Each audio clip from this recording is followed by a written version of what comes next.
Hello everybody, welcome to round number 4 of the Tata Steel Masters here on Chess24. I'm Jan Gustafsson, I'm back. I kicked Lawrence Strand out of this seat and I'm joined as always, not as always, as round 1 and 2, by the East Wind himself, Peter Svidler. How's it going? Can't compete with that. Life is fine, although I am losing my voice progressively with every day. And you might have to, at some point, actually get to speak today. What? Are you accusing me of not speaking enough? First of all, I'm a hero for being able to fill 20% of the speaking time with you on the show. But secondly, to push me to talk even more, it's normally a bad idea. We'll see what comes out of it. Adversity, without even having started the show, ladies and gentlemen, this will be very awkward. 3, 4, 5, 6 hours, depending on how long it goes. But that is always the aim, right? Awkwardness? Yeah, I think that's what we're constantly shooting for that. I don't do it consciously. I don't know. I'm a high-functioning sociopath. That really wasn't a very good conclusion to what we must assume was the entire run, right? This probably was the last episode. Or are we talking about chess now? I was talking about chess. We have Magnus Carlsen versus Wei Yi, the Chinese. Some have already labeled him as a future world champion. But that label tends to be quite unfair on anybody as long as we have a world champion in Magnus Carlsen. It's also, I think, unhelpful to whoever is being bandied about as the new potential world champion. It's not something you necessarily need at the age of 17. But I think he is probably as unaffected by it as anyone can hope to be. He seems to be reasonably unfazed by anything. Yeah. He's playing his 4th game against Magnus Carlsen. Lost 1, drew 2, drew him in last year's Vike. Lost a very interesting game with the white pieces actually in Bilbao in some very modern line. I remember that game. That was a line which I even played myself on occasion. I think Tigger Hiller-Persson is maybe the world's leading expert on that line. I would think Magnus Carlsen is probably the world's leading expert on that line. Or whoever worked on the line for Magnus Carlsen. Okay. Anyway, Magnus won a nice game with that stuff. But Wei Yi has shown he can play with Magnus, drew him with the black pieces in that tournament and drew him in a Marshall last year. We'll see. Magnus, of course, will be out for blood with the white pieces against anybody in the world. Pretty much. And he was also completely untroubled in his first 2 games with black here. Not that this is a particular surprise, but I think he's had a very mellow start to the tournament. He's already won one nice game against Wojtaszek in round 2, and I remember at least one Vike in which he started very slowly and then just exploded, winning a number of games in a row. And I think the start he's had, I said that yesterday towards the conclusion of the show, I think it's sort of quietly threatening for the rest of the field how easy it has been for him in the first 3 rounds. He's a bit of a slow starter. Normally, the Vike you're mentioning, he started 2015, I guess, with 1 out of 3, then won 6 in a row at some point. So yeah, it does look like he's in shape. Who else is in shape? Smooth segue, as usual. Yeah.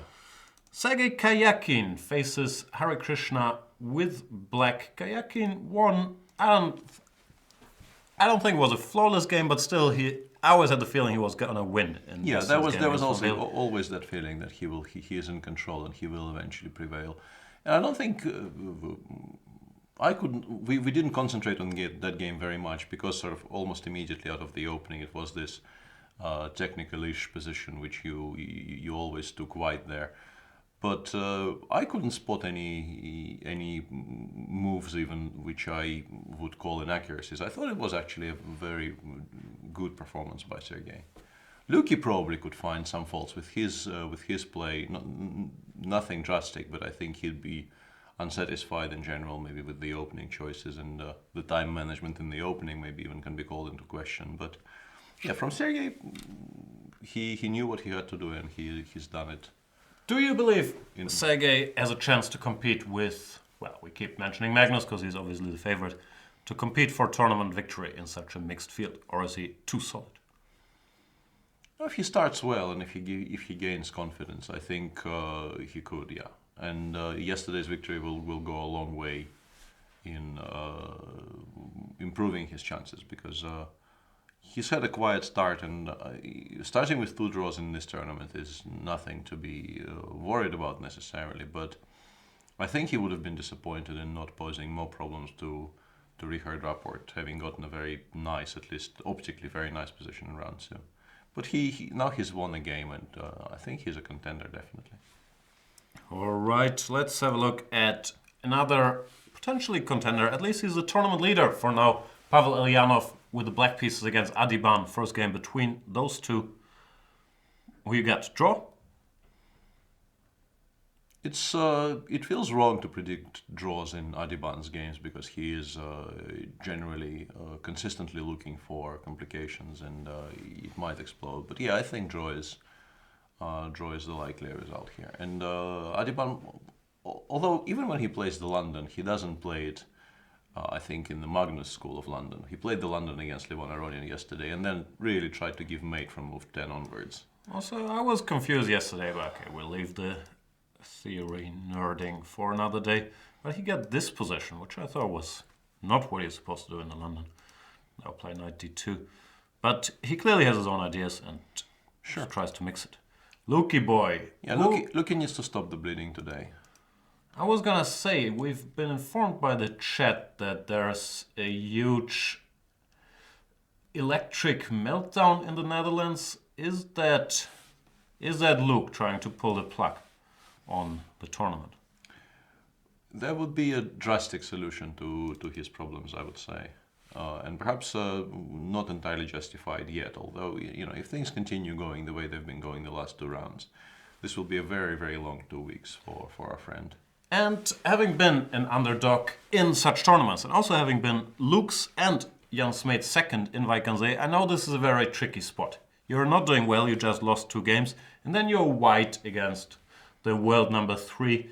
And the question is always, what do you do? Do you play very solidly? Do you try to make a draw, stop the bleeding, and risk being accused of chickendom? Or do you look for a full fight with the white pieces and risk losing another game? No, I don't think tricky. I don't think anyone will accuse Lukey of chickendom. I think because he normally chooses option B. Yes, but even if he does choose option A for 1 game, I think his career provides him plenty of cover against accusations of chickendom. I don't think it's something he should necessarily be worried about. No, he's not, because he doesn't do it, and he, I believe, will go for a full fight. But that's why, yeah, he has the potential to No, it could go win or to lose many games. Sure, it's not at all impossible for this game to continue in the same trend. But on the other hand, Wesley, I'm not sure how interested Wesley will be in not playing his normal stuff, and his normal stuff is very, very heavily, I think, tilted towards extreme solidity. Yeah, but we can already see Luke by choosing knight f3, g3. This is not what you do when you're looking for a draw. Then you would normally go for whatever main line of the Grunfeld Queen's Gambit Slav there is and play very solidly there.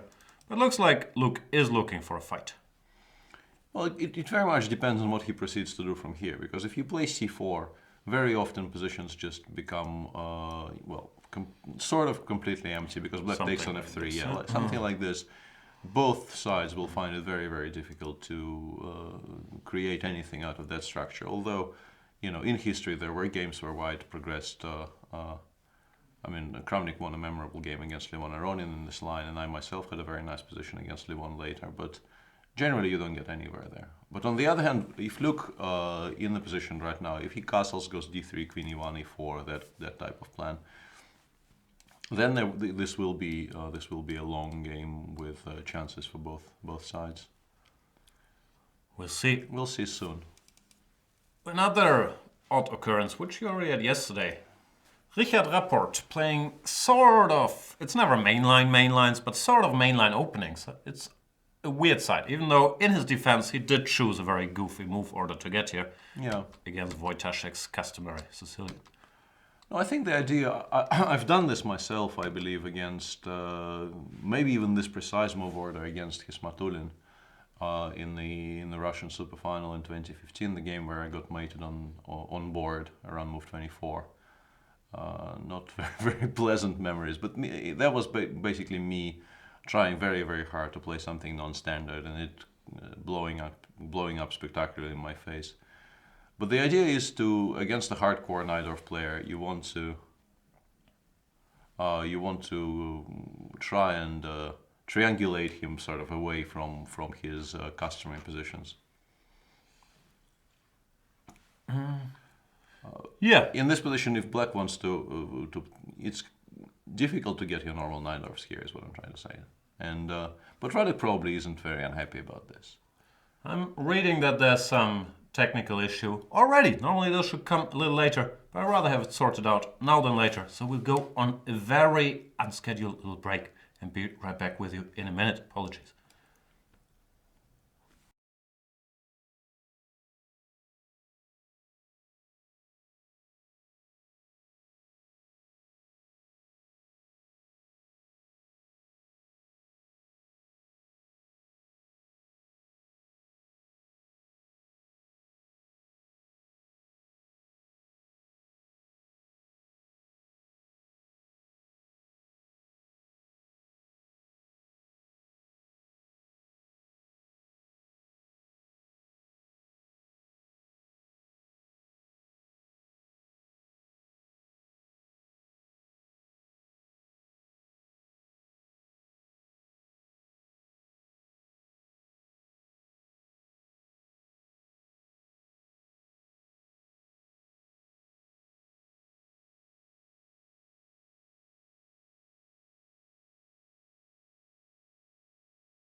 Welcome back, everybody. Some first minute panic, not even last minute panic here. I thought everything was well prepared, but I do hope that you guys can see us and hear us in clarity, not HD clarity, because my teeth could be wider, let's face it. So I don't want you to see every last detail, but enough that we can follow the chess. And the chess part we were talking about is the opening goofiness of Richard Rapport against Radek Wojtaszek, where he's chosen this move order trying to avoid the Najdorf. After knight c6, d4, takes, and g6. Yeah, but we got a dragon. Black is generally happy about getting these versions of dragon, and Radek is even showing that he's prepared for this particular move order, because after knight g2, you just in a blitz game you just play bishop g7 without thinking. But Radek played b6, which means that he had seen this precise move already before, and he feels that bishop g2, probably bishop a6, I think is where they put it, Yes. not on b7, followed by rook c8 if need be. No, But he's you don't played have. bishop b7. Okay. But bishop b7 also makes sense, and by doing this now, nobody will be able to stop bishop g7. But by doing this now, he makes sure that his light square bishop is also out and about early. Because later on, with the bishop already on g2, of course, playing b6 would have been a lot harder because e5 is always a threat. Black, in general, in these types of positions, is very, very comfortable. I'm reading. Freeze again. Sorry, chat, I'm gonna need your help here to keep us posted, because from where I'm sitting, which is here next to Peter, everything looks perfectly normal. Tech guys outside, I'm sure, are trying to fix it. But it's always great fun to do the show. You don't know what's wrong, but you get these messages. So we'll try to fix that. What I do know is that after g6, bishop g2, this is supposed to be just fine for black. Yeah, this is excellent, and I think I won and lost this position. Like, I think I won a game with black and I lost this position with white as well, which very much confirms your assessment. It sounds like it's fine now. Only sound? Okay now in an HD again. Mixed messages. Anyway, we'll keep going. Knight d2 on the board. b6. Accurate to get this done before, I think you said all that. Bishop g2, bishop b7. Radek is one of the premier theoreticians of our time. Move order subtleties will normally not. Yeah, he generally isn't worried about these things, he knows. And we should maybe visit the world champion. We haven't really seen his position yet. Here we are. Oh, sorry. This is still the world champion Magnus Carlsen, even though his match was a lot closer than some people at least, me included, expected it to be against Sergei Karjakin. And Magnus is saying, nah, not in the mood for Petrov, which Wei Yi played in the first round of this tournament. This trend stopped like 5 years ago, mainly because people stopped playing the Petrov, so no one really bothered trying to avoid it with it. But 10 years ago, this was a big thing. To avoid the Petrov, you go bishop c4, knight to f6, and pawn to d3. Yeah. Offering an Italian. Yeah, people in chat are asking if 2c6 is the refutation of the bishop's opening. I don't believe it is, although I'm honestly somewhat surprised. I've never seen that idea, and I cannot refute it out of hand, so to speak. It might have some merit. c6 with the idea of playing knight f3, g5, and I guess bishop b3, d takes e4. But there's no real reason for us to go into too much detail there, because this is not what the Chinese youngster played. There's complaints in the chat again. I think we have to go on a break and sort this out properly. I'm very sorry, but yeah, it's impossible to do the show when these complaints keep coming and the show keeps stuttering for people. We don't want that to happen, so I'll complain again. Sorry about this.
Here we go again. I'm very sorry about this. It does look like maybe the massive power plug problems in Holland have made their way over to Germany.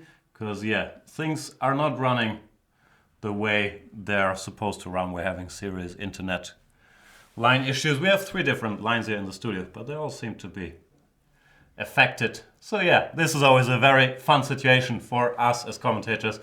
We'll do what we can and all the tech stuff is alerted, but I'm really not sure how things will go from here. So I do hope it works, and please let us know when it doesn't. We'll do what we can. What we were talking about is the Magnus Carlsen opening choice versus the Chinese project Wei Yi. He wants to avoid the Petrov with bishop to c4, since Wei Yi has shown a liking and also an ability to play this Petrov. Be very solid. And Magnus obviously is a lot happier playing something slightly less theoretic. And even in this position, which is still very much a topic of serious discussion, there's been plenty of games starting from here. After knight f3, Wei Yi has done something I don't believe I've seen done before, because people generally just play d5 here, reasoning that if it's possible to play d7, d5 in one tempo, you should play d7, d5 in one tempo. And there's some very sharp lines there, and you probably need to know what you're doing. But since Wei Yi is very serious about his Petrov these days, he must have faced bishop c4 at some point. Nevertheless, he goes for d6, which is a lot quieter, and my feeling would be that white should get a reasonably favorable Italian slash Ruy Lopez type position. Although the fact that the knight is still on b8 means that it can be developed to d7, which in many Spanish variations and in some Italians as well, black actually goes knight b8 back to redevelop it to d7. So that might be in black's favor. Yeah, this pawn structure is fairly symmetrical. The question is, does this bishop be more active? Does the black bishop on e7 make a difference?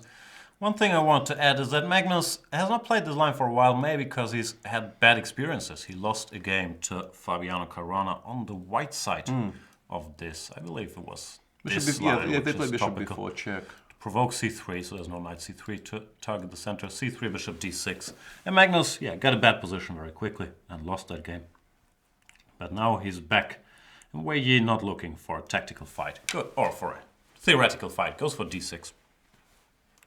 Both sides make some more. And we're being informed by Colin that Wei Yi actually is quite seriously playing 2 bishop c4 himself on the white side of things, which must mean that his choice of c6 followed by d6 is something he potentially looked at and disliked as a player from the other on the other side of the board, and now he's doing it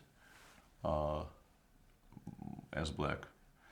What's not to like? Yeah, looks a perfectly sensible position for black. Knight d7, knight c5, a5 is one plan, but you probably don't want you don't want to be allowing rook e1, c3, d4. So just continuing developing slowly. Knight d7, rook e8, bishop f8, some kind of development like that. That's pretty standard plans for both sides in these positions. It will look a lot like a Breyer, where the pawn is still on b7, which you probably argue is maybe in black's favor. I don't know. Like, in general, the argument is, compared to these Spanish positions, that black has these weaknesses on... Yeah, if you compare this to a pure Breyer, let's say d4, knight b7, or d3, knight b7, as the case may be. I always thought it's not that easy, that these pawns aren't only weaknesses, they also give black space. And I've seen guys like Magnus Carlsen play b5 in these Italian structures, so I think it's not. Yeah, it's always a difficult question to judge properly, because on the one hand it does give white something to potentially play against later, but on the other hand you gain space, you develop your c8 bishop to b7, which is a good long diagonal. So yeah, there are pros and cons for both of these things. And 2 more games we haven't touched yet, at the very least 2 more games. One is between Levon and Jan Nepomniachtchi, and a very quirky scotch in a game between Giri and Andreikin. Let's go to the Levon Nepomniachtchi game. Whoa. Because this is, well, they haven't spent much time getting here, but this looks sharpish. This is, I think, the most interesting thing about this position, in that they're already here. They're blitzing into Yeah, us. within the first 20 minutes of the round. This position, I don't believe I have seen before, and it isn't. For me, this would be a completely new position, but they both, I think, it's very safe to say, are aiming exactly for it, because you don't play at this speed if you don't know exactly what you're going for. Let's see how we got here and why. D4, Nepo. Or you don't call him Nepo, right? No, not I should Russian. stop doing the nickname thingy. Nepomniachtchi goes for it. He's an established Grunfeld player. Yeah, and Lev has been playing f3 a lot lately. He played it against me in the Tal Memorial. It was a very interesting game. We could spend hours talking about the merits of d5, knight c6, c5, bishop g7, and so on. Nepo chooses a move that, frankly, I'm surprised by, e6. This used to be MVL's specialty, but MVL stopped doing it because he ran into trouble in this line, is what I thought. I'm very, very curious as to why this has not been played, because originally I thought e6 is a very interesting idea, but g4, f4, bishop b4 was supposed to be fine for a while, and then white found this bishop c4 move, I believe. Wasn't bishop d3? I'm not into details here, but I know they stopped playing it. Yeah, I think it's bishops, for some reason, I think it's bishop c4 followed very quickly by knight g2, and castles sort of completely ignoring the potential loss of central pawns, and white seemed to be doing excellently well in this line. And it sort of disappeared and had been replaced by c5. If people want to get the exactly the kind of structure they got in the game, you start with c5 and you play this. It's possible that Jan was just testing the waters and that he wanted to go c5 here, maybe. Yeah, it's not unreasonable maybe to suspect that. But anyway, Levon played, but knight c3 is not. This is very curious, because this is supposed to be quite good for black, I think. The difference here is you take with the knight, and it's e6 supposed to be more useful than Yeah, f3. I remember a game Rustam Kasimzhanov had in a Bundesliga, where he was aiming actually for the position we were describing earlier, and he mixed up his fourth move.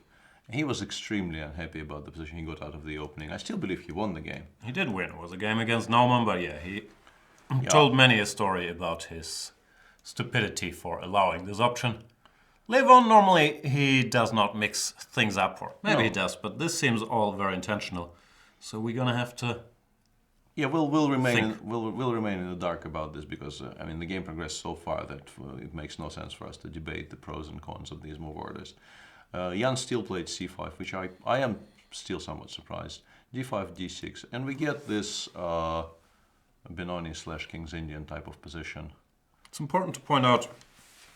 I'm not sure how important, but I want to point out that you can't get this from a normal Benoni, or you can, but white would be quite dumb to play f3 here, because this is a very strong system. Knight e2, bishop g7, knight g3, where you don't need to go f3. So this makes a major difference why people choose such move orders and not the Benoni, for example. Sure. And e4 bishop g7, and also by starting, there's a lot here that confuses me. Because by starting with knight c3, you also completely rule out this idea of bringing your other knight to c3, which also had been quite popular for a while. For instance, Vichy played it against Boris Gelfand in their World Championship match, and there was a number of other very prominent people trying that in these structures. But Lev is aiming for a more classical setup, but with a pawn on f3, which means playing pure Benoni is a lot more attractive for black, I guess. Yeah, all of this is, of course, well-known theory. And also after knight g3 in this position, I believe Alexander Grishchev played knight h5 very recently against Vitugov in the Russian Super Final. I cannot recall if they. Well, I think it was with the 6e4 included. It's a very interesting idea. It's a very interesting idea, which is, it was not a joke or a misclick of some kind by Sasha. It's a very serious.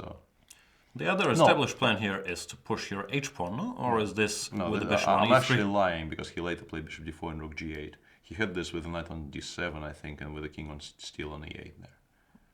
So knight h5 had been played in that game, but not in this position. Apologies. At least you apologized for that crime that you just committed.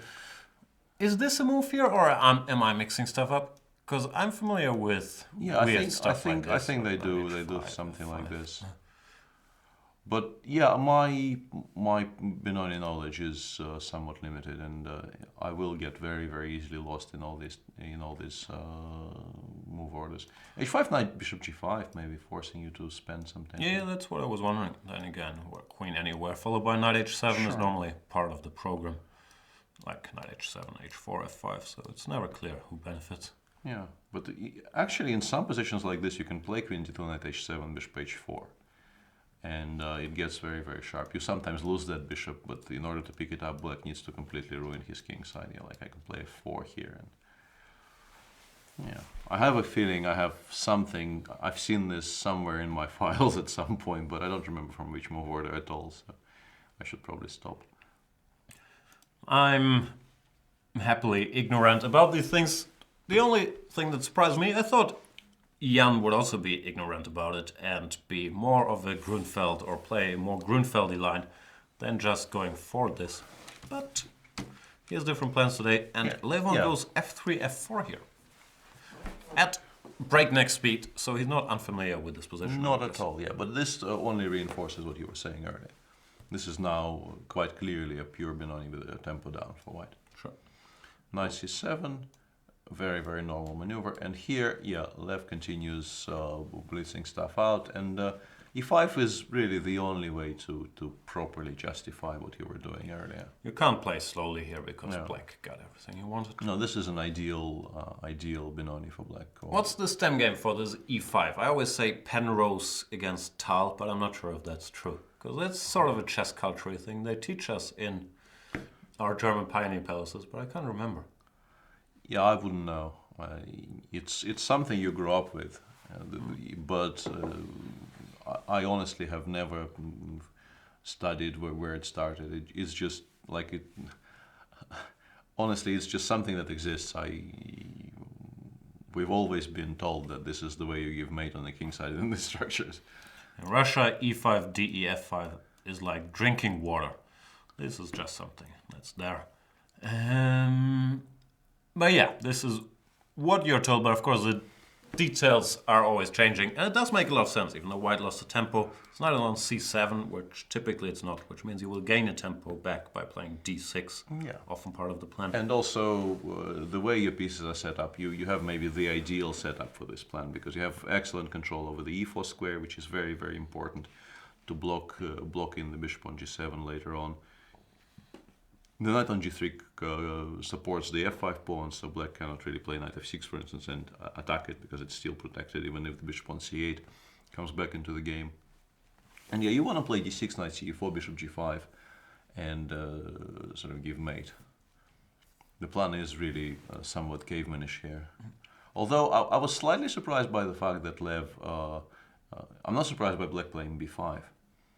But I am somewhat surprised that Lev actually acknowledged this move. I thought you can just ignore it, but maybe it's not really about the b5 pawn, I think. It maybe is a lot more about gaining control over the c4 square and not allowing c5, c4. Both sides are still playing, I believe quickly enough, I'll check who spent how much time, that it would not be a surprise if they're both not unfamiliar with this position on the board. b5, d6, knight to e8, and a takes b5. Winning the pawn back? Well, I think if you take on b5, you have to take again, because why? Although maybe he just includes the rook and then proceeds to ignore it. Yeah, something like knight c4 would be very logical here, because I don't think you need to distract your pieces towards the queen side here. You want knight c4, as mentioned, followed by bishop g5. And then black will have a very unpleasant choices ahead of him, because he either allows f5, f6, which frankly looks like suicide, or he puts a piece on f6 where it will get pinned forever, or he plays f7, f6, which completely kills off every single minor piece he has. So yeah, all of those three options are far from attractive if you describe them that way. Let's play an active move. Yeah, c4. Good check. But I still want to play bishop g5 here. King h1. Yeah, it feels like I might have to do this soon. And this is at least a slightly better version because I don't have bishop b3, and the bishop will have to retreat to somewhat more awkward squares. Like, yeah. But, okay. Not sure I'm unhappy. Really? Let's try going a bit further. Bishop c1, I say, let's say. Bishop g4. Many options. Really? Apart from rook d8, I don't really see any at all. Okay. And here I'm already kind of curious if I can give mate. Let's take on g6. Bishop b6 check. Rook f5. Could very easily just be mate. That would make me slightly more unhappy. And rook h5 against any move is obviously my intended continuation Gotcha. here. I'm not trying to explain it to you. Don't sound so offended. Yes, this is mate, right? I don't see any way to stop rook h5. I mean, bishop h6, rook h5, g5 maybe, but there's a feeling this will... No, rook takes h6, what am I saying? Yeah, this I think is mate. Hang on, this position didn't look like mate yet. Maybe I'm just wrong. Well, you still have very, very few moves, that's the thing. You would like to play knight c5, but it loses a piece to bishop b3. Yeah, or which takes is d7. Yeah, or takes d7. And if you don't have knight c5, your constructive options are very, very limited. Bishop b7 looks natural, but then you allow me this play with bishop g4, bishop b6. I don't know, looks scary. So what else can black do? And really, white has only given up one pawn. It's useful to remember that white did not need to give up too much to achieve this. Maybe you actually place a knight on f6. Maybe it's slightly better, like c4, bishop g5, and you probably start with the check, and then you go knight e, I guess. And then bishop b7. This at least challenges the white pieces slightly better. Like I wanted to go queen d2 originally to control the h6 square, which might be useful later, but it looks a bit less critical here.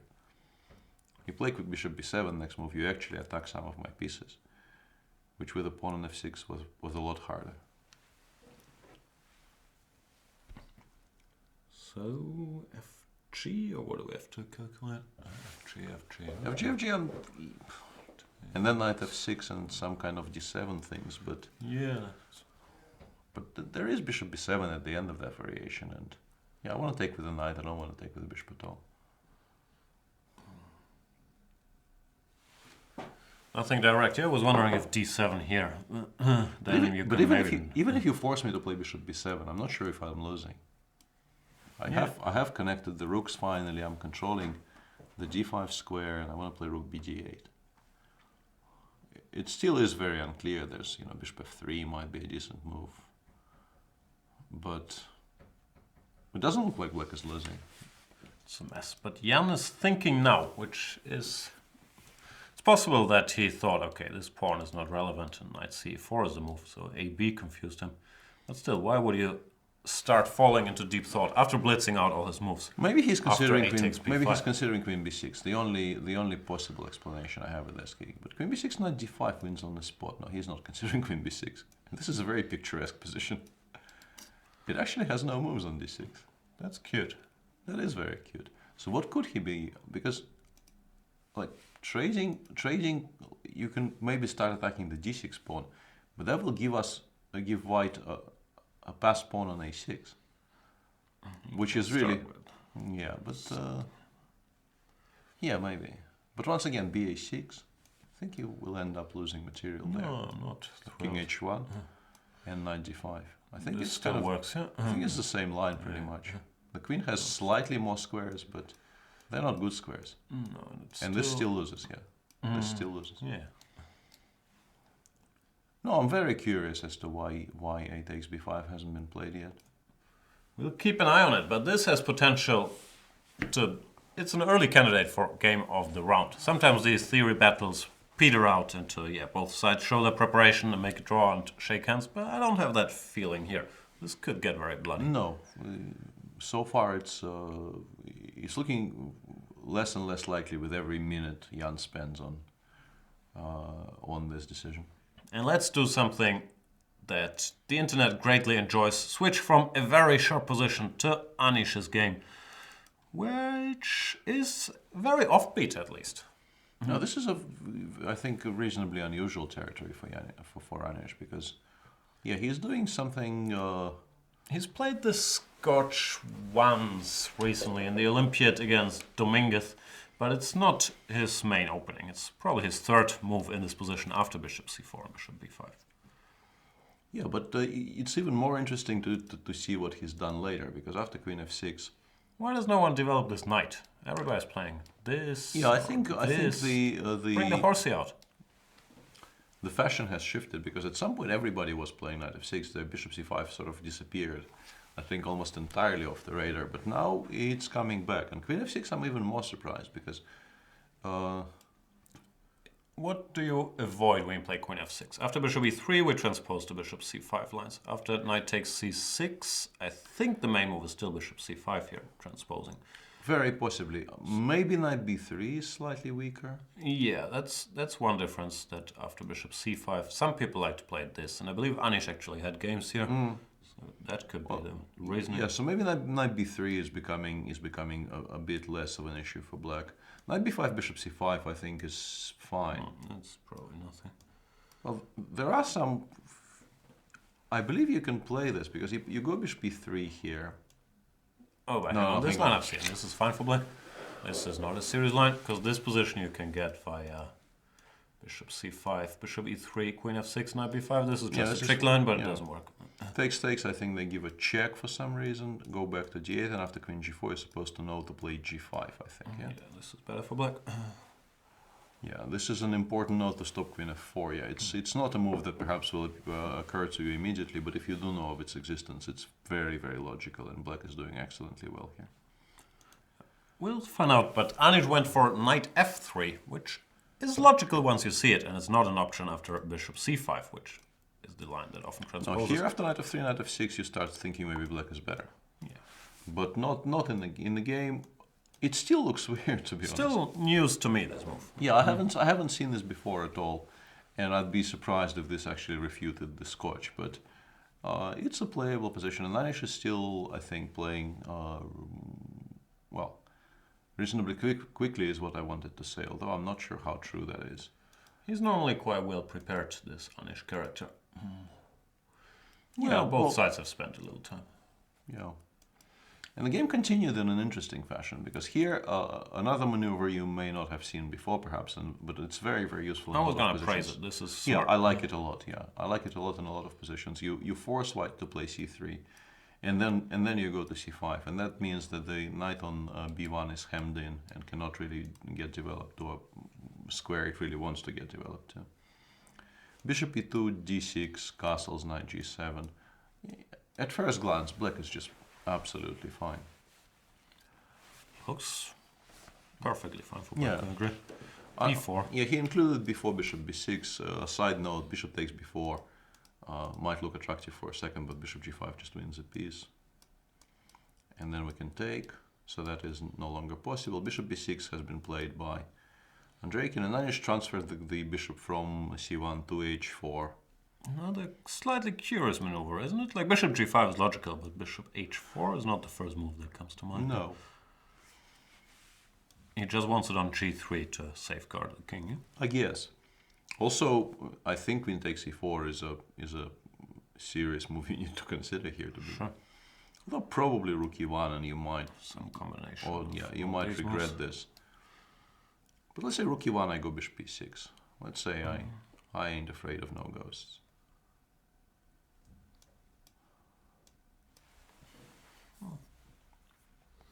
Black's position is very, very solid. He just needs to solve this issue of not losing a piece in the next 3 moves.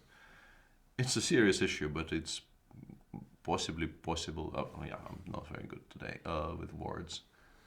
Should be possible to solve it. Bishop d3. I'm wondering if I need to go queen d5, but I'm not that worried about that actually.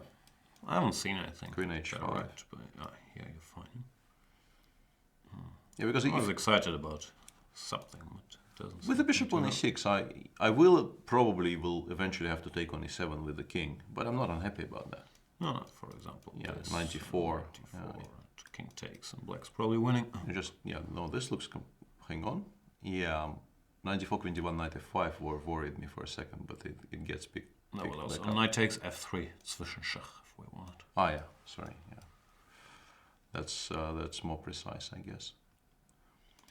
No, it's a curious option because black doesn't need it. Black can play a number of moves in the current position, which are perfectly sensible and probably give him a very decent game. But I trust Anish. There's something here that it's a central pawn, and if you can win a central pawn by move 11, you'd consider it. I think more the point of bishop g5, queen g6, bishop h4 is to, for the time being at least, make it a bit harder for black to castle, because if in the position they have on the board right now, if you castle, b5 wins a piece.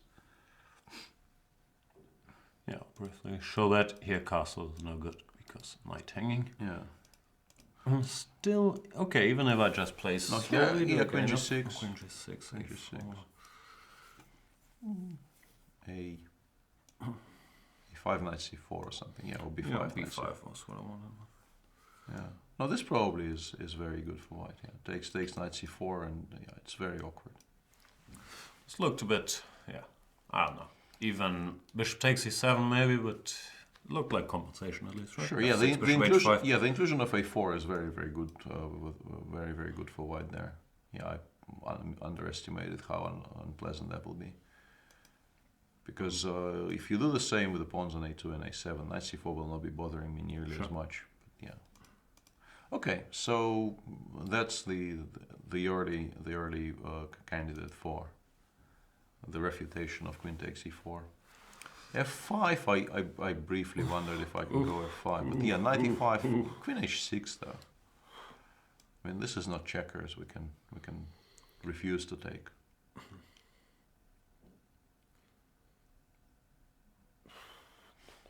I mean, from a positional standpoint, f5 is a very healthy idea. But king is in center. Yes, which is why we'll have to calculate. And I understand you don't like the idea, but...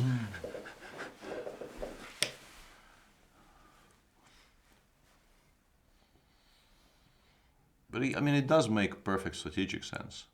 If you force white to take and the knight from e7 gets developed to f5, black is probably immediately better. But who would take here? This is chess, not checkers. We're not forced to take. Yeah, I ran into that one. Fair play to you. But how do you...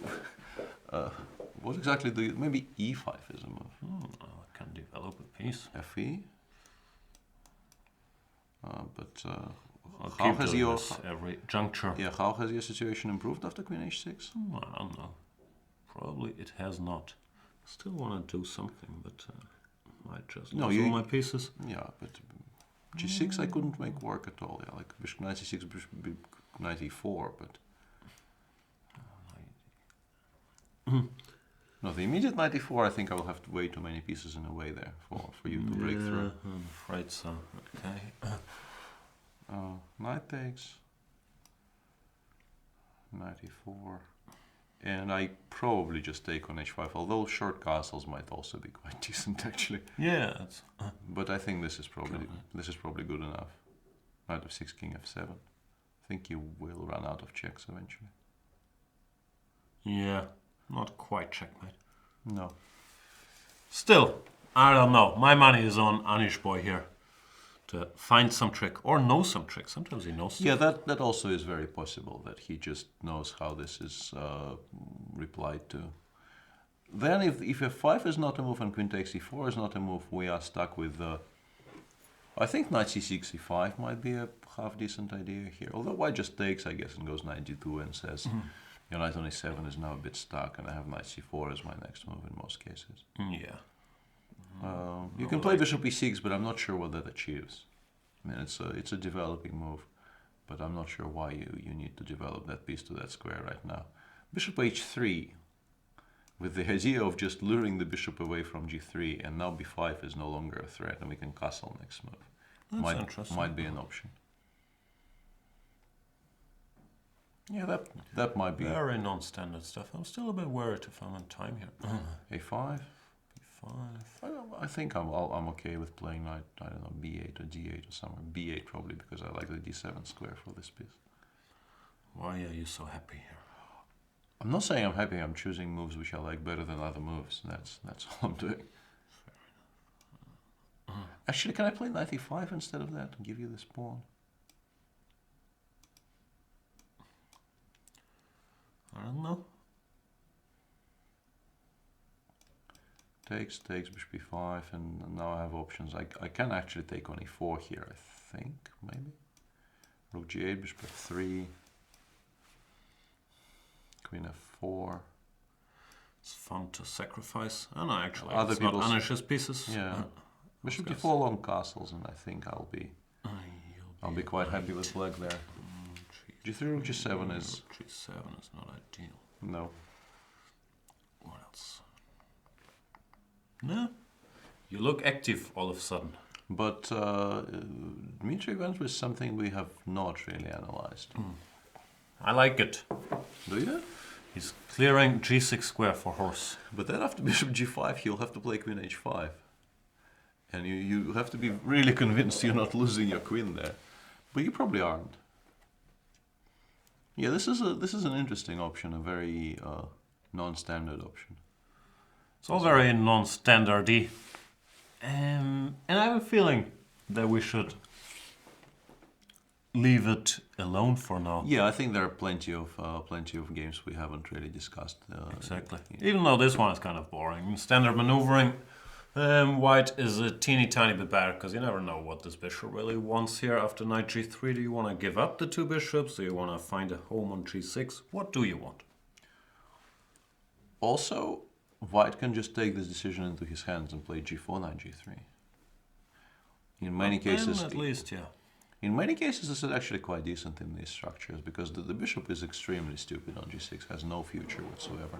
I've made very bad experiences with, in any Spanish structure, going for this, unless there is some very direct pressure on the center. This is normally a big warning sign. So, actually, yeah, I'm a little surprised where he went for this bishop G4, because in chess school you're normally taught, only do this if it puts pressure on the center, else your bishop will regret this. Very, very useful rule of thumb is you generally don't want to do it with a pawn on D3, quite simply. If White has a pawn on D4, then it's different. Then, you know, the knight on F3 is very useful in supporting that pawn, and pinning that knight makes sense. But with a pawn on D3, White is a lot freer in maneuvering in his camp, and you will end up with this choice as Jan outlined it. Either give this bishop up, which is never really such a great idea in Spanish, or it gets driven all the way to G6, where it will be there for a while doing nothing at all.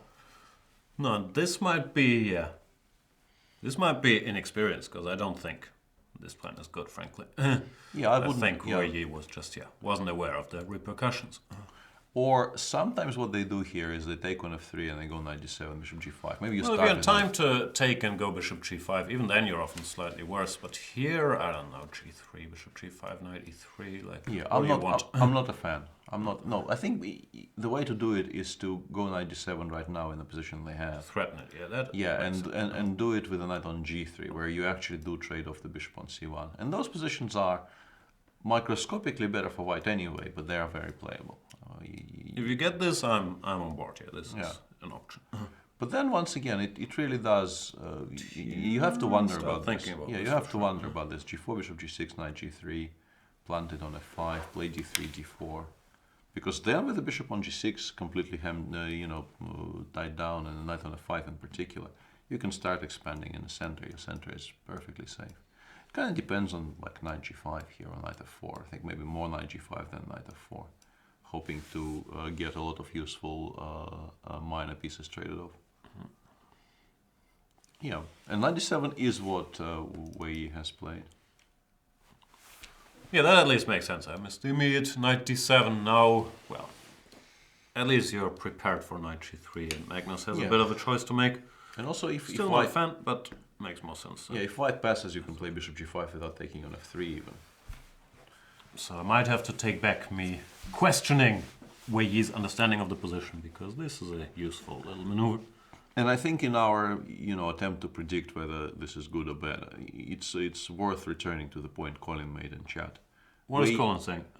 Wei has extensive experience with bishop c4 from the white side.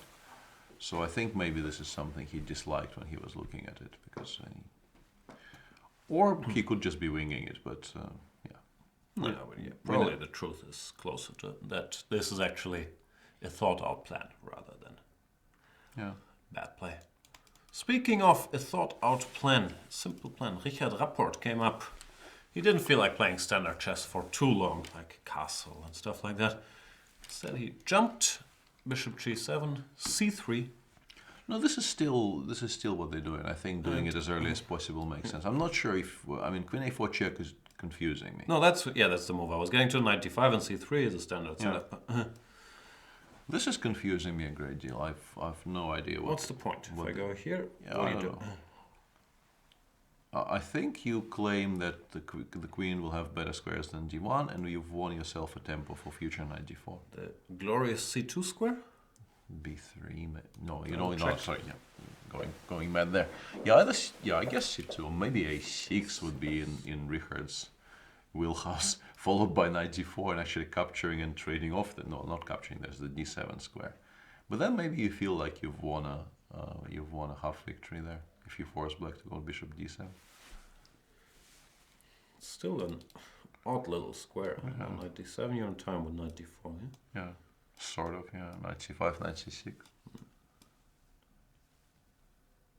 And if black takes on d5, e5, knight c5, you're not that unhappy about getting checked from d3, because that structural change is generally in white's favor. Sure.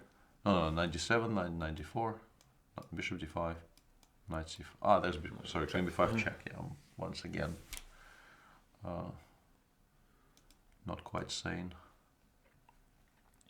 This would be, I don't know, it might be ignorance on my part again, but it's not a maneuver I've seen before. Queen a4, intending bishop c6, queen a6. No, I've never seen this. No, this is completely regular. But yeah, Richard is known for doing these offbeat things, and he's always asking questions. It doesn't always have to be correct, but there's always a point to it. Another question is, can black react to this check differently? Can I do this? Does this make any sense? Yeah, that's maybe a more critical I'm still reply. Threatening this and castles, whatever. Castle, maybe I would like to maybe even include e6 if at all possible. Sure. Yeah, knight f d7 looks like a very serious alternative. Bishop g5 maybe is his point. Really not worried about anything. f6, knight d3. No, I am, but it's Richard's game, so I'm trying to find Richard type moves for this. Yeah, like whoa. Might work as well, which is this. No, here bishop c6 probably followed by knight c5. I think you might regret this. Yeah, that'd be a pity.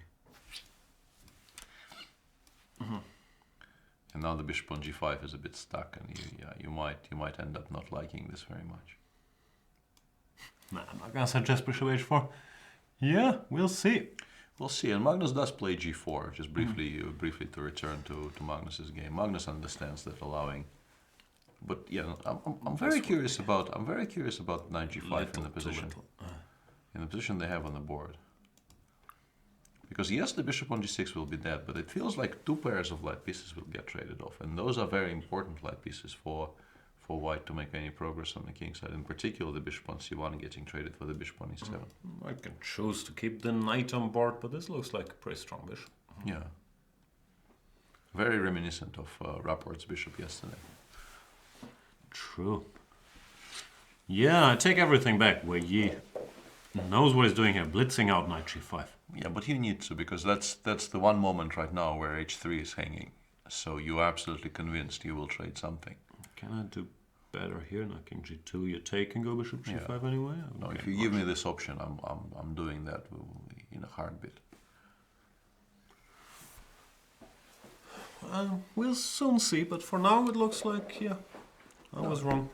Strategically, if Magnus doesn't find some direct source of play here, strategically I think black will be quite happy.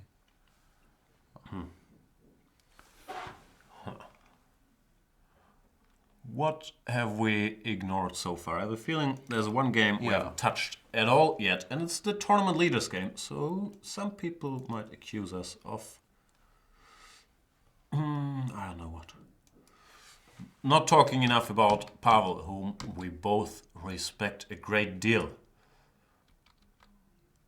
This is the Queen's Indian, which is a lot less popular nowadays than the Queen's Gambit, at least among the Super Tournament crowd. D5 has almost replaced B6 in this position. Yeah, it was a lot, played a lot more, let's say, somewhere maybe 10 years ago. Even 20 years ago. Like No, 20 years ago certainly, but I mean even closer to today. Sure. There were a lot of people playing this, and a very nice indication of that is that even I had some ideas against the Queen's Indian, and I was a very, very, what's the word, occasional 1d4 player in those years, but I had some files on the Queen's Indian because I was sure to meet it at some point. No, at some point, the Super Tournament crowd, like Vichy, Kramnik, Lako, everybody's opening repertoire was to play the Nimzo and the Queen's Indian. But that has changed mainly, first of all, because the Queen's Gambit and the 20 options you have after d5, knight c3 are very solid. Secondly, after b6, g3, they've never shown like a clean way to equalize. Yeah, and this was very much a topic we kept on returning to in our World Championship coverage, because the Queen's Indian, at least the way he was playing it up in the run-up to the World Championship match, seemed like a very obvious chink in Karjakin's armor, and it was never really checked whether he prepared anything better, because Magnus did not really particularly want to go there, so we still don't know. Well, one game Magnus played d4, knight f6, knight f3, and was met by d5, which is at the very least a strong indicator that the Queen's Indian wasn't. Yes. And I mean, that was always the suspicion. The positions Karjakin kept on getting with black, let's say, in the candidates. Very. Yeah, I don't think he lost. I don't think he lost a single one of them, but they all looked incredibly dodgy, and they must have been. Those games must have been a huge warning sign for him. Yeah. Once again, I have some inside information on these topics I can't share, but I can share that. Yeah. Everybody but Karjakin abandoned the Queen's Indian ship at the highest level, and maybe even Karjakin for the match. Pavel Ulyanov plays it here. It has to be said, though, that the Queen's Indian, I think, is still popular like one tier below, where you're more concerned with winning games and league matches or opens. And the Queen's Indian arguably gives you more chances to play for a win than, let's say, the Catalan or white being solid after knight c3. Yeah, knight c3 in particular, if you are planning to play the Queen's Gambit decline and not the Rogozin. Rogozin leads to some weird positions very often, but yeah, the Queen's Gambit declined. The bishop f4 lines are extremely safe for white. For sure.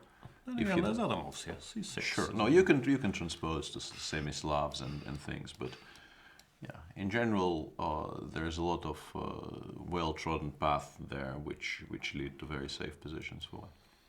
Anyway, to the game. A3 is the Petrosian. Less popular than g3 nowadays. Yeah, these days are a lot less popular. And this is a cute little sideline, which I'm sure I've played myself because I've played all these lines, but it's never supposed to be great. Queen c2 here. It's more common to first go cd, knight d5, and now queen c2. This is all stuff we discussed in the 90s. I believe I actually had this position against Karjakin myself in a Foros tournament some years back. But to start with queen c2, once again, slight disclaimer, my knowledge is very dated, was supposed to not be great because of dc4. There were some games here, e4, I think either c5 or b5. Both were supposed to be moves. This line fell out of fashion, but I have not checked this with modern day technology, so to speak, so I'm sure Adiban has a point here. And Pavel probably knows all about this. He just says, you know what, I'm fine transposing to this line. But yeah, Adiban had different ideas, and so did Pavel, and this is a sequence I'm very curious about. Bishop e7 is not a move I would necessarily consider here. I would even suspect that this is a transmission thing, but I could be wrong. Doesn't really feel like that. Why can't I grab pawn? Either here or on the next move, because the game continued bishop d2, castles, rook d1. Both players steadfastly pretending the pawn on c5 doesn't exist. Which is, if this is not a transmission error, and so far we haven't really had transmissions errors from Mike, so we have really no No, reason. it's probably correct, just way over my head. Yeah, I don't understand this. cb6 followed by e4 and bishop takes c3 looks like something you would like to play, because if it works, you're a full pawn up and your structure is perfectly solid. And also, why would black be allowing it move after move after move? But Pavel has ideas, and Adiban, I guess, is being faced with this. It's very human not to try and refute it straight away.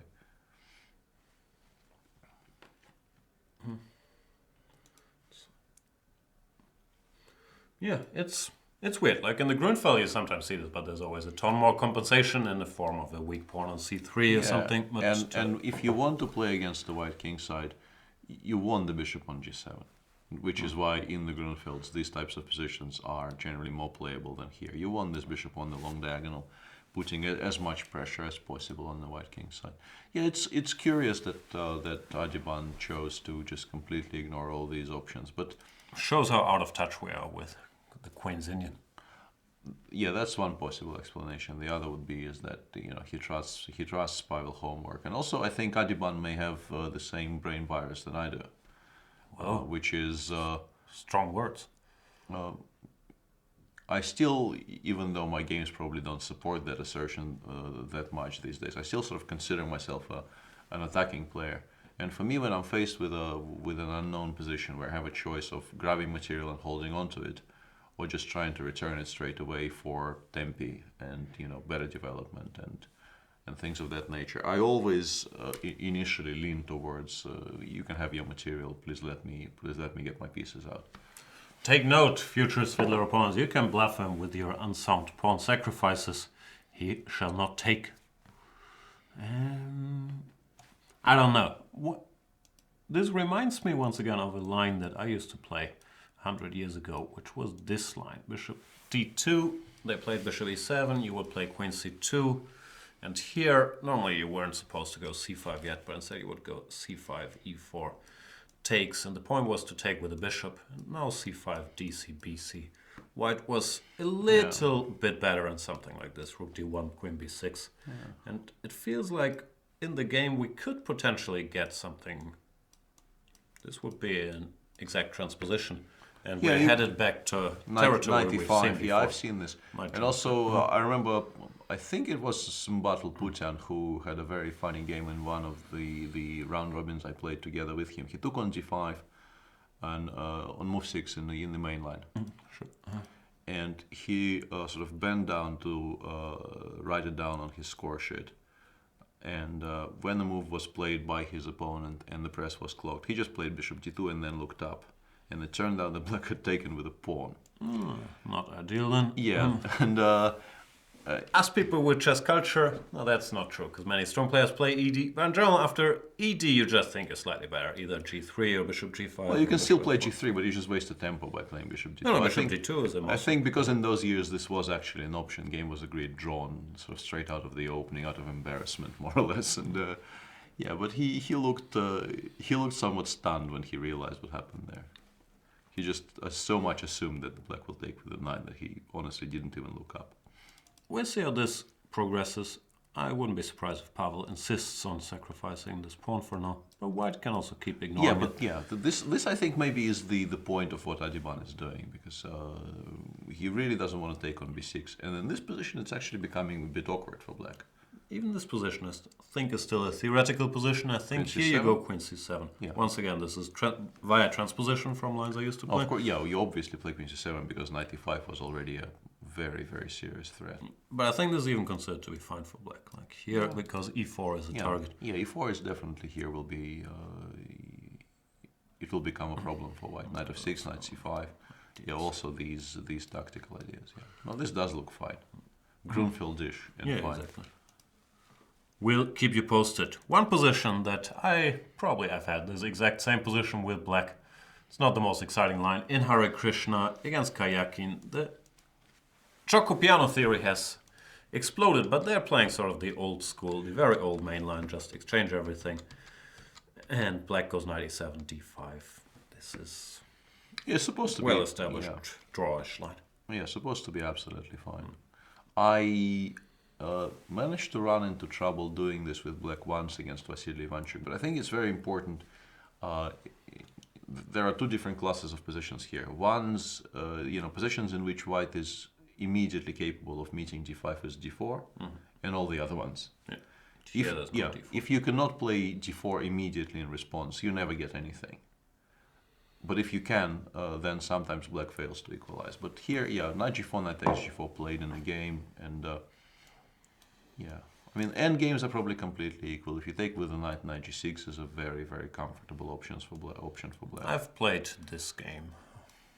Yeah, g, rook a d8, f6, king f7. This is Arishenko Gustafsson, I believe. Really up to here? I think I managed to draw this position. If you add some more pieces to this position, in particular if, let's say, white has a bishop on e3 against a bishop on f8. Yeah, there's just nothing to do. Like f6, maybe there's some pressure. But with this material on the board, you don't really expect to get anywhere. And I think you're very, very correct about the Adiban Ilyanov game. We are now back sort of on familiar ground. e4, knight takes e3, and queen b6. Yeah. I have some memories of that position even, and I really am not a Queen's Indian player. We'll find out. There's some history to this game because in the Olympiad, was it? Harikrishna won a nice game against Karjakin in the Choco-Piano. But clearly Karjakin had to do a ton of work on the Choco-Piano for his match against Carlsen, where it was discussed. So he's being very solid today. Even though in this game really nothing new was shown, it's just a solid line. Yes. And the moves in the Levon game. And the game progressed close to what we were discussing, but Jan decided not to give the queen b6 check here and go for the immediate knight f6 and bishop b7. Probably, this is smart because this doesn't run away, and if white doesn't have a better move than king h1, you have other options on queen b6. Yeah, you can play it almost at any point. Bishop b7, bishop f3, and white is going for the purely positional compensation here. An ideal scenario here for him would be if he takes on f6 and black somehow is forced to recapture with the knight, and then he takes on f6 once again, takes on b7, and lands a knight on e4. If we want to discuss structures, something like this: bishop takes, and knight e4. This is probably close to winning for white. Yeah, even h6 makes things worse because there's this. But even if we disregard h6, which was made, it was made for explanatory purposes. But the pawn on d6 is very, very strong and cannot really be challenged. The queen lands on d5. There's also continuous attack on the king side. This is really, really horrible. But black is not really forced to oblige. Whenever knight f6 happens, you probably want to take the bishop or bishop f6. No, I think in that respect, maybe it might be smart for white to take with the bishop, so that after bishop f6, nothing is hanging, and you have a tempo to do something. I still feel like queen b6 is the most natural move in this position. Yeah, I'm struggling to make a simple move, therefore. Although, I also am now having some weird, I'm not sure if I can call them flashbacks. I have a feeling I've seen this position before in high-level practice, but I can't remember where. And it's beginning to confuse me a great deal. Because I have a feeling that maybe even Levon himself has had this. Or it could be in my files somehow. But that I have no chance of remembering. A Levon game from somewhere, I think I have a better chance of remembering that than what my files say about this.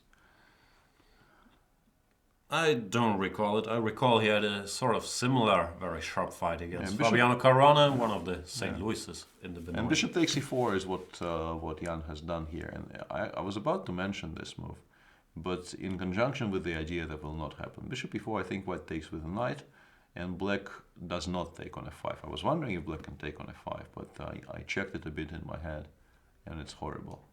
Gf, knight g3 back is not something you want, I think. I'm reading multiple reports about stream problems, therefore we will go on a little break and see what we can do about it. Thanks for letting us know, and I am very, very sorry about those. We'll be back in a minute.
And we're back on yet another internet line. I don't know what is going on. I really don't. I'm very, very sorry about it. We're doing what we can. We hope you guys can see us and hang out with us watching all these games, because today we have a bunch of exciting games. Peter Svidler is with us. What were you telling us, Peter, in this position? I said I briefly considered bishop b4 in conjunction with gf5, but that's just ridiculous. Knight g3, and you really regret this decision. The pawn is not worth it. And Jan has already played queen b6 instead. Yeah, that would be very unlike him to go for this pawn grab. Knight e4, queen b6 is a lot more sensible. I'm very interested in this game because in a way it's also people are testing Jan if he's an established member of the world's top now, or if, well, I don't think it was a fluke. We all know how good he is, but is Levon a favorite against Nepomniachtchi these days? That's what I'm asking. What distance would be my I mean, you need to clarify. In a match over 10 games, I would pick, I mean, I would say it's maybe a 55-45 in Lev's favor. Okay. No more, but I would still think Levon has a slight edge. Yeah, this is a very sharp position, but it does feel like Jan worked out the correct setup here. The pieces he's got left ensure that he's not going to get, rolled over on the king side very easily, and he can continue by maybe even taking on e4 and going knight f6 next. And people are reporting huge fireworks in the Rapport games, so we should maybe have a look at that. Fireworks. Well, not exactly fireworks, but well, we were expecting weirdness. Yeah, he did go for the bishop g5 line, which I managed to spot when looking for Rapport-like moves. Yeah, allowing knight d3, the king is now on f1, and he needs to. Yeah, this will need to be justified, because on the other hand, even if the queen goes, it's not that easy to protect the pawn on e7 without taking on d5. And if you take on d5, I think the king on f1 will not be felt at all. Why can't I go f6? I understand it's not the prettiest of moves. But yeah, of course, or f6. The explanation should have included that. Bishop e3, I suppose. Knight f4. But yeah, this is... Both sides have weird positions, but I prefer black's weirdness to white's weirdness. Yeah, I think I take black here. Queen goes to e7. But then I play b4. At least I drive this guy to a poor square. If black were in time to also include knight d7 e5, so that the knight from c5 would return to d7, then yes, you just pick black instantly. But here queen e7. Let's say I can maybe even go b4, knight a6, queen b3, and the question still remains what I'm going to do with the king on f1. But at least there are some things to look forward to for white. At least Rapport once again managed to make this look like a game of chess 960. He's quite amazing and making it completely non-standard without being completely lost, which is not an easy thing to do. Sure. Even though the computer, I'm pretty sure, will not agree with his choice of plan. But that comes with the territory. Yeah. And he is still choosing the best square for the queen after knight dc5. I still think c2 is by far the most natural, because in that line after f6 and d6, you do need the pawn on e4 protected, because otherwise it just drops off. So there's even a very tactical reason for the queen to go there. Queen c2 played. And queen c2 has been played. And yeah, Radek now has, let's list the options available to black. You can go f6, you can take on d5, but that really is not something you want to do, because especially now that you've played b6, because the knight from e2 just lands on c6 in two leaps. And that will be a very, very unpleasant piece to deal with. So yeah, bishop d5 I think is the least likely. You probably can play f6, or definitely can play f6. And with the king on f1, I wonder if I can also make an argument even for knight f6. Sure. You probably take with the knight. Yeah, ef, castles, rook e8. You would never do this with the king on g1, of course, it's completely ridiculous. But with the king on f1, rook d8, rook e8, rook d1, rook e8, and white does have to worry. I like this for black. Yeah, I think this is potentially also a very serious idea for Radek to consider. But I also quite like f6. We'll see what Radek settles on. A lot less fireworks, as was to be expected by the players involved, because Luke van Wely with the white pieces is a solid positional player most of the time.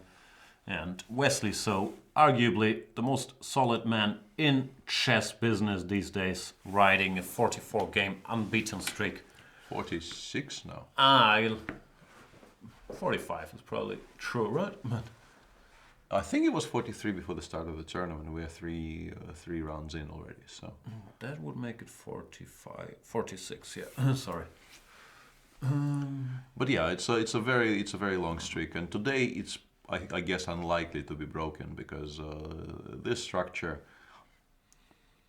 even just optically, it looks very nice for black. And the way to try and make this work for white is Anish played some very interesting games on the white side of this, playing bishop d2 very quickly to get the pawn to b4, and then you can try all kinds of transfers like knight g4, knight b3, knight a5 becomes a plan. Knight a4, knight c5, as Jan has done with arrows, there is also a plan.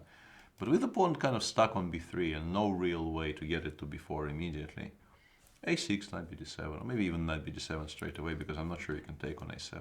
Can I go here? You can, but yeah, also really no reason. I don't know, for some weird reason I thought this might be a bit looser. But after knight g4 you have to make a move again. Knight c6 is a threat. And knight c5 b4 is not really what you want. Yeah, but just landing it on b4 might be very sensible here. I don't think you have any here for as black. So pleasant choice for Wesley. In general, even giving up this bishop is not out of the question anymore, I would guess. Sure, it's not a particularly strong bishop, and this knight might have more use in future than the bishop on g4, because it really isn't doing very much. Yeah, I think Wesley is at the very least perfectly comfortable here, and you can imagine scenarios in which black might even become slightly better here. Could happen. Let's check in with our boy and fellow Dutchman Anish Giri, fellow Luke Dutchman. Well, you know what I'm trying to say. Playing against Dmitry Andreikin, your compatriot. Yeah, and he is, he really is very confident in his, queen placement is where I'm gonna go with it. It looks very awkward, but because the bishop on g5 is hanging, there's no way to, bishop g4. That's not very good. And actually, this is awkwardish for white because h6 will force the bishop to go to some really unfortunate squares. So perhaps there's even an argument for not playing bishop g5 altogether and going bishop g3. But then black has to be quite comfortable. Knight f4 is a move. Castles followed by f5 is a plan as well. Black's main problem to solve was how can he castle, because if you start with this, then you get b5. Yes. So if white plays bishop g3 castles, why am I in trouble? Huh? Well, once again, yeah, the a4. But here I probably just play a6 and bishop a7. And no, but then b5, b6. Now that could actually become slightly awkward. I think white's plan is still very much centered against this one idea. Nothing else would scare me at all here with black.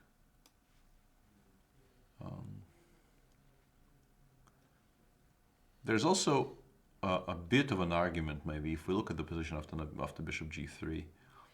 There could be an argument that giving up the light square bishop is better than giving up the dark square bishop here for black, and then you could maybe start with bishop b6. Bishop g3, and without castling, I would maybe like to go bishop b6. Now the point being that after a4 I want to play a5, b5, knight c5, and I want to control the c4 square so that the knight doesn't jump there. Bishop g3 feels very unoffensive. Might be the best move, but just... Yeah. Maybe bishop g5, queen h5, knight c4. Doesn't get me all excited. Yeah, maybe knight c4 here to at least make sure that we have a square to return to. Yeah, I got briefly excited about h6, knight b6, hg, but the thing is you don't need to take on b6 straight away. Just go. Yeah. Let's just show for a second what I was talking about. Knight b6, hg, knight a8, and g4. Probably doesn't work at all, but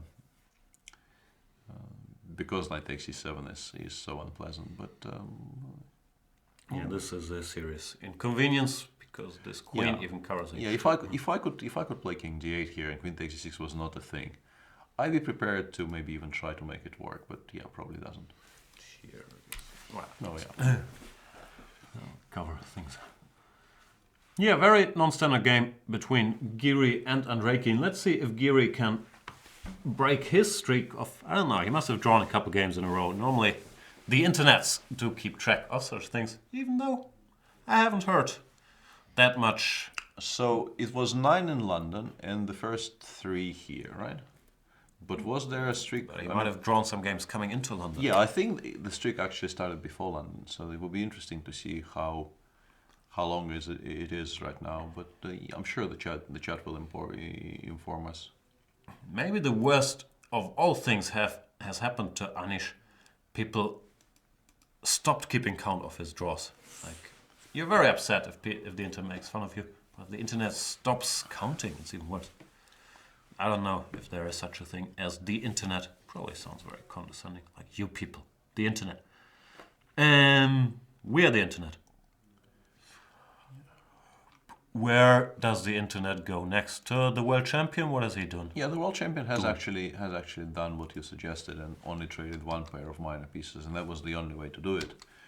But yeah, now strategically you would say black is absolutely safe. His only problem is this bishop on g6, which remains. One day we shall return. Huh? Yeah, but still, this has to be okay for black.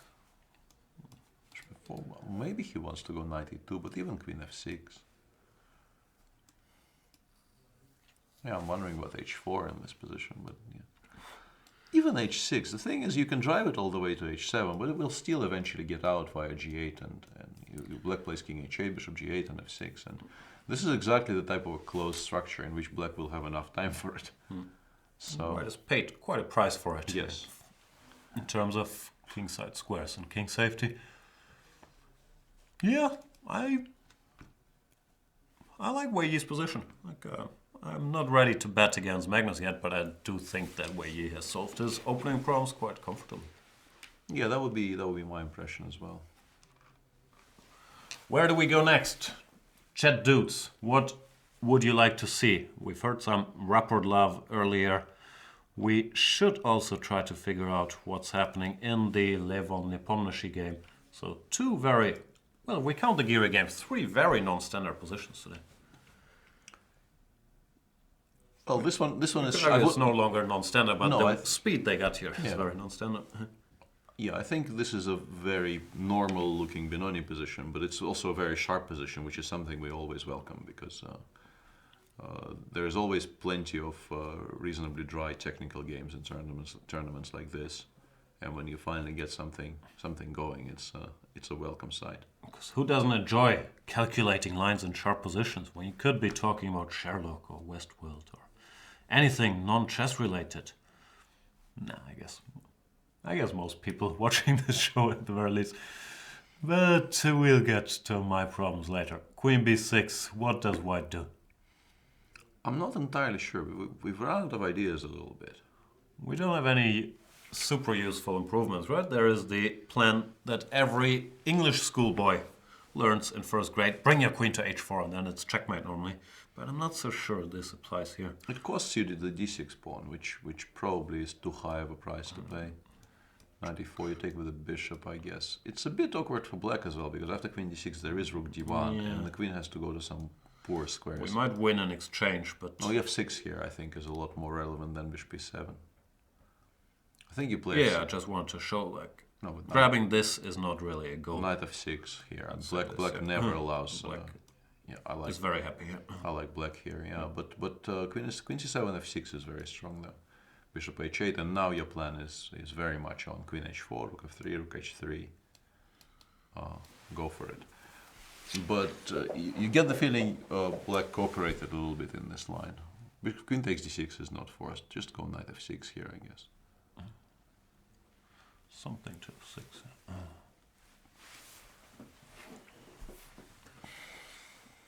What's such a position? Probably enough compensation, but no more. Yeah. Yeah. The first uninformed opinion would be white will not lose, but white shouldn't win this either. Yeah, FG is always a bit scary for black. Yes, but you gotta think, but there's not that many attackers here. yeah. Here, king h8. Yeah? Why? I don't know. Just king g7 felt loose, but I don't know. I probably prefer it on g7 so that I don't blunder some rook f6, queen e5 later. Yeah, no follow up really. Yeah. No, black should be fine here. So far, yeah. I'm struggling to formulate. Queen e1 has been played. On board. Levon has attended the Lawrence Trent School of Chess. Yeah, we'll see how this continues. Yeah, this. Yeah, I thought, well, this might be a move. Yeah, but it's definitely a move. But the question is, once again.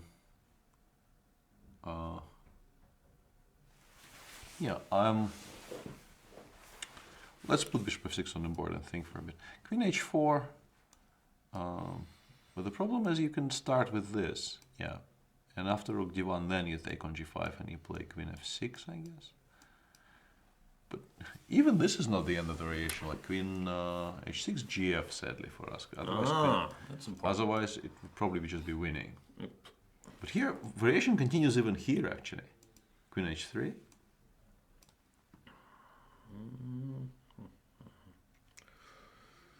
No, this actually could be very promising for white. Followed by rook takes f5. Rook f5. No, I'm Rook scared. fd8, I think, is the only move that doesn't lose immediately. But even rook df1 here.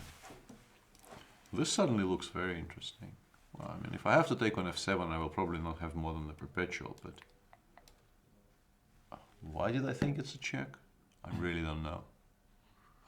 I honestly considered the idea I might be getting mated along the back rank, and decided that I wasn't. I don't know, yeah. Hang on, rook fd8, queen h4, maybe. One move ago. Knight f6. So sad. Tricks. Yeah, but we are at least having fun analyzing this, and there's. So close now. Yeah, we are getting extremely close with white here. It feels like we should be winning, but we're not. This, but it's not. No, e4 and not quite in time. even rook d6, but I'd start with e5 is a powerful idea. Sorry. Yeah, I'm just. Even after e4. Yup. Yeah, black. Yeah, I was going to say might I make was a draw wondering there. if this is okay for black, but it's not really. probably. I think takes queen g5 check on gf, and yeah, well, you'll be very happy. Very lucky if you don't lose on the spot here. Yeah, no, queen e1 is. Kudos to you for spotting this, because I was really fixated on the idea of not giving up the d6 pawn so early. But giving mate takes precedence. It's a weird position.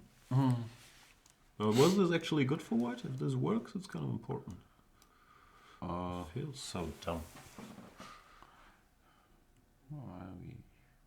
Do we have to calculate rook d4? Yeah, that's what I was thinking, but it seems not to work. Like takes, unless you just play rook d2 here and you claim that I have pawns on b5 and c4, which will become queen. Which you do. Because e4 rook f4 was worrying me. Otherwise I would start with e4 and I would think that this is useful, but I don't think. Even here rook d2, rook b2, or f5 actually, yeah, f5. Maybe e4 bishop h5 then. But even rook d2, why can't I say, I'll take this, I'll have 3 pawns, why am I worse? No, it's a very sharp endgame which could very easily be quite decent for black, sure. Okay, we're way too deep, but it's a fun little position. Yeah, no, it's more than 10 moves ahead, so we are probably not seeing most of this, but yeah, it's a fun position to analyze and to try and give you the impression of what the plans are and what the tactics might look like. Plants versus zombies. Adiban versus Elyanov is still a theoretical position from the 90s. In the 90s, we were happy with white, or I was happy with white. This used to be my repertoire, getting this very position. And it could very well be that Pavel has outsmarted himself here a bit with his very cunning pawn sacrifice. Because if this is what you get, you're normally, well, you're not supposed to be happy. Are you supposed to develop the queen to b6? Because I'm wondering Queen if b6 was a main move in that I position. think so, but I'm trying to remember what you're supposed to do after 95, because it's awkward. Rook d8, rook c8, what are you? Because 96, 97 is the point, That's of course. the whole point. Yeah, that is why. Yeah, and rook d8 has been played by Elyanov. I don't know what white does. Do you just go bishop d3? No, but then after 96, I think you black were supposed to be completely fine now. Like, this doesn't look too scary, actually. yeah, something like this. Well, I would want to take on d8 and maybe play. Oh yeah, I think this is the line, because bishop takes and I can just do queen takes, maybe bishop b5. Yeah, that's what I was trying to make work, but even there I'm not so sure what's happening. And if I take with the bishop, I really want to play 96 next move. But then you have 97 again. Ah, that's clever. Like bishop e2 and 96 is still not a move because it loses the c5 pawn now. So you have to waste another tempo to even play 96, like bishop e7 maybe. And there's also bishop h5 now, which might not be so stupid. No, it feels like you haven't fully equalized. Well, it's also there's other options here. I'm not sure if this is a move, but there's food for thought at least. Yeah, and if queen g8, yeah, well, I thought bishop b5 might be a reasonable idea for us, because we want to stop knight c6, and if queen b6, bishop b8 might be awkward. If it's a move. It's a move. Well, f6, I'm not sure what I'm doing here. Queen, knight c4, queen a6. Apologies. Queen a4. But those endgames black probably holds. Yeah, sorry, I'm of course blundering the central pawn there. And queen takes played very fast by Pavel. Maybe Pavel still knows this position. It's not impossible. Yeah. Via transposition, at least this. Queen a4 maybe right now. Because I think the play will revolve heavily around black either getting or not getting to play knight c6 here. Queen c8, yeah. I'm struggling to refute queen c8. Bishop b5, even f6, or a6, or a6 followed by f6. Well, I was, I'm always I'm consumed by the idea of playing bishop e8 and it somehow working magically, but I don't think it does.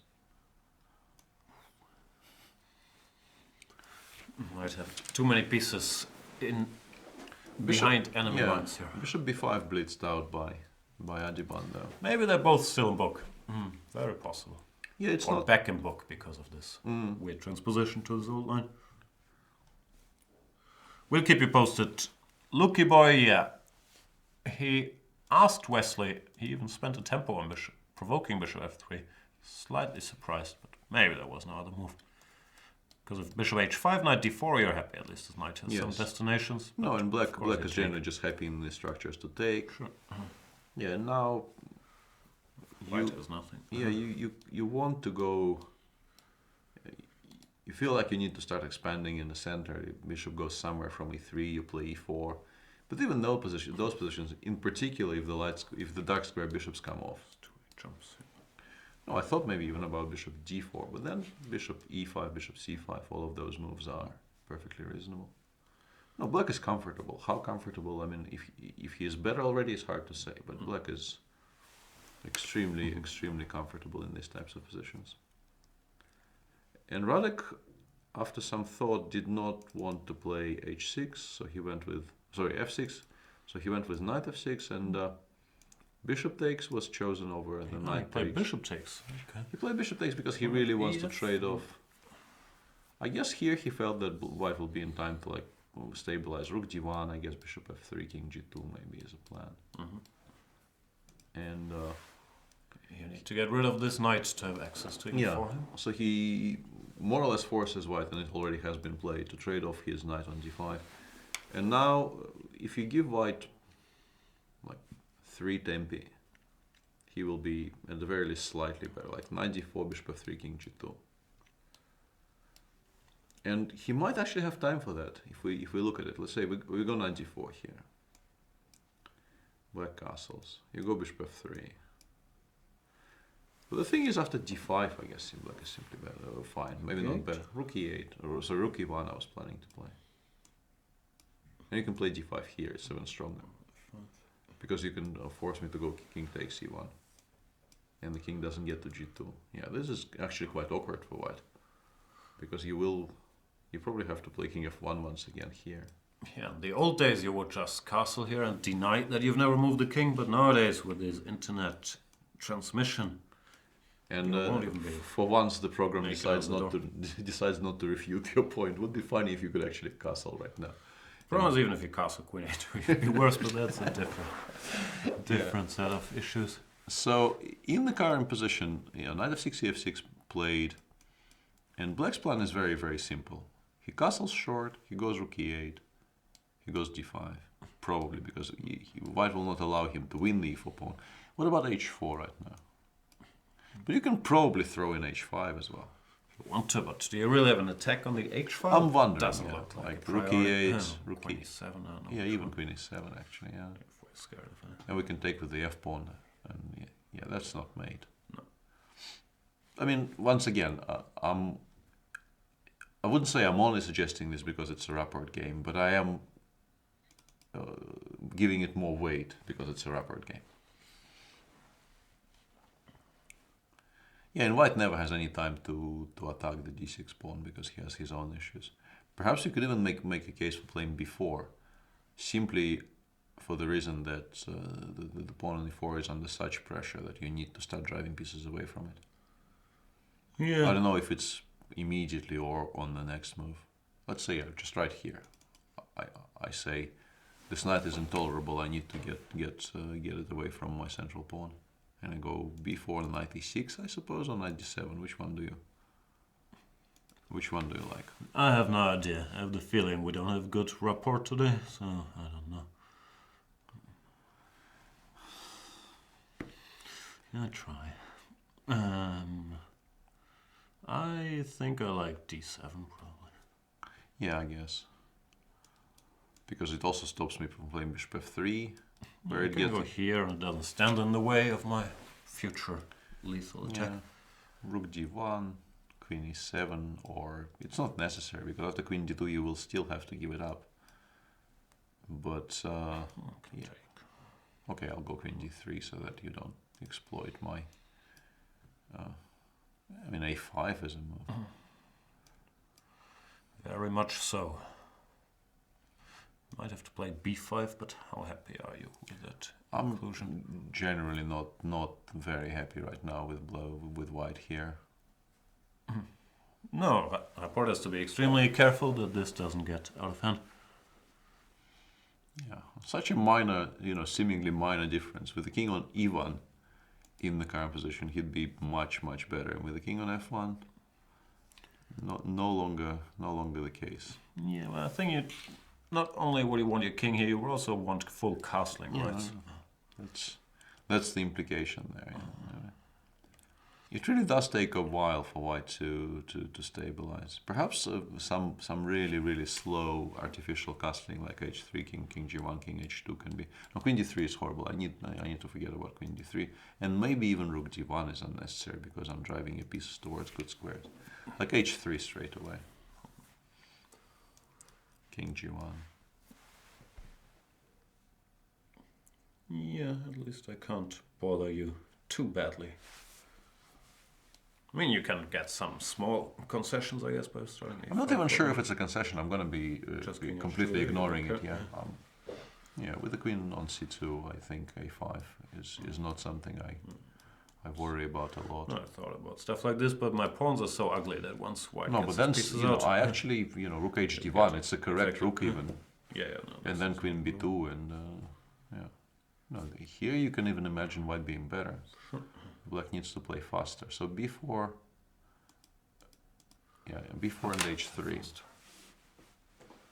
Maybe I have to reconsider my choice of square. But I'm not sure how much better, against that plan. I'm not sure if it stands a lot better on e6, to be honest. No, I was wondering in some line like this, if I'm in time with d5, but I always have rook d1. Yeah, I always want. Yeah, I want. That's my intention or to meet AD. To meet it with some kind of rook d1 related response.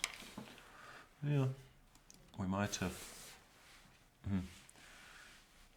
talked about Rapport's being in trouble too quickly. I like this plan. It looks insanely slow, but it seems like there could be time for it. Yeah, I can't seem to refute it straight away. And yeah, if it works, white will stabilize. Because he only really has one quote-unquote weakness, the pawn on e4. And the moment you play b4, it immediately looks a lot healthier. We'll see what Richard settles on, though. In the chat, there's Facepalm Chess is mentioning Pavel's rating trajectory being strange. He went straight up from 2.613 at 21 to 2.761 at 27. Well, there's some years in between that. Then 2.683 at age 29. Then almost straight up again to 2.750. So he's saying he's very swingy, but the cycles are longer, or the frequency of the cycles is lower, which I guess means the same thing. I don't know. Yeah, I've always respected Pavel because I do remember a time when we had the same rating, which is probably when he was at 2.613 at age 21. He's a little younger than me, so I had that rating around 23, 24. But then he just, he kept working away and transformed himself a couple of years later, as it's mentioned here, to a 2.761 player. Didn't always keep that rating. I think 2.683 was just an outlier. He's been he's been a stable 2.7 till 2.750 player for many years now. 2.683 doesn't fit with my mental picture of Pavel at all. It's not his strength. Exactly. So yeah, it could be that, well, he must have had a bad half year, but I don't think of him as really swingy. I just think of him as a 2.750 or 2.7 till 2.760 player, whatever. Who's not quite a top 10 player, but is around 15 in the world. And also really does not get enough opportunities for us to judge whether whether he would be a top 10 player if he got, let's say, as much play time in. Yeah, but you can make that argument for anybody who's Sure. between 10 and No, but 30 in the world. I think his results in the very top tournaments suggest that he could very easily have been a permanent fixture in them. I can't recall any big results in top Not tournaments. big results, but he is generally very solid. I mean, the poor finish to the Norway Chess 2016 notwithstanding. No, I don't mean that just- necessarily, but his yeah. one standout tournament was the World Cup, I thought, where he Sure. had like 7 wins in a row or something. Nuts. Yeah, I think he started with 7.5 out of 8, or maybe even 8 out of 8. One of those, including a 2-0. One of those 4 rounds was a 2-0 victory over Grishuk, for instance. Which, of course, if you win the first game with white, people start doing weird things against you with black. So, but still, you need to win those games, and yeah, that was a tremendous tournament for him. And he's been around for a while. All these guys have been around for a while. But Pavel, they won the Olympia with Ukraine in 2004, I believe, for example. Sergei Karjakin was on that team in 2004. Goes to show you. They've all played some chess. Yeah. A6 on the board here to Yeah, you guess. Fight for yeah, you 96. play in Who's bishop going here? a4, of Yeah. course. Yeah, and yeah, if black is actually forced to trade off to exchange every single minor piece he has to on You wanna c6, keep that, don't yeah, you probably take white a little bit. Although, how large is white's advantage here with only 3 pieces left on the board? You played these positions a lot more than I have. Well, normally I'm grinding against 2400 players, not always very successfully here. But I would guess you don't win this against Pavel. It looks like very little to me. Yeah, especially if black gets c5, c4 in, because you just don't have pieces to put any pressure on it. Because this construction is very solid, but it's very hard to Yeah. do something. Like whenever you take this pawn, this will get weak. And White's position is, Sometimes very, this very, draws. very, very nice looking, but in terms of how you win this, it's not very helpful. you need more pieces. Like you need a knight on f6 Oh, and a yeah. knight on c4, something like that. In particular, drastically that pair, changes yeah. the In particular, equation. that pair, because the knight on f6 would be really horrible, and would need to get traded off as soon as possible. So yeah, Adiban will end up, I guess, with a micro advantage of some sort, but probably not enough to win against a player as solid and as grounded as Pavel is. Speaking of solid and grounded, his former teammate Sergei Karjakin will not have great trouble steering this game to a peaceful outcome. It looked like Hari didn't have any fresh ideas in store for this Italian, or maybe some detail surprised him. Because in the Italian this is not always obvious, but they're trying all kinds of subtle move orders to force your opponent to something he doesn't like. That seems like, yeah. Yeah, he did not. Hari didn't get anywhere today. Seemingly, at least, it didn't. It doesn't seem like he succeeded today, and yeah, this is extremely dry. You could maybe even make an argument that currently black is ever so slightly better, but yeah, there are just no weaknesses. And yeah, rook takes c5 has been played. You take, you go king f1, and I think I black. have a very strong feeling, Yeah, if king we of1, rook check the c5, yeah. database now, that this position will have been played before. Not impossible, yeah, but rook d5, king e2, rook e5 check. So I the think is typical how. end to the game. Yeah, is how the game probably will end, because there's really not a lot of stronger options available for either side. Yeah, solid draw here between Hari and the World Blitz champion Sergei Karjakin.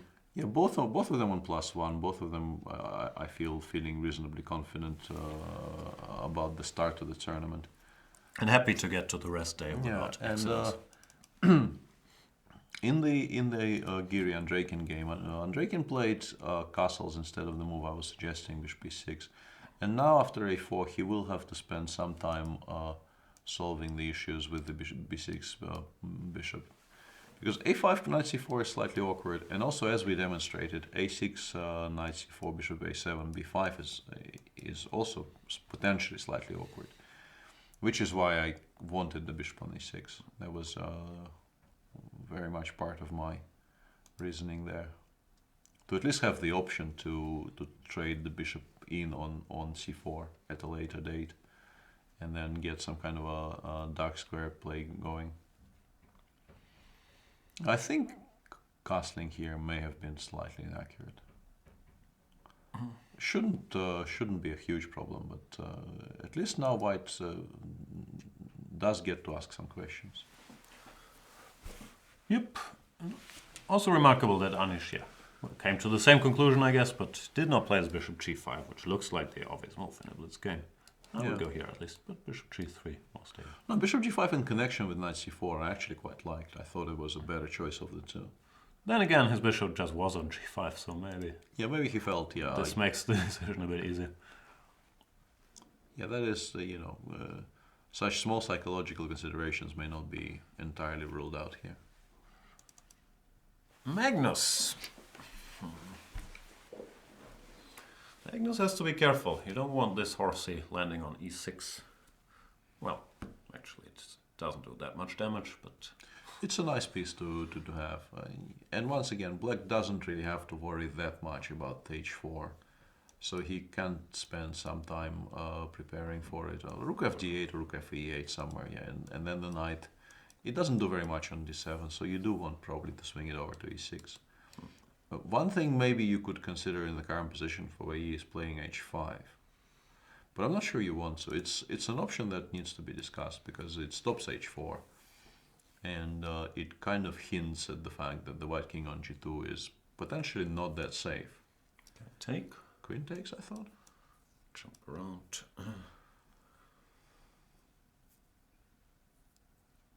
Queen g5, maybe. Well, you do have this option, of course, but... I don't think Magnus will do that, but... probably not. Okay. Now this I'm losing a pawn. Well, you can actually pick... horrible it would be, but... You can pick it back up by going king g4 in this position, actually. Take and king g4. It's not completely insane. But black probably is just fine after g5. Yeah, in the end, black is not worse. Yeah, knight f6. No, I think black has, h5 might be playable, but also I don't think white actually is threatening anything. So, that's more my problem. I don't know what my next move is or how to shuffle the pieces. And in that respect, maybe rook fe8, hints at e takes d4 next move. Yeah, because d5, the pawn on e4 might start hanging. So rook e8 might actually force some kind of a reaction from white. Is d5 a move? Knight takes. Knight Wait, takes. I haven't made progress. No, I think you made regress here. Maybe white has to be very humble. And white always has this bailout available to him. Queen g2, knight g2, I mean e4, c4, g5 even. Or the immediate d5. Immediate d5 I'm kind of worried I will lose this piece on g6 after d5. Although you can always take on e4 in reply. Probably ends in some kind of a draw. But also just take d5. Yes, you can play f3 if you want, but I'm not sure you're that happy. Better. Yeah, rook a8. The usual stuff. Knight f4, f6. Yeah, sure. This is very typical Queen's Gambit declined player with white. You're so happy you got in your e4 and then you find out these are just weaknesses. Yeah. Been there. Exactly. So yeah, Magnus has not won the opening battle and will be hard-pressed. Not to hold, I think he can. He's going to hold if he wants to, but to make a struggle out of this where he has winning chances. Yeah, I think that's a fair description. Look, Van Vele is going for solidity. Yeah. Well, once again, if he gets something like, if you imagine black passing for like 5 moves, and you go bishop d2, rook fc1, to have the e1 square more comfortably for the bishop, and then go knight a4 before knight c5. You've made progress. Winning, but yeah, you've made progress, and you feel a lot happier about your life. But black probably can and should do something about this and not allow this entire sequence. I thought I want to go bishop f4, exchange these guys, play e3, rook fc1, and be extremely solid. I don't think I'm better, but I don't know. Yeah, black probably goes for something connected with h6, g5. You probably stop it by playing h4. Yeah, it is very, very solid, and maybe you can eventually go for something like knight e2, knight c1, knight d3, knight e5, or something along those lines. I really like this d4 move, actually, because all these bishops and knight options bothered me, and they bother me more than knight e4 options that black now has. Sure. No, I think it shows that Luki understands that I mean, it feels like you're killing off your own play in the center by playing g4, but it also controls black's counterplay a lot better and it shows good awareness from Luke. And these pawns aren't that weak, especially after d4. They can't really be attacked. You need to be able to attack them. From where are you going to do that? From here? So yeah, Luke is maintaining equality at the very least. Karjakin's game has actually been drawn along the lines of what we described. We're experts in finding move repetitions to end games. That we know. So yeah, we're one game down for today. 1 down, 6 to go. Let's go to Dr. Levon. I'm a bit surprised by this, to be honest, because I really did think Queen h4 was very, very interesting in that position. Maybe Bishop h6 is very interesting too. Queen takes d6. That would be my issue with it. Let's throw this in for. I'm not even sure this helps white. So I'll throw it in anyway. E7, I don't know. Is there any? No, I don't have enough pieces for violence. No, I think I'm reasonably safe against. Maybe it takes bishop c6 and you pick up the b5 pawn. Maybe this is the reason. Rook takes it? Yeah, I have to, because otherwise fg6 and rook d7 wins a piece. And knight takes is not something I want to discuss necessarily. Yeah, here bishop c6, knight c5, bishop b5. Even that position is not that clear, like knight d3, 4, knight takes b2. Probably fine-ish for black. But maybe not. Maybe they do this and we all go home. Oh, I think here black continues. Why? Better king. Okay. But yeah, Queen h4 was a much more drastic option and a much more, I think, you aim for more by playing Queen h4. Queen h4 might win. Or lose. Or lose, obviously. But yeah, and this is why we were so interested in it, because it failed. Bishop g7 played by Jan. He really is trying to force white to do it.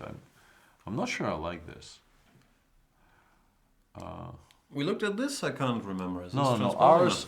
No, it will be a slightly different position. I'm not sure if it's better or worse for white. So takes, there's nothing. f6 you can just take. I think I can take twice and the king will not get trapped on f6. Yep. Here, if white had some magic queen h6 maybe, but he doesn't, so this is fine. Can we play... No, but I think trading on g7 is wrong, because now if we go queen h4 there with the king on g7... It's not f6. Yeah, black can play knight f6 and black will play knight f6 instead of... So it's more or less winning. Yeah.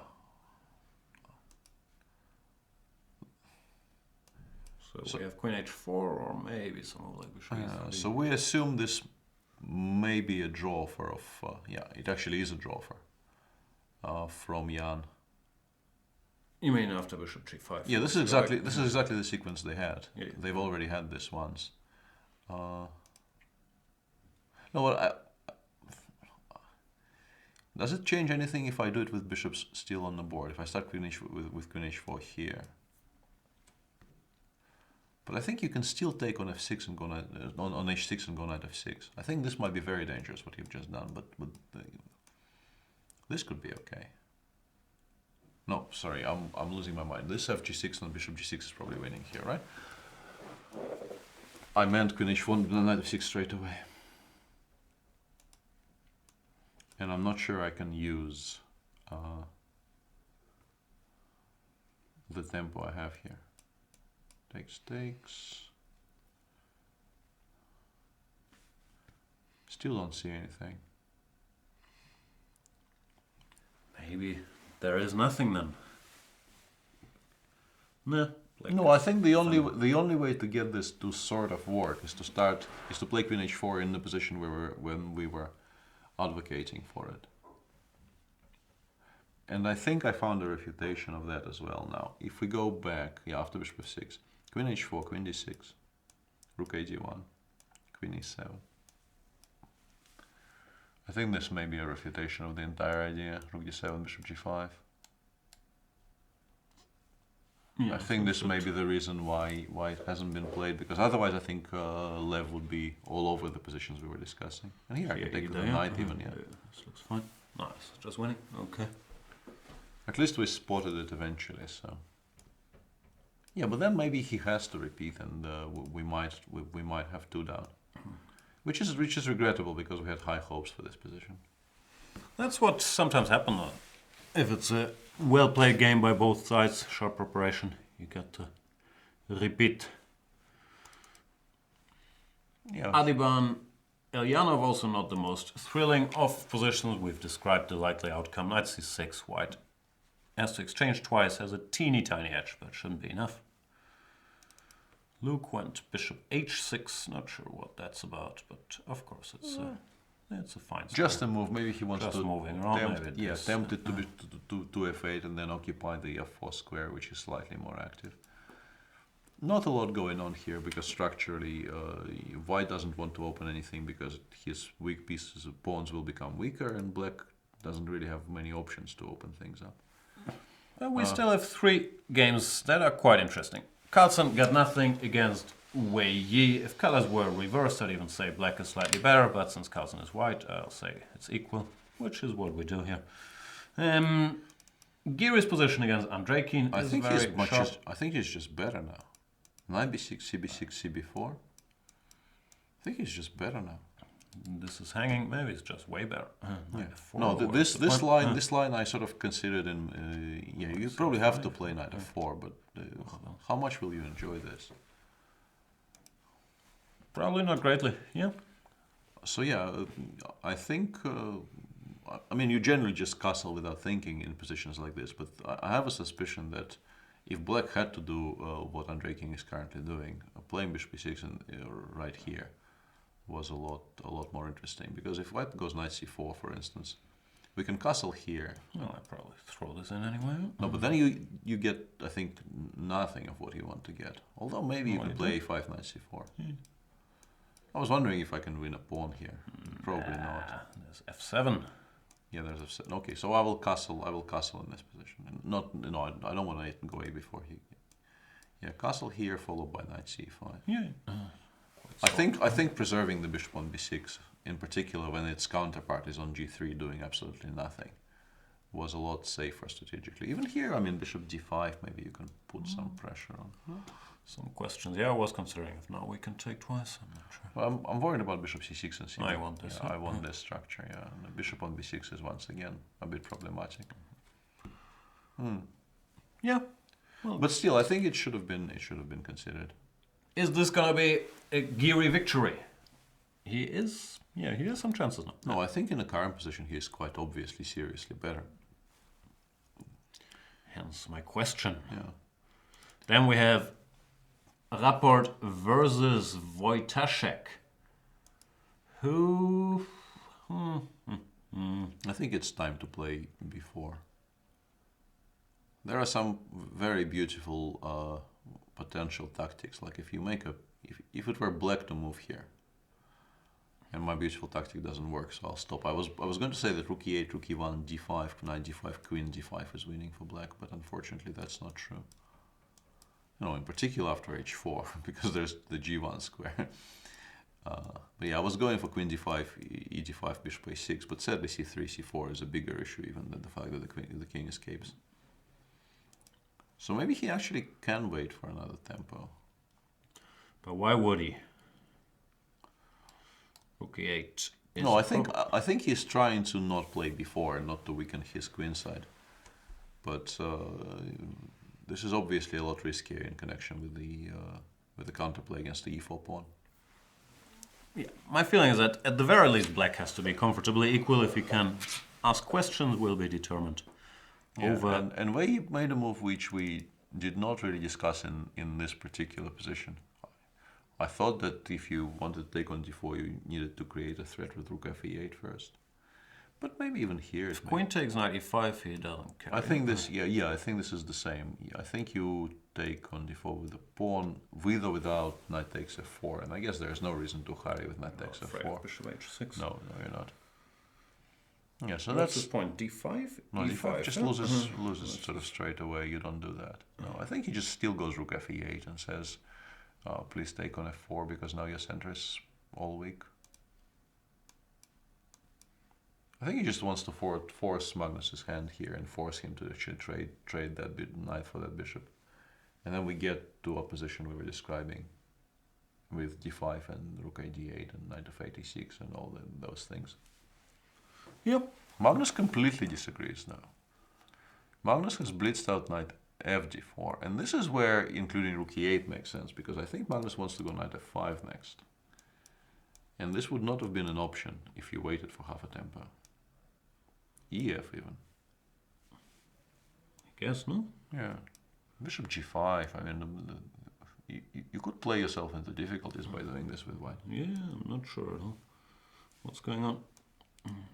Yeah. This d5 is going to be Well, very sound formation. If black actually settles here, and if you saw some kind of c5 ideas or like this, yeah. No, this I think you could just be in a lot of trouble.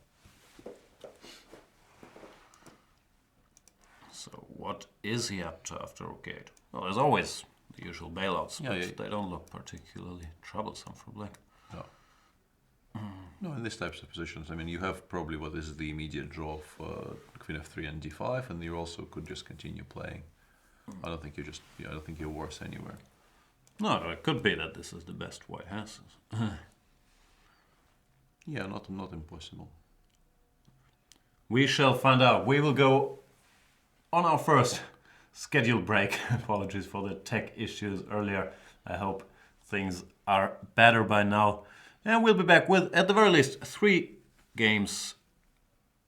Still very undetermined and very unclear. I was wondering if I can include the Magnus game in that equation, but I think I can, because this can still go anywhere from here. And also, I think Magnus is very determined not to allow any immediate simplifications and not to allow for the game to fizzle out. For sure.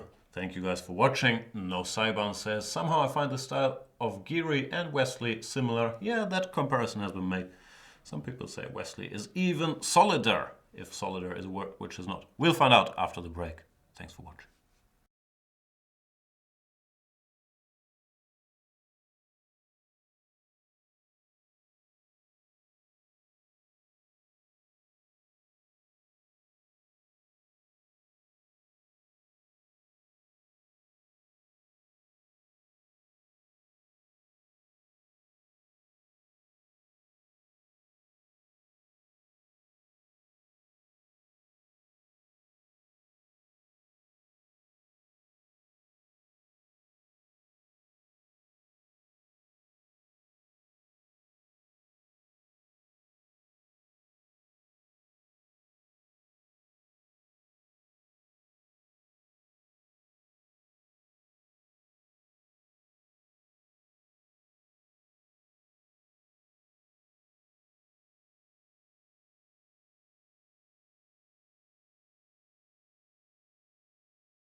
Welcome back, boys and girls, to our coverage here on Chess24 of the Tata Steel Masters. My name is Grandmaster, that is my first name, and Jan Gustafsson is my last name. I'm being joined by Super Grandmaster Peter Svidler to talk us through it.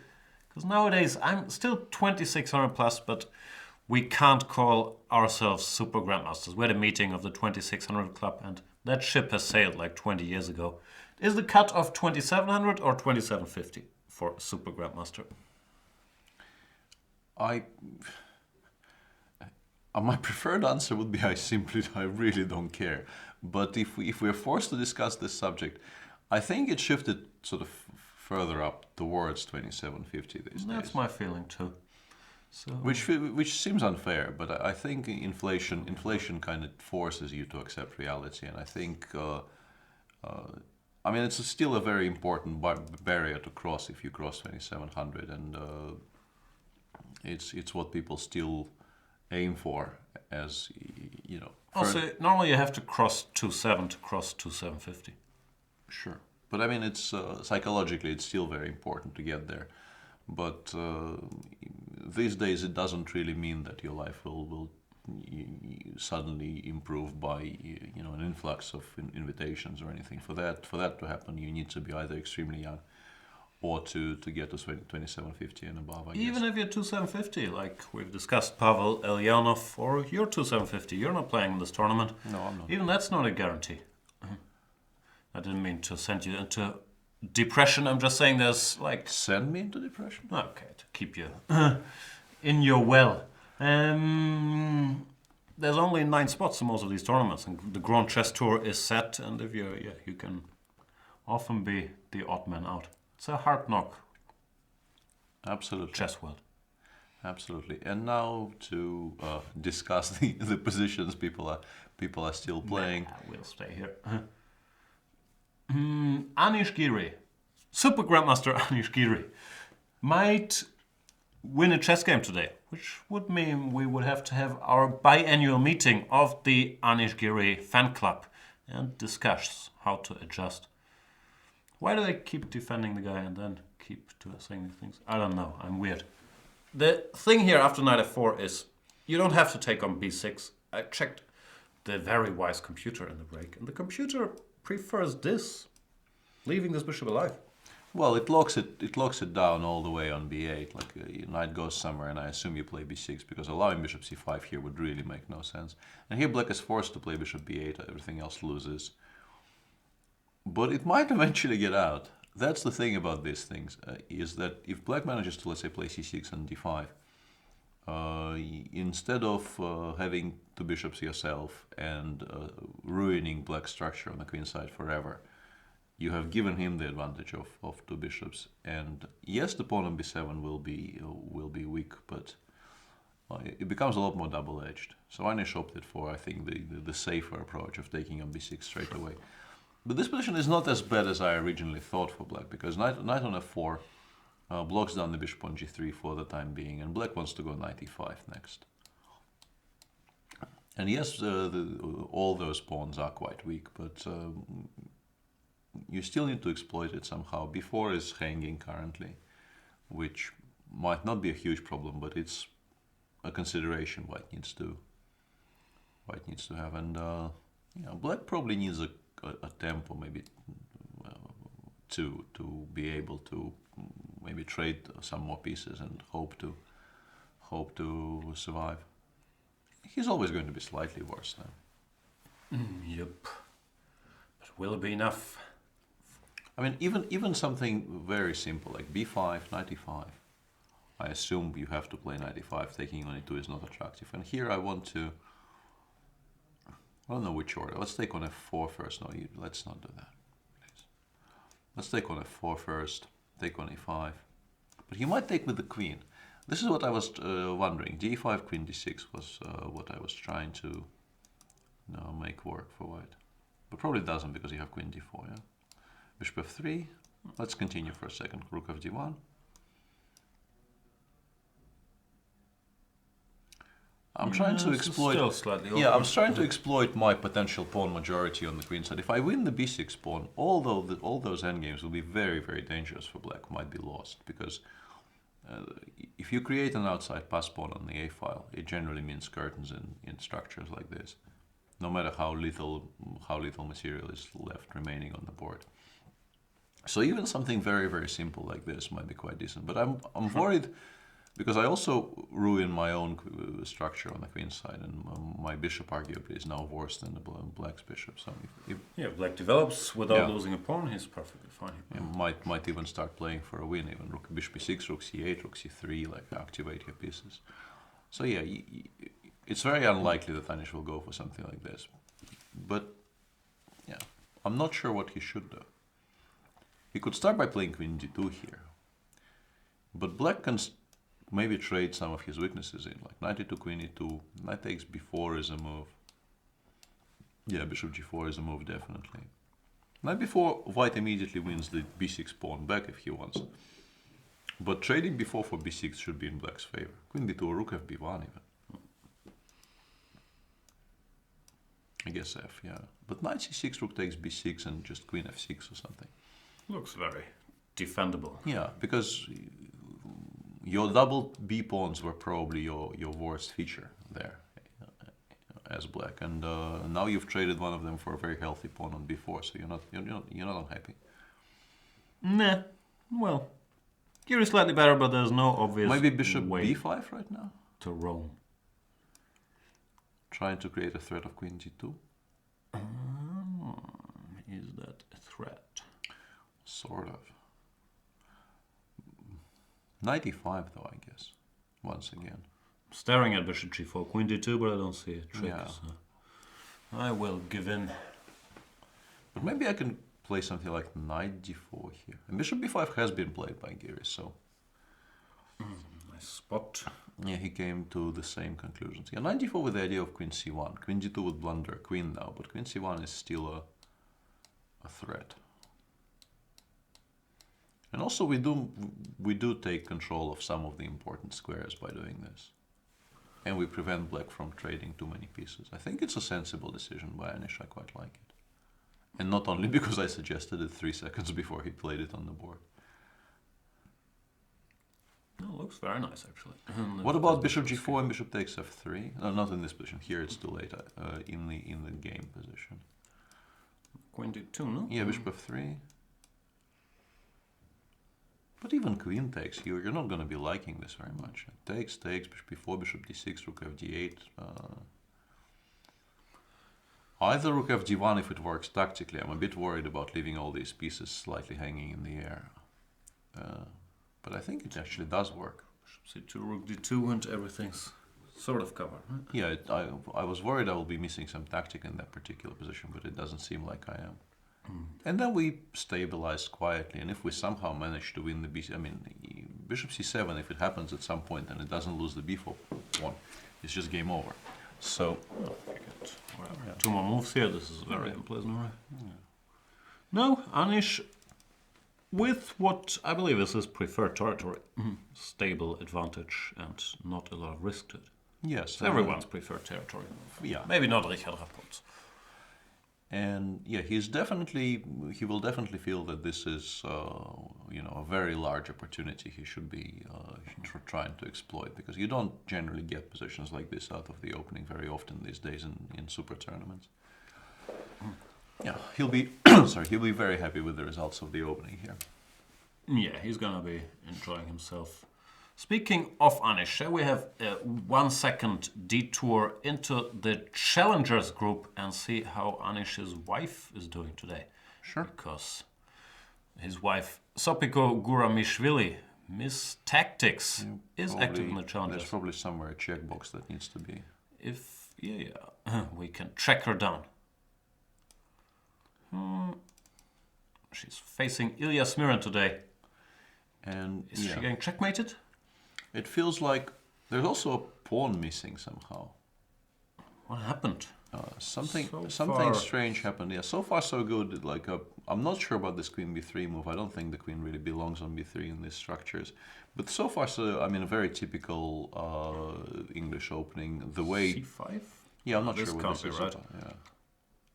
Yeah. No, things have not gone well.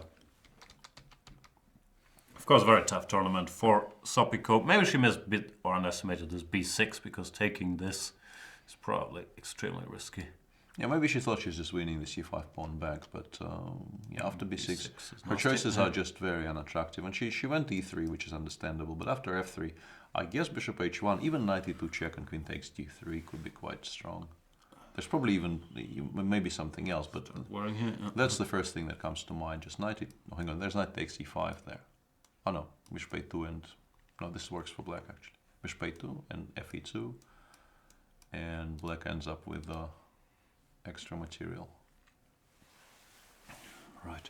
Just a brief tour through the B group. What is this position? This Wayne is Jones. yeah, this is a really weird structure, and I guess you favor white because the pawn on f5 is a bit weak, and yeah,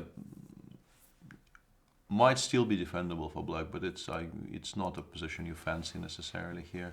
How's Gawain been doing? He won a nice game against Sopiko, but then he got checkmated by Ragar.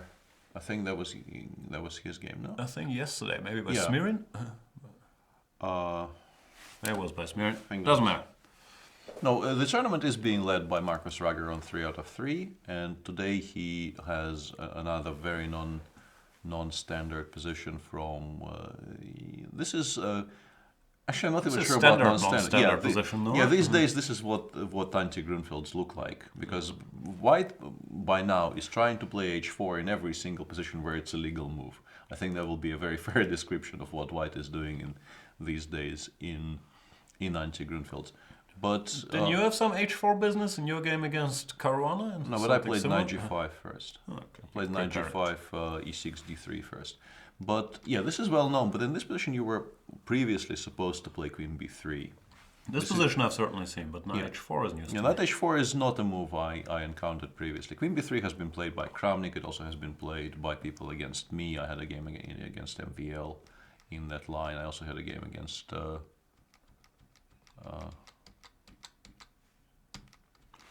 some other people. Yeah, and but this looks quite decent for black because queen h7 is nothing. You just play king f8, and if you start driving these pieces back, you will just be doing quite well. You have no immediate like pawn breaks or anything, but neither are those pieces that Jan is highlighting doing anything at all. So you can play, let's say, rook d8 next move. King f8 is maybe a useful inclusion somewhere. And then you will see what's what. But Raga just crushing this tournament so far, which is very impressive. So far, running away with the field. And yeah, when I looked at the lineup of the challengers, I mean, he obviously is the highest rated and the rating favorite. But I thought maybe his style was not ideally suited for this field, because he generally is extremely well prepared and very solid, and generally does quite well against very strong players, because he just gets very good positions out of the opening. But here he would need to score a ton of points to win. And this is exactly what he's doing. So yeah, very well played so far by Marcus. I'm curious about is my boy Niels Grandelius against Jeffrey Zhong, the junior world champion. Niels, true to his style, is trying to checkmate.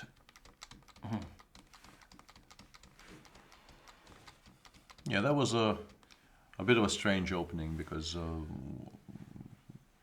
I'm not sure if bishop g5 is the main move against queen d6 Scandinavian, No, it's not. and but g6 is a logical reply to it. And what you get is some kind of a Pertz-like situation where my initial response would be black should be completely fine. Well, unless he gets checkmated. No? Yeah, but I don't think it's fast enough here. What do you do? Knight e5 would be the starting point, I think. Jump. I'm wondering if I can just take and take. No, I can't. Sorry, I'm going completely senile in front of a worldwide audience. Nah, don't worry. No one's watching this. Yeah. Yeah, that would be problematic. Yeah, knight g4 is an option, but then you go queen d2 and you're not that unhappy. No. Yeah, maybe I underestimated how unpleasant this direct play that Niels is going for is. We'll find out. Always a lot of action in the challengers. Eric Hansen, who commentated parts of the World Championship match together with you here on Chess24 is facing Dutch prodigy, who once, I believe, his biggest accomplishment is winning a Bantam Blitz match versus Bantam Blitz game versus Radio Jan. But he's also the current Dutch champion, very talented kid.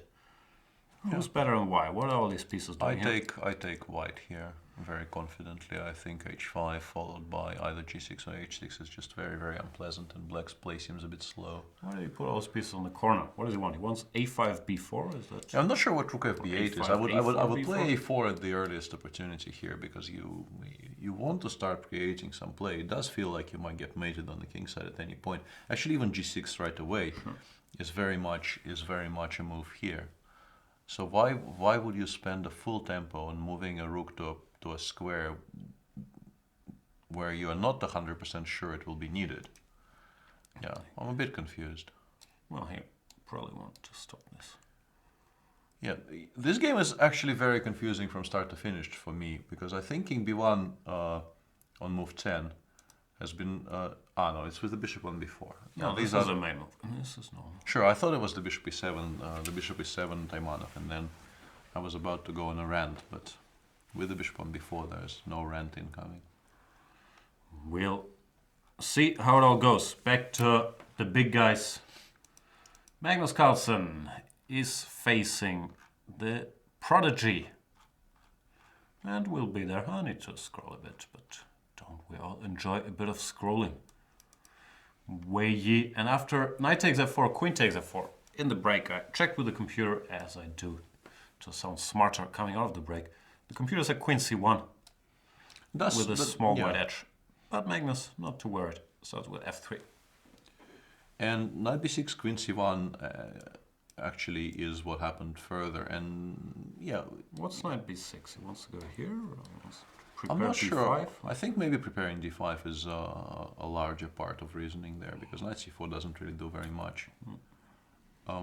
Queen c1, rook a c1, and here you can play the immediate d5. You can also maybe play f6, bishop f7 first, or just f6 and keep it there.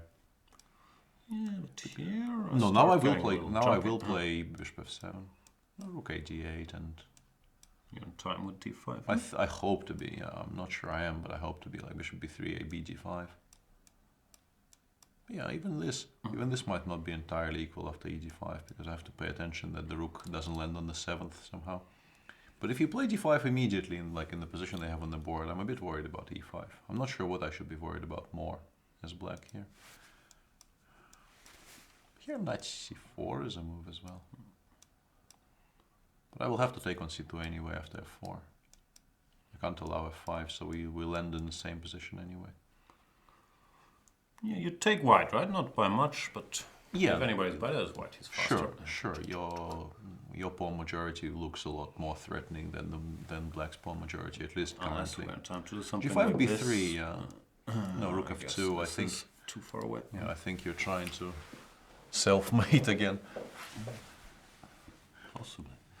Yeah. No, this it looks like a very quiet endgame, but it could liven up very easily especially if Wei plays d5 and allows e5. This is a very unbalanced type of structure. Well, yeah, one game we haven't looked at for a while is the Rapport-Vachier-Lagrave game, and I have to say that I'm really I feel the way Richard approached the solving the problem of his pawn on e4, I sort of disagree with. Strong words, yeah. Harsh criticism. Sort of disagree with. Yeah, harsh criticism. In your face, Richie. I should stop the nicknames thing. Apologies to Richard. Castles. What do you disagree with? h4? I think playing b4 at some point really did make sense. Yeah, I don't like allowing rook e8 simply. I think driving the knight away so that rook e8 would not actually hit the pawn on e4 with the tempo was better. And because we were always going to do that, I actually preferred doing it even before playing knight f4. Sort of exactly the way we were doing it when we were analyzing it. And have you noticed my amazing restraints, that I'm not making any jokes about playing b4 before? Yeah. every time I mention the move, You're kind of nervous that it's yeah. coming, right?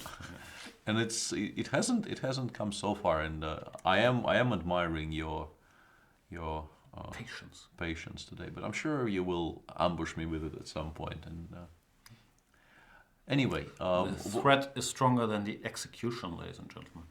absolutely. Complete nonsensical rule in chess. Always go for the execution. You can't buy anything for threats. Just do it. I never understood that rule at all. Anyway, knight d5 bad because stupid bishop. But the computer thinks it's not as bad as human hungry eyes would assume. My initial assessment of this when I saw that Richard went for this with the machine will just scream that black is a lot better. The machine says this is still close to equality, I guess, because white's position is so solid and it's not that easy for black to create anything. But you will be grimly hanging on here with white for the rest of the game, hoping that f4, for instance, never happens, because the current position they have is... whoops. Don't touch anything. We've discussed this. Yes.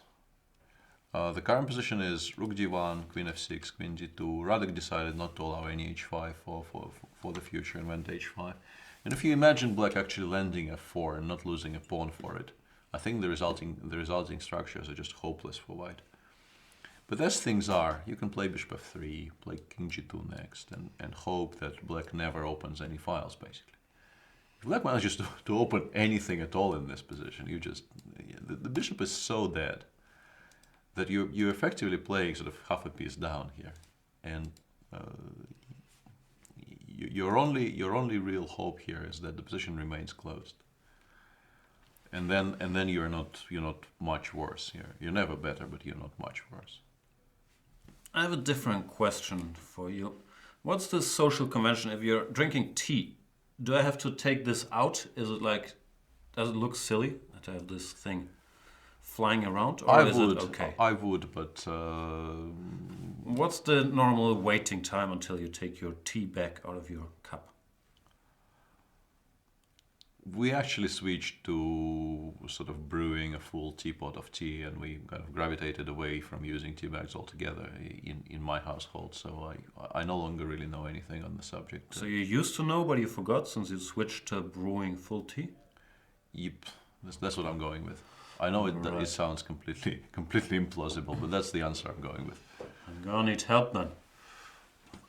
So is playing Fanveli and is a little better. I was surprised during my machine tour that the machine thought Wesley was seriously better here, but it did not approve of this bishop h6, h4 business Luki did.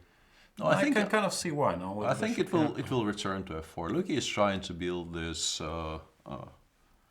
checkers position. Wave breaker, and hope the black never really opens anything. It's similar actually to what Richard will be doing for the remainder of the game. You establish the structure on the king side with the pawns on the dark squares. Then you play bishop f4. You hope it gets traded off, and then you say, yes, I will never have any active plans in this game ever again, but neither will you. And let's agree that this is very peaceful. You gotta be extremely careful though, because especially if you're going EF, which I'm not sure you have to, you might be able to go GF. This could become another target after GF, H6, G5 one day. Could be an option. And Wesley played A6, A5 here. Sort hinting. Of hinting. Maybe, I mean, Rook A6, B6 is one plan. And the other thing I wanted to mention, is Knight takes C3 followed by A4 ever something you would consider? Sure. I think it might be, because if you can make sure that the pawn from C3 never gets to C4, and then you play B7, B5, that pawn on C3 will be an eternal weakness you can play against, and you also probably win the A file. So, black has a very enjoyable game here, quite clearly. We have mixed opinions on the average length of a tea bag in the cup. Someone says 2 till 3 minutes, depending on sort. And Sheen 79 gives an answer that makes sense to me. Depends how strong you want the tea. Look at the color. It's very brown. What does that mean, Sheen 79? Do I want it very brown, or would I have preferred it slightly less brown? Well, it depends on how strong you generally take it. But he said look at the color. So you want more specific instructions, like a color scale. That'd be excellent. Like I can't taste. Use my taste I buds. think it's difficult to do. I mean, if chat is allowed to post pictures, then maybe he could post like a color scale with arrows pointing to various parts of the spectrum and saying, "Take it out now, immediately." And if it's that color, you can keep it in for a while. But I don't think they are allowed to post pictures in No, chat. I So. would hope he would get muted for hours for trolling stuff like that in the chat when there's a lot of important chess games going on. Like, why would you discuss teabags? Yeah, I don't think you're allowed to post pictures, or probably there's no technology with it.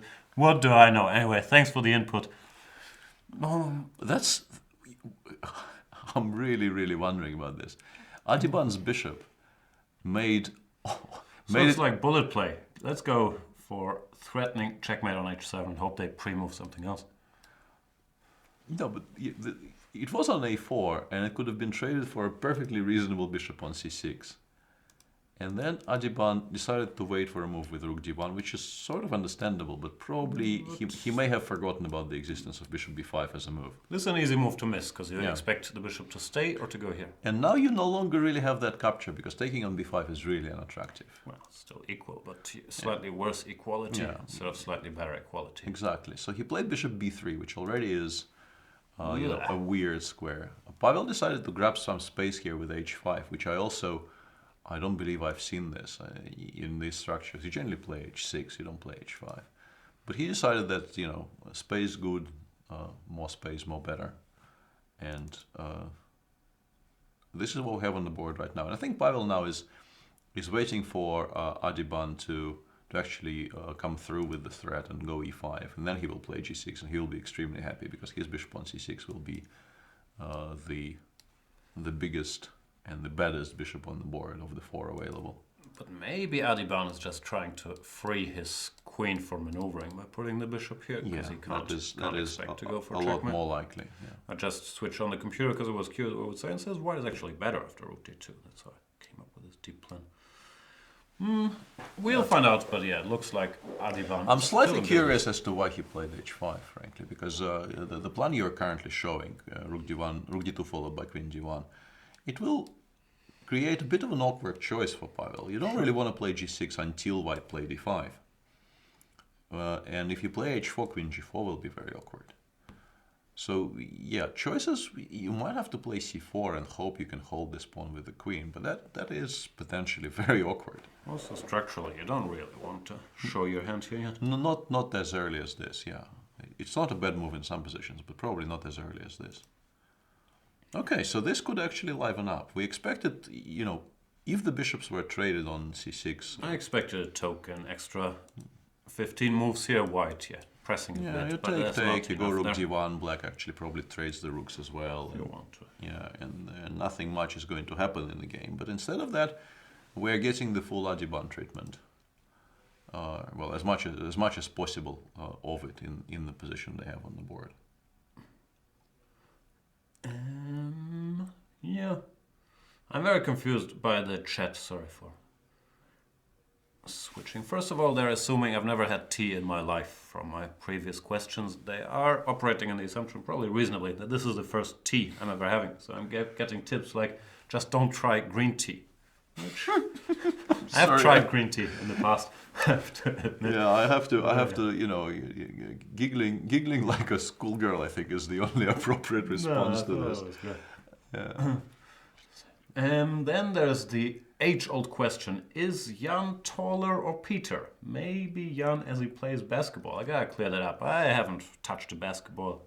Well, ever is not true, but I don't play basketball. I just watch it. I take a very passive approach to my sports. Like, I spectate. I don't really move. Yeah, I'm in full agreement here.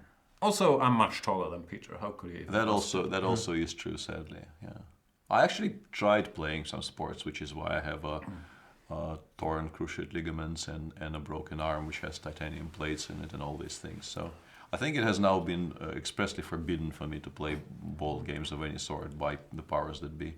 Wow. I also have titanium plates on my arm. We have so much in common. Yeah. I have 2. How many do you have? 1. Oh, see? You're ahead in, every single conceivable front, I think. We've established that. No, that's not true.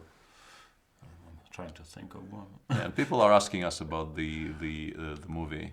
I will say that Horrible. I would much rather Hated it. I would much rather watch 2 hours of Miracle Rogue than 2 hours of Rogue One. What's Miracle Rogue? Some magicians? Miracle Rogue is great. Rogue One bad. End of discussion. Yeah, I was very unhappy. I keep falling for this. Like I told you this story that whatever new Marvel or Star Wars franchise movie, they always give it 90% on Rotten Tomatoes. And I get all worked up. And then you watch it and you think, okay, this is sort of empty calories. What am I doing with my life? Then I fall for it again. I think I should authorize these big franchises to just, withdraw 14 euros or however much it is from my account every year, and I don't have to go watch the movie, and everybody's happy. Yeah, I think that would be. I agree with all of that. Yeah, because. Miracle Rogue in-depth. It's nerd stuff. I'm not going there. All right. So you do not consider chess as sports, guys? No, of course not. Sports requires an element of movement. Nah, I'm being half tongue-in-cheek. I don't have a serious opinion on that. Like you could. There's give all these lots and lots of things happening in the Giri game. We should go there. All right. I can tell you that Giri had not attended a gym until St. Louis 2016 in his life. But he's still young. He doesn't need to. But I think during that tournament he had this plank competition with Ashley. Yeah, that's what I'm saying. He started his sports career there with a plank competition, and then he actually went to the gym. So. No, but I think they did a 2-minute plank, which means that he is remarkably naturally fit. Because I think he only weighs 22 kilos, which makes it much easier to do planks. That is also a fair point. Yes. What's going on in this game? I have no idea. Anish went for something a lot more ambitious than what we were discussing. We wanted some queen takes f4. Anish wanted gf3. Whoa. Yeah, that did not even cross my mind. Well, it's because we played queen g2 and then it wouldn't have been possible. And queen c1 with the express purpose of playing gf is an interesting take on things here. G5 first. Probably forcing black to play g5, I think. This looks horrible. Yeah, you don't really want to do anything else. g5, and Anish had taken both the knights, and here I was kind of I thought bc queen c6 king h8 was very unclear, but I guess it really isn't because you just go king h1 as well, or maybe you include queen c3 check. Oops. You can also include queen c3 check at any point. And I guess white is just a pawn up, and then you create a passed pawn on the a file, and you feel very happy about everything. Rook g1, I guess, for safety's sake. And then you start playing on the queen side because your king side is now secured. And I guess Dmitry agrees because he played rook fc8 in reply. So what's Anish's point? He wants b5 or what? No, I would probably place. I don't know. I was looking at king h1 followed by check on g1 and queen b2 against anything. It looks very dangerous. But I mean, I can play king e7 here, maybe. King e7, for instance. I can also go king h8 and f6, but that looks ugly. That I don't really want to do unless I'm completely forced to. This also looks ugly. This doesn't look particularly attractive either. You can play e5, maybe I play d5 in reply. Yeah, that's what I'm staring at. Maybe no breakthroughs yet. No. Yep, not so easy yet. But yeah, it really blew up from a position where it felt like there will be some kind of a technical endgame, with white having much the better of it. What about the very simplistic plan? Rook a5, yeah. You allow rook a5. And this. Although you still, king h1, rook g1, rook g2 is still in time, I think, actually. No, but rook c5 bothered me already. No, this I'm just trying to keep my extra pawn. Well, you were getting mated on the king side, so I mean, king h1 was kind of required, I think. And now once again we switch to giving checks ourselves. Although once again rook a c6 and I run towards e7. How bad can this be? Shouldn't this bother me? Rook g1 g2. Okay. And that was the entire point here. Well, it's still better even here, yeah? Yeah, I think so. I think so. Bit of a choice. And for B5 has been played by Mr. Anish. Anish, yeah. You could say something about dialectic materialism or whatever you want to.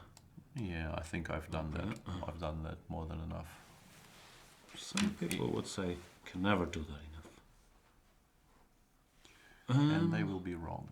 Probably. How's the Maxter? Well, black did play d5, and now We're getting this, the big choice is, yeah. But I think you kind of need to, because otherwise you just offer a draw, pretty much. I mean, if you take on d5, black takes on e1, maybe not even that, because I became mildly interested with dc6 after. Yeah, that's takes what I c2. was going to ask. Takes. Is this possible? Bishop a4, cb, rook b8 might not actually work, but it's an option to be discussed. Bishop d7. I think I'm not running out of squares, although c4, c5 is, yeah, could actually be quite good. But also just d5, knight takes d5. I don't know why I've taken on e1. You don't need to. Yeah. There's no direct knight f5, knight d6 action. There should be nothing. So, sort of regardless of how strong e5 actually is. He's gonna do it. If he feels he's not worse, he's just. Yeah, it's the only move that keeps the game going. Knight c4, f4. Yeah, we looked through this. There's never any time to take on b2. What else is there after e5? Also, why hasn't e5 been played yet? Can we try and establish what could be bothering Magnus there?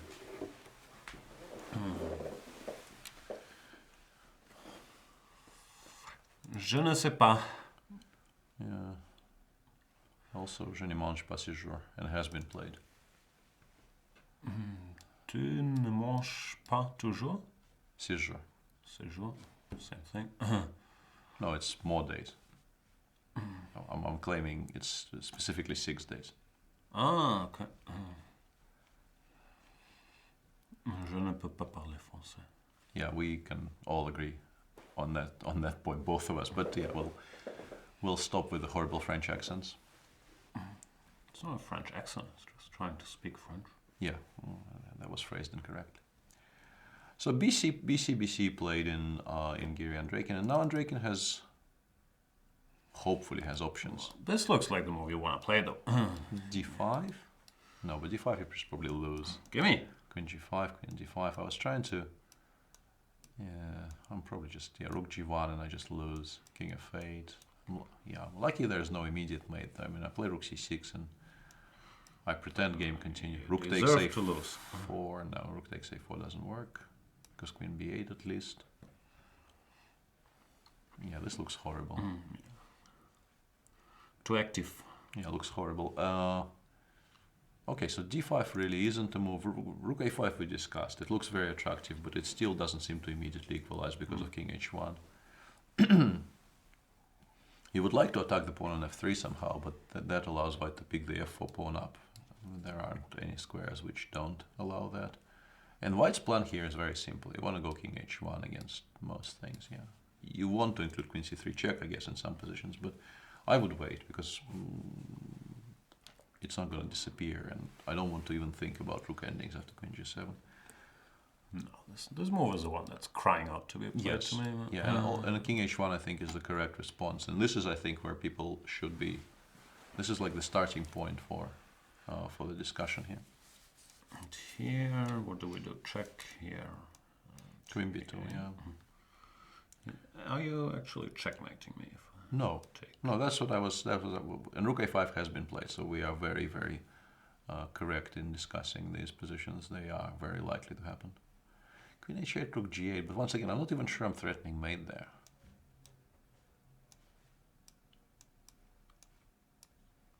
I'm threatening checks, but if Black plays something like Queen H3 here, which is threatening mate. Yeah. And White probably has the perpetual with Rook E8, Rook D8. But after I go back to E7... not sure about the perpetual. so clever. So clever. Okay, rook a5, king h1 on the board, and yeah, we're looking at a very possible position which could arise after rook ac5. We think queen b2 is by far the most natural move here, and I think it is. Rook h c6, rook g1, king f8. Yeah. And this is the issue that, you know, in heavy piece endgames, it's not that easy actually to get to the king, even in the center of the board, if it has pawn cover. Which is why ba, I don't really. You don't care. Oh no, you. I have rook c8. I have rook c8 luckily for me. Yeah. Nah. Trying to make this work, but it doesn't. Even queen g6. Yeah. I'm not sure I'm getting mated after king f6, frankly. I understand. But then you can win the a5 rook. Not just queen g6. Queen g6, black is slightly better. Maybe not even slightly.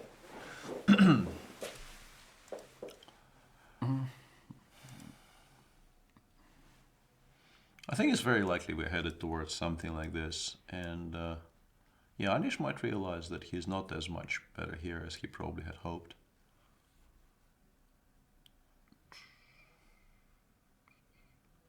Yeah, it's not obvious what to do. Sure, and when I look at this position and I look at that endgame we were discussing with the bishops on b5 and d6 and 2 against 2 on the queen side, I honestly feel like I would have taken the bishops. Could be that he missed rook a5 or something from afar. But maybe, yeah, very possible, because he had the option, even in the game after queen c1, bishop 3, it doesn't matter, you take on over the queen. Right up his wheelhouse too. Yeah. I think he would really have enjoyed putting a lot of pressure on his opponent in that endgame. And here, it very much depends on whether you have something immediate, because, I mean, material is now equal. Yeah, he played queen b2, but yeah, we'll get there. We'll get there. Rook 8 c6, I think, is a lot stronger than rook 5 c6, because why would you allow a5, rook a5? And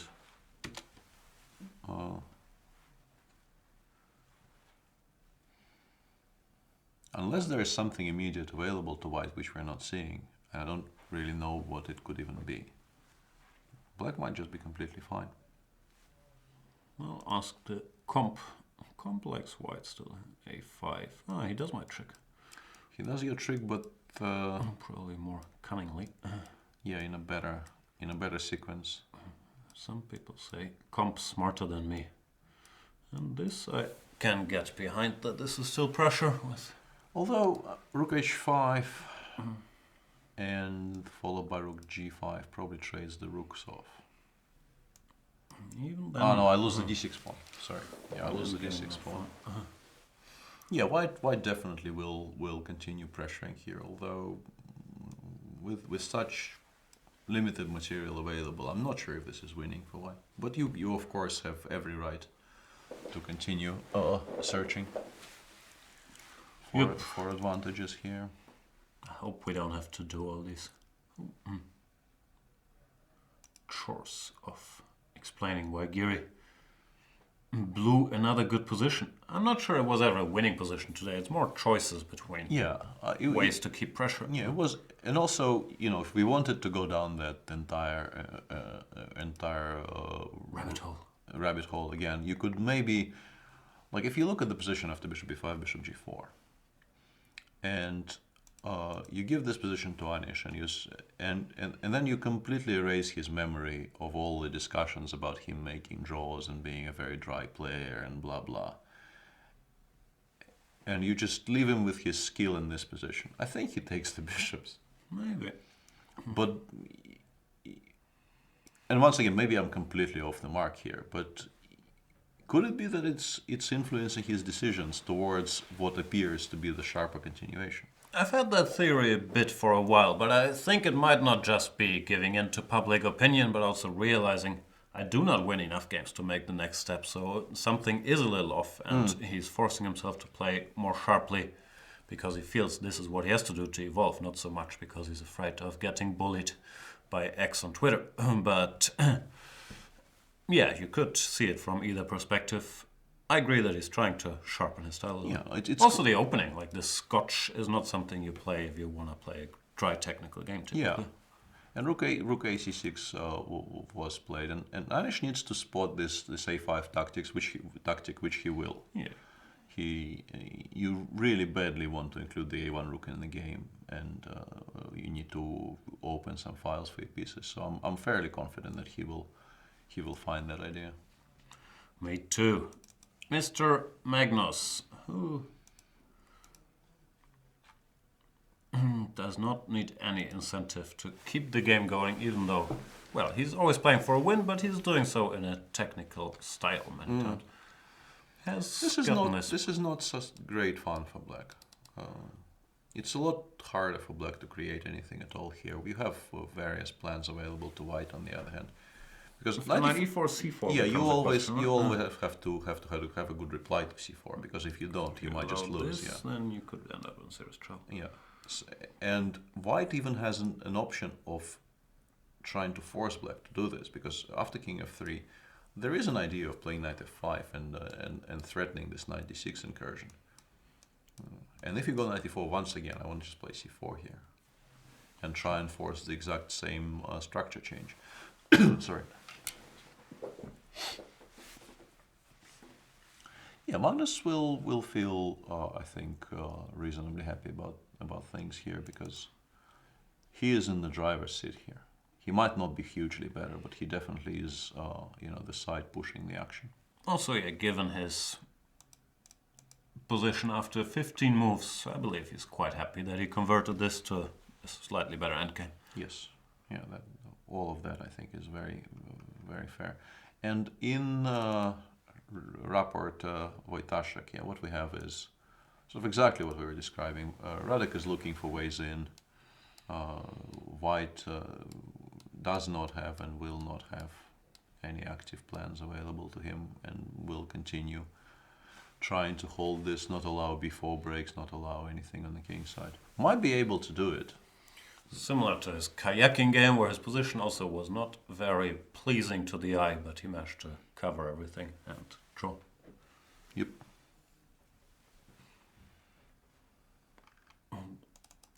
Do you think that Wesley So will also find inroads? I think he's actually going for the plan I described. He wants to take on c3 and go a4, or maybe start with a4, because you can. No, that allows rook takes a4. That doesn't quite Why not work. rook b6? Yeah, rook b6 also is. You can still defend the pawn, but bishop d1 is not the prettiest side. No, it's not. There's even like d2 jumps. Yeah, I think. Yeah.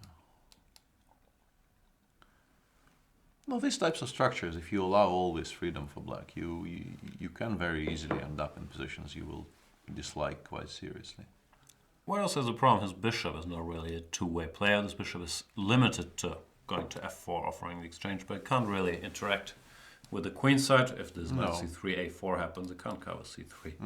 So yeah, it's not fun. But also, I think the time has come to play bishop f4, because you need to start limiting the material, and also you might really find a use for the a3 square for your rook if black piles on this pressure on the b3 pawn. It might be absolutely required to hold the pawn and not lose it. So I don't know if bishop f8 or something like that is a move, because I wasn't sure, but allowing this bishop. Yeah, it's a very nice square you probably don't want to give white, but on the other hand, like 92. But yeah, then you have bishop c7 there.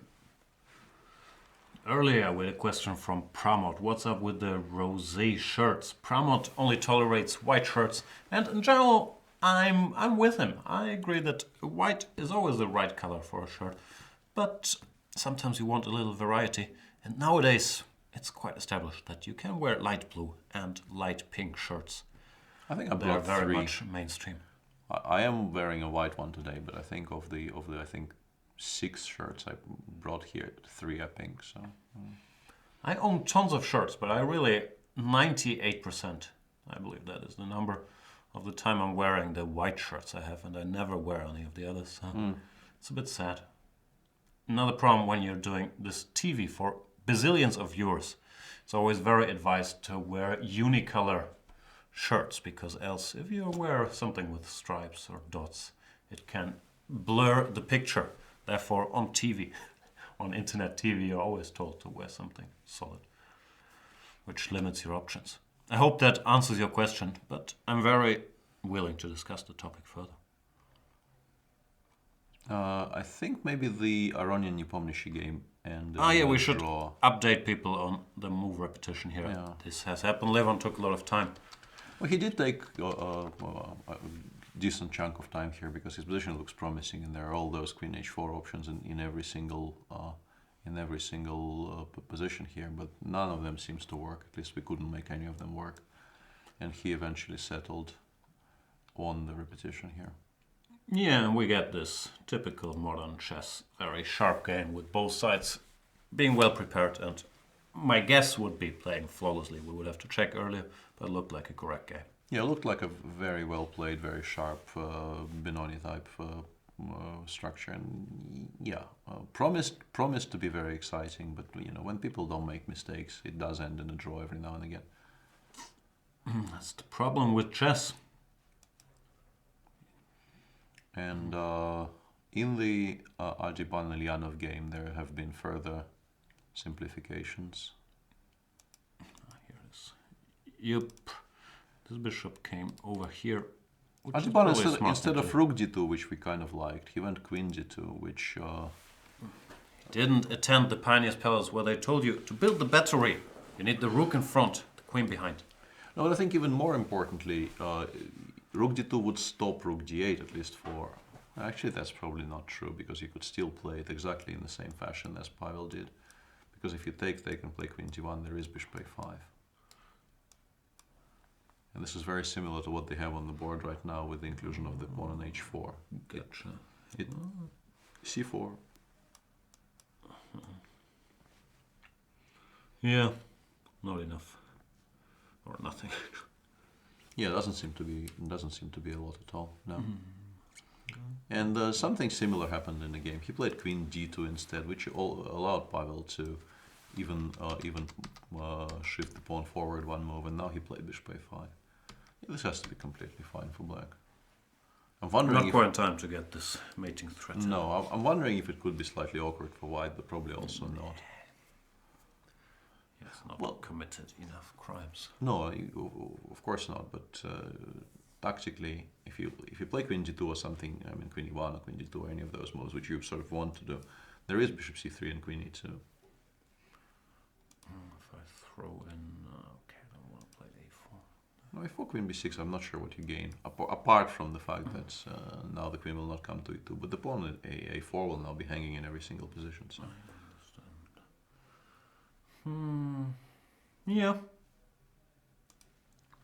So how do we make a draw here, Mr. Adiban? Let's figure it out. Well, it shouldn't be a huge Take, problem. Yeah, I think you start by taking... Let's do this. Okay, yeah, that makes sense. The point being that you can take on h4 with check. Or actually not with check, and after queen f8, you have not made a draw. You actually gave black a lot of hope suddenly. But I think after queen takes a5, even g takes h4 might not be such a stupid move, frankly. Just gh and play. I mean, it's not a particularly impressive extra pawn, but it is an extra pawn in a position with very limited material on the board, so probably not a horrible idea. I'm expecting a draw in this one. I have a feeling that Luke Van Velde will end up in trouble in this game. Yeah, that's sadly the impression you get here. Also, I haven't checked the clocks for a while, but it does look like it's probably not ahead on that count. Wesley in general, very practical guy. Yeah, Wesley has 20 minutes, Luke has 11. No major time trouble. Well, but it is for 20 moves left. Yeah. That is, I think, the most important stat there. Wesley has twice as much time, and there's actually for Luke, 10 for 20 is a pressing time trouble situation. Yeah, it spells trouble for him here. Yeah, rather trying to find something to do on the queen side, but White's stabilized here, and it's not immediately obvious what he can do. You can play knight e4 at any point, but I'm not sure if it creates threats.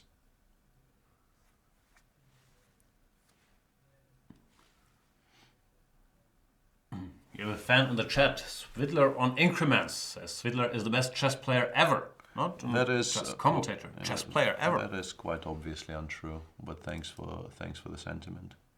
And Anish, arguably the best Dutch chess player currently. I should not insult Jan Hendrik. Jan Henrik, or I was thinking Uwe, even though... Nah, let's not do cross-era comparisons. Uwe was world champion. Yeah. But somehow... Anish found a5 was the point I'm trying to get. Yeah. No, Anish, I would bet serious money he will not miss this. It's so logical to include your other pieces in the game, and now queen b8, queen b7 is also not that hard to spot. And you get a bit of a freebie here. You have pressure for not a lot. It is nice. Yeah. Magnus played... Hang on a second. That is mystifying. Yeah, why didn't he do this before? Why didn't he do this c4? Maybe he just didn't like the knight returning to c5 after c4, cd5, rook d5. Maybe he didn't want to open the files for the black rooks either. 96, yeah. This is different? Yeah, this is a lot different because you want to play f5 and take on d4 with a pawn in these positions.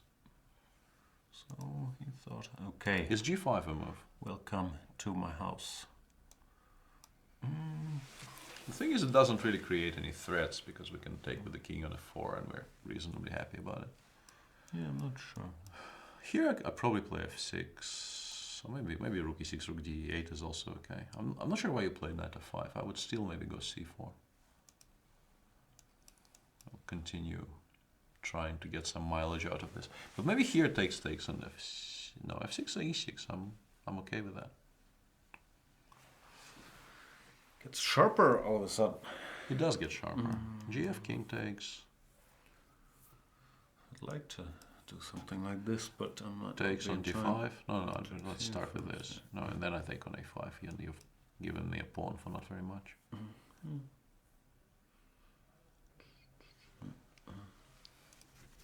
No, I think maybe the point Magnus is trying to make here is that he can actually spend the tempo on this and still play c4 on the next move because there's nothing black can do that stops it. And he could well be true. I mean, correct, not true.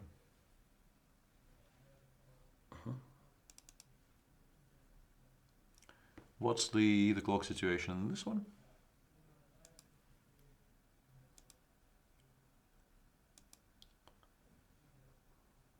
A half an hour against 6 minutes. This is not going to be easy for Wei. And he does play g5 because he realized that he needs counterplay, but it might not be timely enough here. Discover Chess is pointing out, why didn't he do this before? And you replied, why didn't he do this c4? Jan didn't get the joke. Discover Chess, if you think I don't get b4 or c4 related jokes, you're very, very wrong. And this is probably the first time you're ever watching this. This is all we're doing, really. Yeah. So I'm very offended by that sentiment. Like pointing out my blunder pieces is fine, but the b4 or c4 jokes, I don't even know what to say about it. This is shocking. And the game is progressing towards the position we were discussing. And I think black probably needs to take on f4 and go f6. But the resulting position I quite like for white. Gf4, king f4. I feel quite strongly that allowing cd5 will result in positions which are close to lost for black. Which is why I'm advocating gf4, king f4, f6, forcing white to play e6, I think. And then something like knight g5. But white will just play c5. This is something I missed originally. Because I thought this will open the d-file for the black rook, and it doesn't. And then you end up with a position which is probably quite horrible, I guess, yeah? Rook e7, rook d8, but I'm in time to play h4, drive the knight back to king e5, king g7, you can do at any point, you're welcome to it. But h4, knight e4, and then e4 is a nice square, but e6 is, you will have to sacrifice the exchange on e6 to win this pawn. which is probably a good situation for white to find himself in.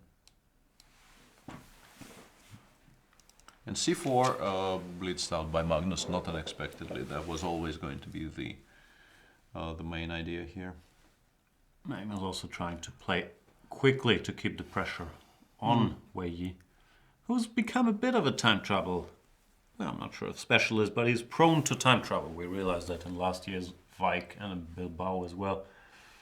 He's quite good at it because he's so strong tactically. It doesn't mean he's going to blunder or anything, but still surprising. Normally, the time travel addicts are a bit older, is it? Breaking news. c4, c5 played. Now knight f5 might just win. Doesn't this sort of... That's what I was trying to undermine establish. his own knight? No, no, but that just loses. I mean, you can do this and the knight is not lost. I mean, you can play c4 and knight c3, but after d6 you can resign. Just as I was praising Wei Yi for his time travel prowess, he does this here. Does the game continue? Not really. Yeah. We do take and king f4. Yeah, that's probably what I would like to do here. Although rook c8 actually is a move. With rook c4 check. And knight e7 might not win because I'm in time to play rook e8 and collect. Rook c4, king g5, rook d8. You might lose this way. Why is it always me? Yeah, I don't know. So let's go back to knight f5 and see if black has anything better, because I'm pretty sure that this is losing. I mean, after g takes f4, I could maybe I might be forced to make a slower move of some kind, but no, d6 first, and yeah, after gf. Maybe I will have to play rook e1, but I think the assessment probably doesn't change, because f6 e6 is always completely lost, and I will eventually pick up all this stuff up and just win. So let's go back to knight f5 and look for options. Move 31. Does gf4 king f4 improve things for black or not? The reason I was so surprised by this is that now you don't have f6, because now f6 he takes d5, you just lose the knight. So this option is really no longer available at all.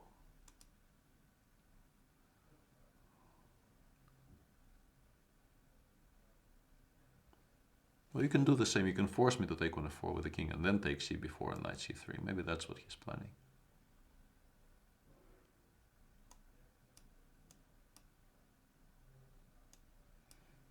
Because this does create a fork which will not be very easy to avoid. Maybe it doesn't lose. Perhaps I got somewhat overexcited.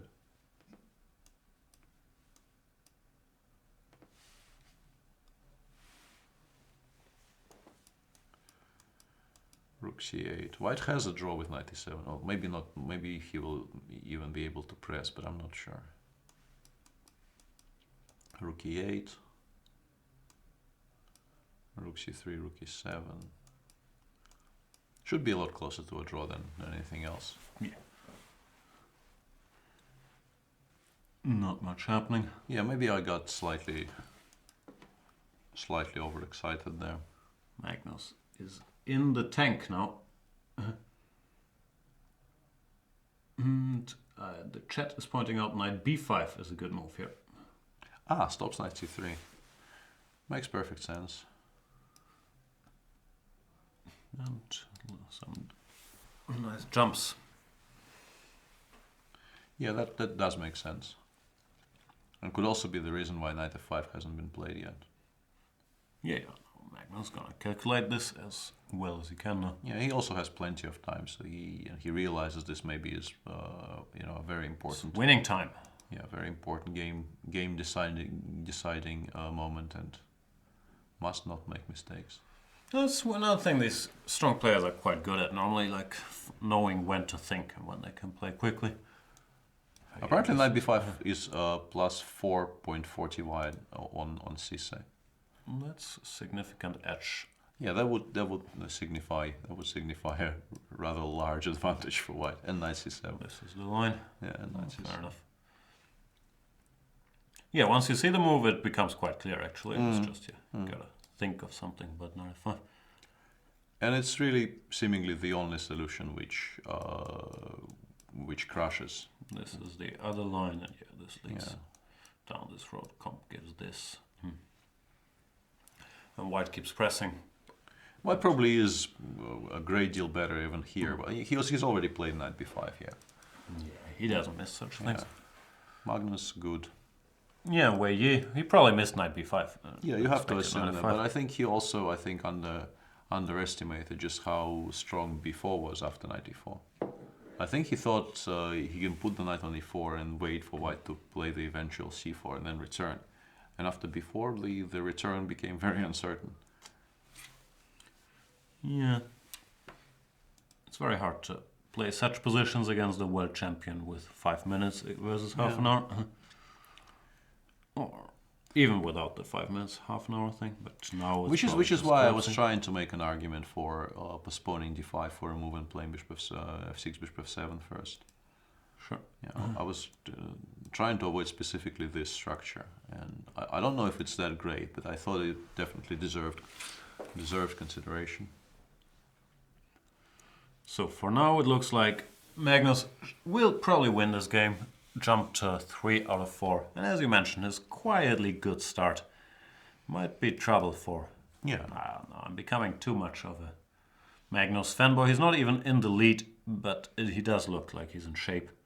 Well, he probably will be tied for first after this game, very likely, because the position seems to be objectively winning, and it's hard to imagine him spoiling it from here. Variations do seem rather straightforward there. Yeah, he's gonna win this, no question. Giri is very close to his first victory of the day. The computer keeps hanging in here. I have the computer switched on. I might as well show you guys the engine evaluation. And it says after queen h3 that it's still equal. Yeah, and Dmitry actually has been thinking in this position for a while and showed some hesitation in taking the worst endgame after ba5. So he probably is trying to make queen h3 work. The line, how does this go? Although, Some I mean, sick stuff. here you need to play king e7, and this is not going to be very easy to settle on this in a practical game. The point is you want this, but you can't do it here because you get checkmated. Yeah. No, finding this, and once again, I'm not sure what the clock situation in this game is, but playing queen h3 with the idea of allowing the white pawn to reach b6 and then play a quiet move like king e7. Andreikin, Superhuman. yeah, Andreikin is a very, very good calculator, and he Andreikin has 13 minutes, Magnus. No, Yeah. Anish has 11.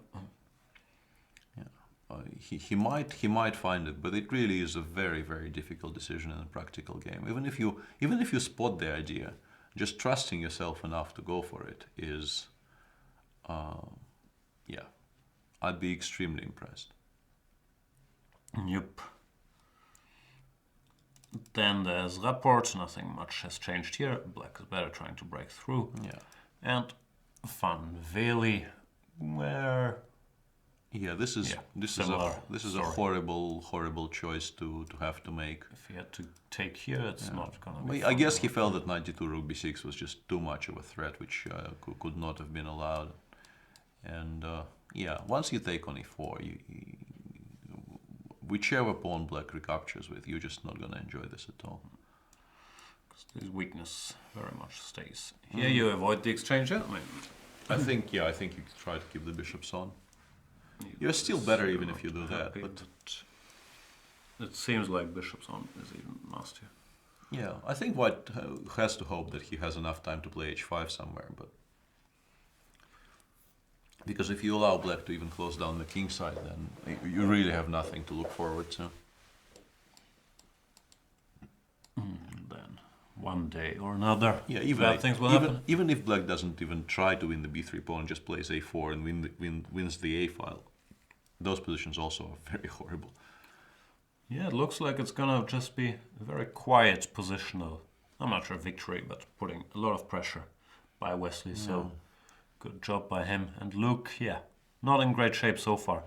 And We've talked about this before. It's very tough to be the underdog and have a bad start in such a tournament because the opponents don't get easier. It's 14 long rounds. Which game would you like to see? I'm not sure. Let's see if maybe something happened in... No, Wei is still thinking, but Wei, I think, is just busted here, and he is coming to realize that. The only line you can at least try to do something is, I guess, that line CB Rook D5. He took an F4. Ah, no, but then I think it's just completely dead because he needed this knight D2 check at the end of the line we were discussing. This position might just be totally lost. Because if you have to do this, yeah, see knight C3, I take with the knight now, and I go D6, I guess, or King E4, King E4 probably. D6 F6 I don't like to even try and calculate. Just King E4, take on C3. Just no chance. Andreikin played Queen H3. Okay, so he is now one decision away from making a very impressive draw, seemingly.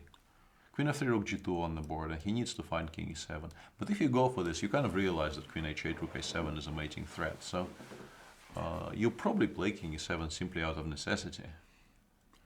The point is, if we give a check, then all of a sudden this king. Yeah, the king is reasonably safe. He played Rook A5.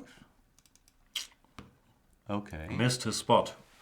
But the computer is no longer on, so we're left with your brain power. Yeah, let's try to figure out what's happening here. If we go B7, what is he trying to even do here? Maybe it takes Rook B6. He's hoping that white grabs the rook one way or another, and he has a perpetual. Okay, so we've established the first line of defense, so to speak, for black. Rook A5. So far, I don't see how this loses, but... King G1, King E7. King G1 I can... Ah, no, sorry. Yeah.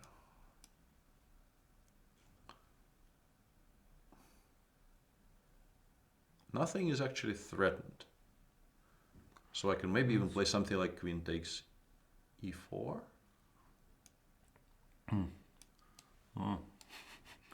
Yeah, and ask you to pick that stuff up if you want. Yeah, it doesn't quite work.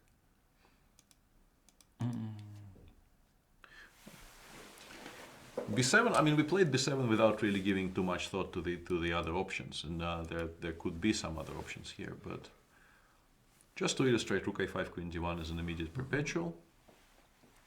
Yeah. Yeah, we gotta allow eternal check if we are trying to be clever, and take it now, because now we can stop this. We have the minor problem that this is nasty. Yeah, I'm wondering if there's any point in playing H4 right now. H4? Yeah, Too yeah. deep. Oops. We do know that King E7 was the only good move, so this is sort of a tactics exercise. Find the win for Anish. Where is the win, Mr. Anish?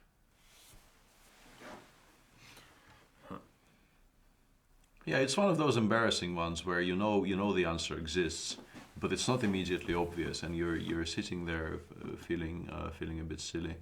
We should inform the viewership that Magnus Carlsen has won his game where he resigned here. Yeah, didn't really. There really is no feel the need to play this position out. It's too horrible for words. I think you can remove the A2 and H3 pawns, and white is still better.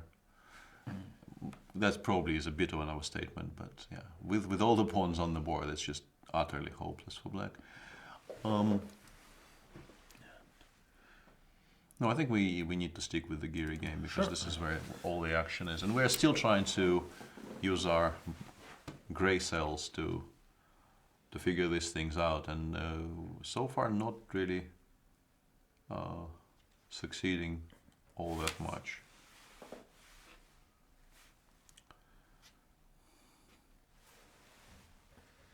H4, as you said, apparently, is the correct solution. But not in this position. Where did you say it? I suggested it, I think, here, and you should do it after B7 and Rook A1 and Rook B6. Ah, here instead of king g1. Oh, yeah. That Yeah, that makes actually sense. makes more that's sense very because logical. I saw some lines in the previous positions where black could actually use the. But here after king e7, I was kind of wondering because queen a7, queen h3 is mate. Ah, you can start with b8. Yeah, yeah, you can start with b8, and black doesn't have enough pieces to do all of his things. No, it's no longer a perpetual, Yeah. no matter what you try. Yeah. So the idea to play h4 was correct, but you need to frame it properly. But okay. It's possible to find, but it's not easy. Like, I'd say it's I think even money that he finds. I think you settle on it eventually because you realize that there's no immediate victory and you need to safeguard your king. And then you start checking h4 in every single position. I think it's not impossible. It's not, I mean, we generally find, the easy stuff within the first 15 to 20 seconds because there's no pressure on us, there's no clock ticking. And yeah, it will take him some time, but I expect him to find it. Some more developments. We'll jump back if Anish does anything. In Funville, so.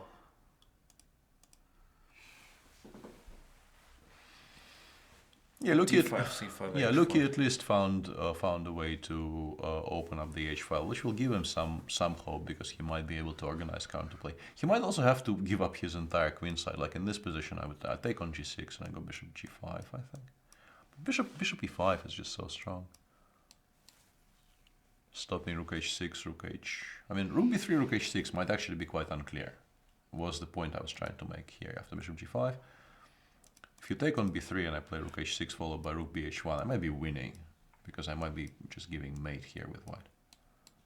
But yeah, nobody's going to allow that. Bishop e5. Strong. And then you start collecting. Yeah, and once I've secured my kingside situation, I will start collecting along the b file. Yeah, looks grim for Luki. Still a bit of play in the Adiban Ilyanov game, which we've sort of thought was gonna peter out. I don't think so. You can just take on c3, queen takes a6 and play g6, and that is just nothing at all. Or you can play a5 and claim you're not even worse. I think the second idea is more attractive because you have the outside passer. Why are you even trying to force a draw? Yeah. No, black is, I think, perfectly comfortable here. And Anish has already played b7, and it means he spotted it. And now he needs to play h4, and black has a move not to resign there. You can play queen b3, and yeah, it's still a bit tricky. How do we win? Because apparently you have to f6. No, you're missing queen h3 again. Might that be unfortunate? No, I think you have to play king h2 either immediately or with the inclusion of queen a8 check first. Probably with the inclusion of queen a8 check first because you don't want to have. You need for black to go king e7. And now you go king h2, and after rook b7, I assume you go rook g8. And you are the first to start giving checks, which probably means you are a heavy favorite to win, as usually is the case in this heavy piece endgames. But yeah, I mean, if this is the only winning sequence, but you kind of take it move by move. You don't see anything else apart from h4 in this position, so you play h4. Andreikin tanks for a while, goes queen b3, and then you, once again, by excluding the alternatives, you settle on this.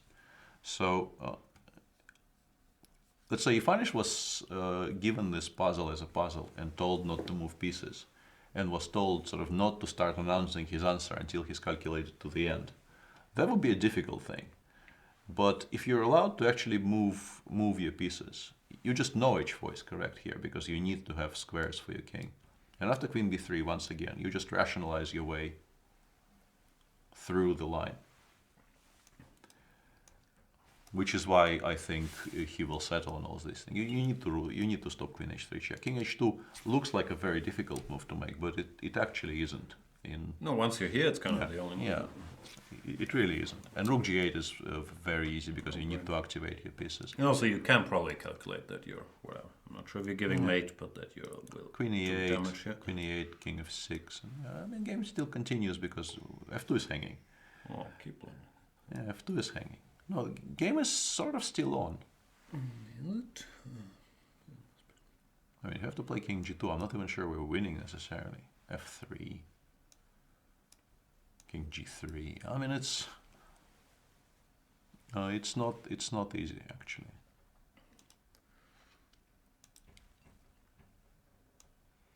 Oops, sorry. Yeah, that would be a bit too far. Queen b3, yeah, check.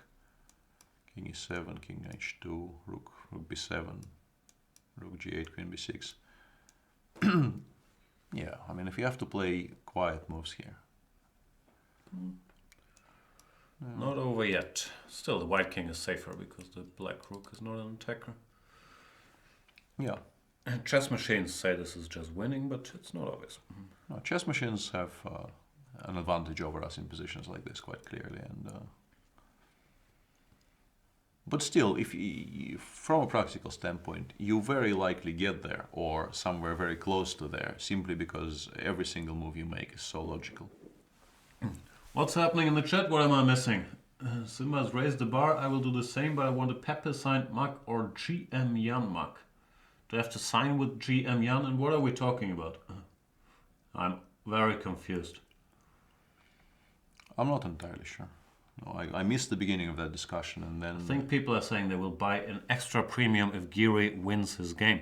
I don't know if that's lack of belief in Giri or if it would be happiness if Giri wins his game. And this remark from Gustis Gardner might have some relevance. He says Giri has too little time left to find everything. Let's see how little is too little. He has 3 minutes. Andreikin is 12. 3 minutes against 12 for the 8 moves remaining. I think you still play h4. You really should feel you're risking nothing at all by doing it. I'm a little...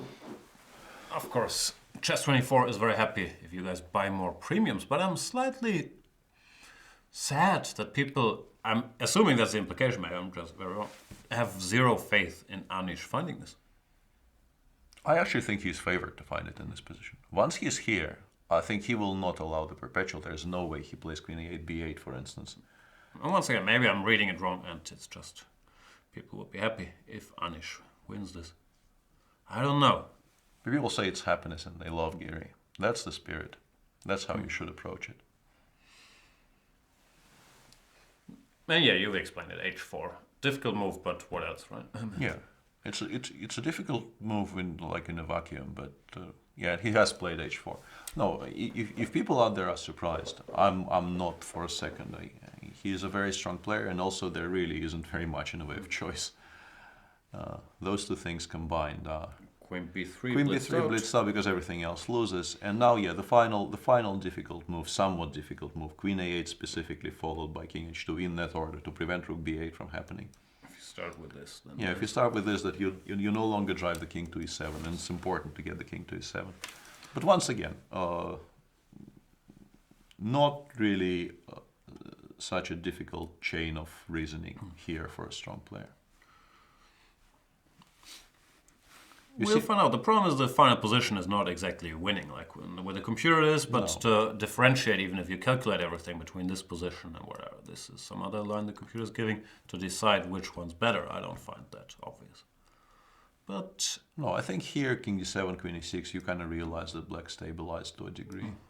Yeah, even here. No, I don't disagree, obviously. But he's played king h2 straight away. I mean, he's found the idea. I know my boy. He's found the idea, but he framed it slightly imprecisely, and now his task will be harder. Yeah, well, that's what I mean. Rook b7, queen g7. This looks like an easy choice, or an easy position to play, while the other one tricky. Yeah, fair enough. Fair enough. What's happening in Luki's game? This one I think we can leave for a while because this is no longer completely winning for white, and it will continue for a while. Someone said earlier Luki managed to equalize. I'm not sure if that's true. It is true. Yeah, because he's apparently he's better. What happened? Whoa! Come back. Bishop e5 was played. Rook a1.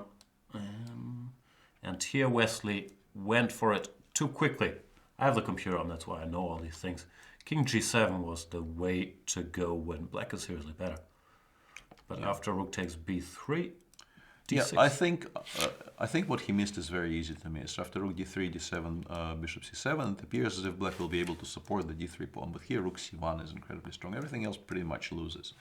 But rook c1, b6, rook c3, is very, very easy to miss, I think, from some way away. Especially if you correctly calculate that everything else collapses for white. So now Luke has to find this idea. Then again, everything else does lose, so he probably should find it. And he played b3. Yeah, that probably is going to be... Wow, Luke, that's a letdown. Yeah, that should lose. Now Wesley's in time for bishop d8. That's sad. Luke missing his chance. Sorry, I'm slightly biased, but I'm very friendly with Luke. I worked for him as a second in this very Vikings A tournament in the past. Always rooting for the guy, even though sometimes we poke a bit of fun at him. Yeah, and now if Wesley plays bishop d8, it probably is just completely horrible for white. Unsurprisingly, you don't really want to allow stabilization when you're pawn down already, and black has such a massive majority on the king-queen side. Yeah. No, he just, well, this is an idea. Easy idea to miss, but... Yeah, you just need to see rook c1, and then you immediately realize it's correct. Yeah, Wesley did not play the here. Yeah, yeah. I guess you can also miss this. That's actually, you should continue this line. I calculated it when I was wondering myself, and because it was no longer relevant. Yeah, rook c5, d2. You play rook c8, d1, rook a8, and you might be winning for a while now. Yeah, probably is a perpetual there. Yeah, he's a perpetual, but white is just not worse at all because rook takes d8 is a threat. But yeah, Wesley also didn't play bishop d8, but I'm not sure if this helps Luki very much because... No, he also played bishop e7, which is probably... Yeah, now after c4 black just... the rook on d3 is just too strong. Was this another chance though to do any rook c1 magic? And now rook c1 was the move. But... Yeah, the immediate rook c1 here probably gave him slightly better drawing chances. Okay, I'll switch off the computer because I don't want to sound smarter than I am. Andreikin will draw it now. We are being... Well, but this position, I'm not so sure. Still worse. No, I think queen f6 may have been really inaccurate because of the lap. I should have gone for this. Huh? Although why? Queen d8, queen d6, and also also this. Why is this such an easy draw? It's not. Maybe just rook d7 now. I don't have time to do bad things. Oh, huh. No, I don't think I'm in time because this is too weak. weak. Queen f3 or something. I would really like to do this. Nope. Yeah, rook d7 followed by queen e6 sounds like a reasonably strong idea. Yeah, and this looks much closer to a draw than to a win. You can maybe improve this slightly by including queen h6 check before taking on f4, so that you have rook g7 at least. Like after rook g7, you can give a check. King goes to e7. You can give a take on f4. No, queen g5, king f8 does nothing. I think. No, it's the same type of position. So you take on f4, queen e6, rook g7. Another dumb question. Taking this is slow. Probably. Although I mean, it's not out of the question. Let's postpone. It's not out of the question at all. But maybe something like queen b2 with the idea of f3 and then queen e5.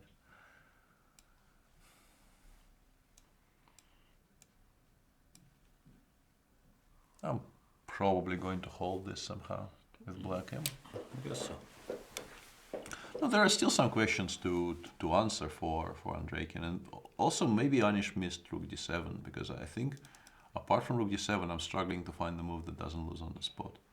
Well, then he probably saw it, right? I mean, cover d8 and d6. Yeah, not a difficult move, but maybe he overestimated how strong his position is here. And rook d7 feels so slow also. Can he play queen h8, rook g8 in reply?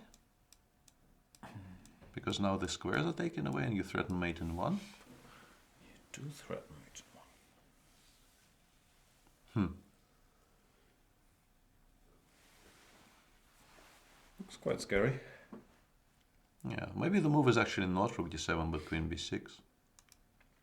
I believe I read in the chat that queen b6 is not an easy move to make, so maybe that indicates. Yeah, has already been made by Andreikin though. He is you know, very, very strong tactician, and also very good in with limited time. He's one of the One of the stronger. world's best blitz and rapid Yeah, players, yeah. right? Sure. Or at least he keeps winning events. Yeah, now you do feel that Black probably has things under control, because f3 is a bit of a threat to drive the queen away and then play some like queen d4, queen e5 check. The queen doesn't get to e6, so doesn't that mean that white keeps pressing quite a bit here? Anish played f3, This. which No, I also take. which I also sort of understand, stopping f3 from Black, but Still trying to checkmate somehow. well, activating the rook also, as mentioned, stopping f4, f3, which would distract his queen from a very good square. Yeah, I'm still wondering how exactly Black holds this. Maybe d5, yeah, but then queen h8, queen e5, maybe? Queen e6.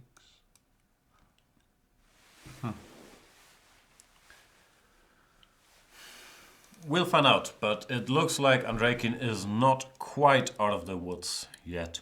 Still work to do. Yeah. Same goes for Rapport. This is just long passive suffering normally.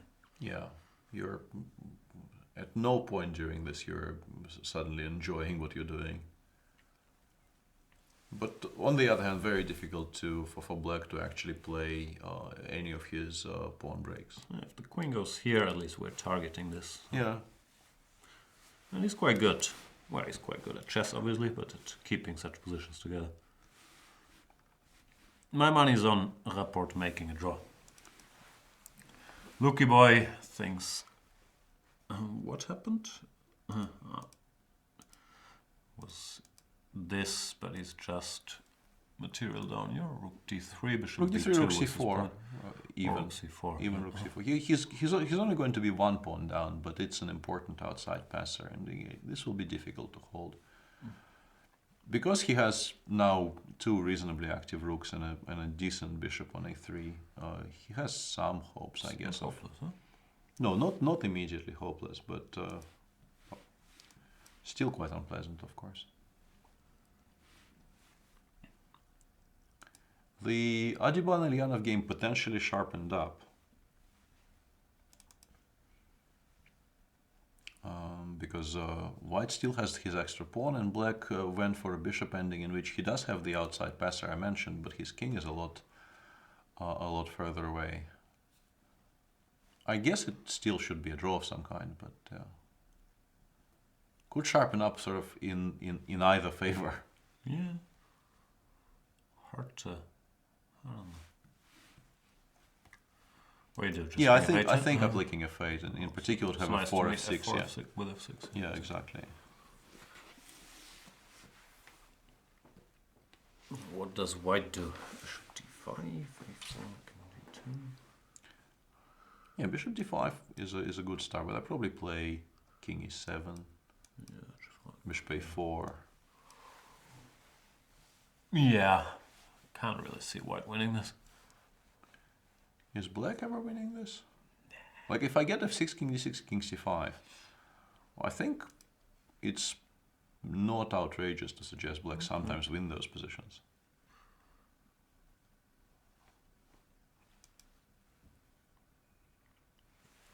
So maybe we have to have more of a sense of urgency, do something. If this is an idea, or if it's just dumb. I think it might be just to stop. He played a4. This is very confusing, because now after f3, for instance, he has bishop d1, I guess. I guess that's his point. Now this you lose. This you lose. More or less immediately. Yeah, but bishop d1 might be a good idea. Let's go back to Anish. We will have all the time in the world after the time control to analyze this endgame. And after f3, rook to b8 has been played. This looks... There's a very slow but very effective plan here for he played rook d2. I mean, he probably is in very severe time trouble, because I don't quite like rook d2. And I was about to suggest that playing h5 followed by h6 and rook g8 check was an interesting idea you could consider. Yeah, it's not that slow actually. No, I think it kind of forces black to play queen d8, and then we can play, for instance, queen h6, check, king e7, queen takes f4, and continue. Apparently, And there was e5, also this move. e5 was just winning on the spot apparently, because d5, queen h8, I guess you now give mate. Yeah, he'll be mad at himself if he finds out that by spending, but he's playing an increment now. Yeah, he's down to 47 seconds now. I still don't see a mate here. How's this mate? Check, rook e2 check. I guess. Rook d2 check. Queen takes h7. Ah, okay, it's not. I'm not sure. No I mean, checks, I'm just making no. moves, but I think eventually in a position like this, it will become indefensible with the king on e6, not covered by anything at all. Yeah. Still rook d2. Rook d2 is a strange move to make because you don't even threaten rook takes d6 because of queen f2 is, I mean, it's mate. It's not even check. You also, yeah. You don't threaten queen d6 either. Yeah, I'm not sure. I'm not sure why he settled on this. I actually, e5 wins, and I would also prefer h5 to rook d2. h5 looked like a very strong idea, which required immediate attention from black. How much time does Andreikin have? Andreikin does still have, 4 minutes.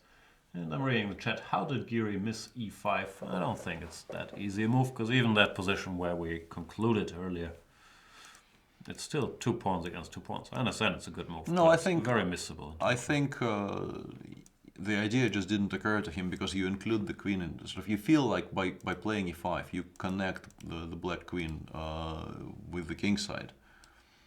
Especially after it's yeah. been covered.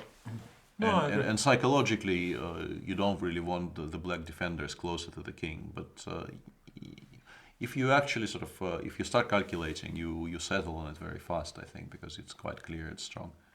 Mm-hmm.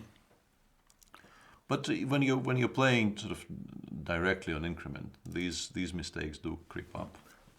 No, and of course there is some truth to the Giri basher's point that he often does not convert good positions and has hence that many draws. That notion I never dispute. The notion I dispute is that he's not even trying and that he's thrilled to make draws. Yeah, he's trying very hard. No, that is quite obviously untrue.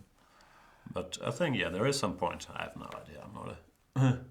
I have similar problems that, yeah, he struggles converting very good positions compared to other 270 players. I think Richard might be in trouble. Because he's allowed b4 here. I think his plan is to play AB, AB, f3. But I have a sneaking suspicion b takes c3 might be winning. Rook b2, rook d2 here. Takes c2 is a queen. I think Richard may have allowed, and Radek didn't play it though. I'm getting confused here because I think once again we have no idea what the. I mean, we could check, but when we're switching between games, it's difficult to check immediately. But how much time did Radek have to choose whether to play or not to play before? 4 minutes. That's some time. I think he should have considered it a bit longer. Yeah, that's odd because that's what Black is hoping for. Well, I think he's still maybe getting it because he played rook b7 and after queen e3 you can once again play before here, I guess. It's impossible to... I mean, yeah, and you can... Can we just briefly check? I'm curious if it was any good on the previous move. Yeah, it was good. Oh, okay. Yeah, because I was wondering, yeah, no, but if you force white to play c4, you're ecstatic. Because now you can use the A file, for instance, rook a7 or something, maybe just completely crushing here. There also could be some tactics immediately, but even if they don't exist, forcing white to do this is a huge, huge achievement. Let's go back to Giri because there's things happening at a breakneck pace, and they're still not out of the time travel phase. After rook d2, rook e8 has been played. And now, after a check, Giri has settled on e5. But now rook g8 is... Andreikin had seen this. And now you probably have to take on d6, sadly, with the queen, I mean, because queen g1 check is a serious threat. No, Andreikin is good at these things. This He- is he on did- the board. Yeah, he did miss the previous e5, but I don't think he missed this one. This one I think he had seen. Well, this one is easier to anticipate in a way because you let Yeah. your queen unprotected. So what is this? This is a draw, yeah? This is this is rook g3. Black is even maybe the side pushing. I think you go e d6 and rook d4. That's a better Well, attempt. it's a draw. He has already taken on d6 with the queen. Yeah, this will end in a draw. Poor Anish, yeah. He missed one clear-cut victory. No, he probably missed what, if you analyze with the machine, are two clear-cut victories. One on move 34, where he should have started with queen e8 check. And then Andreikin had already defended his position successfully and then allowed some more tactics.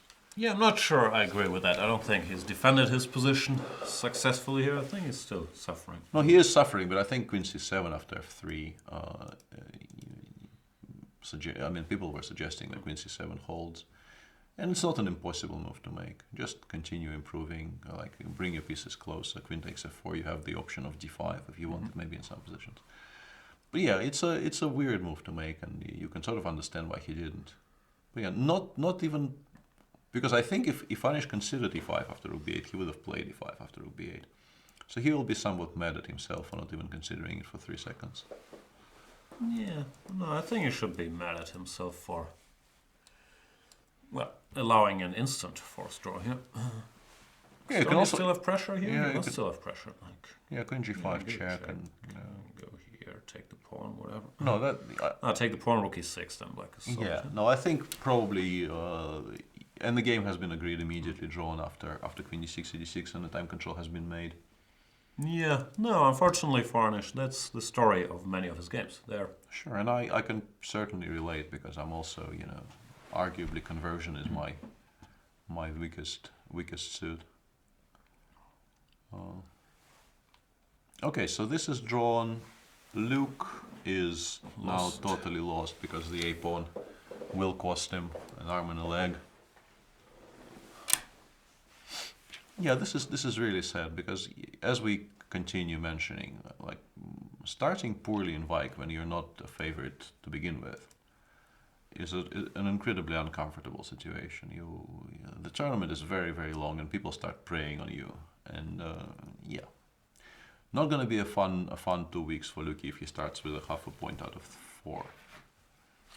What to do?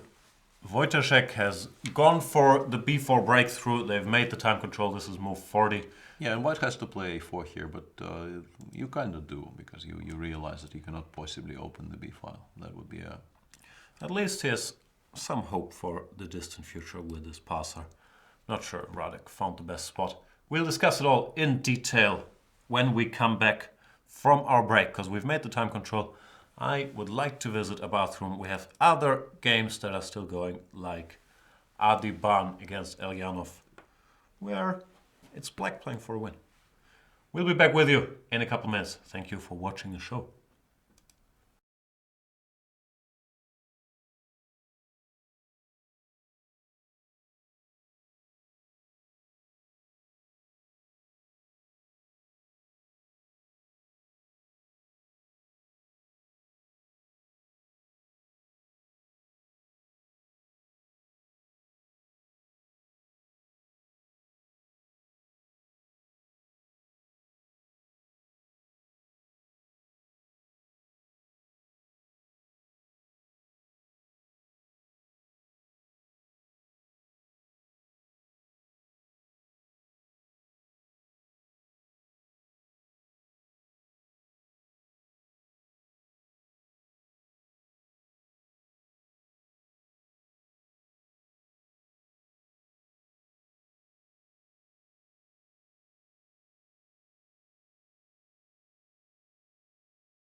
Welcome back to the post-time travel jungle that is this show. We are watching round number 4 of the Tata Steel Masters. Bunch of games still going. News so far. Magnus won, Anish drew. What else happened? Aronia Nepomniachtchi was a very interesting, promising game to begin with, and then ended up being, I think, a correct repetition somewhere around move 25. Pavel Ilyanov is now pushing in a bishop endgame, which he might eventually even win, because I tried calculating here, and it's very risky for white. You probably will end up either in some kind of weird passive position where you hope to defend with a pawn on a3 alive, or you could go after the pawn with like c4, king c2, king c3, king b4, and then you probably lose the f3 pawn. But something must have gone wrong if you have to, I don't know, bishop d5, a3, bishop a2 looks odd. Yeah, Why you had to stop bishop b1. I think maybe he thought he can play king d2 in this position, then realized bishop takes c4 is a bit of a problem. Ah, okay, that makes sense. Although the machine says even this is better than what he'd done, because bishop a2, c4, king e7, king c3 here. Yeah, but in practice you don't want to give your No.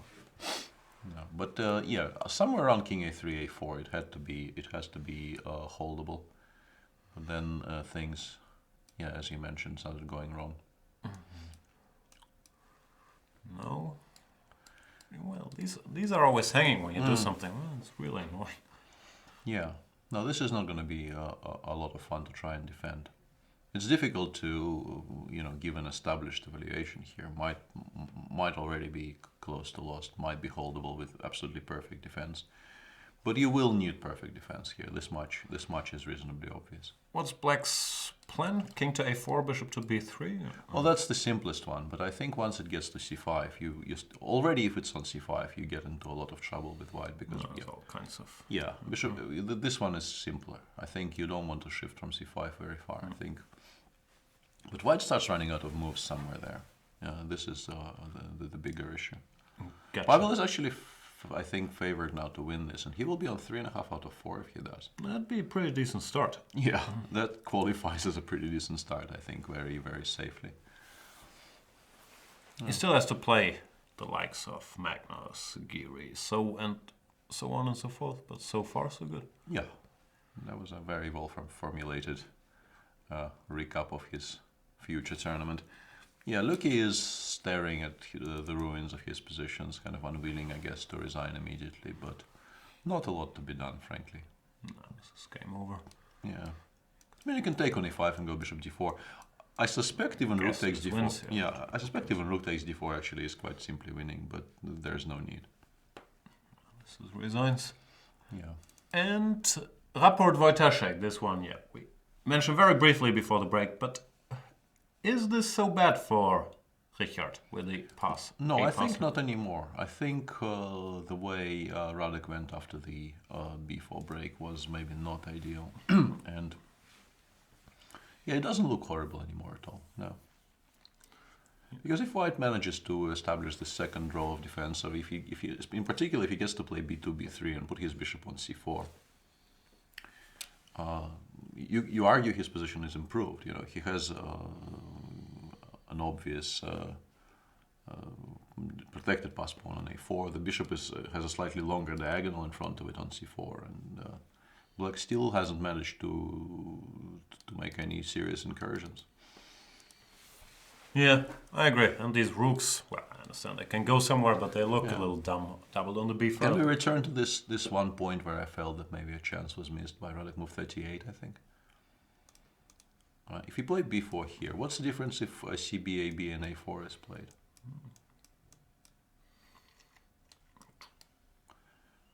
a4... b3 apparently is possible here. Yeah, this is...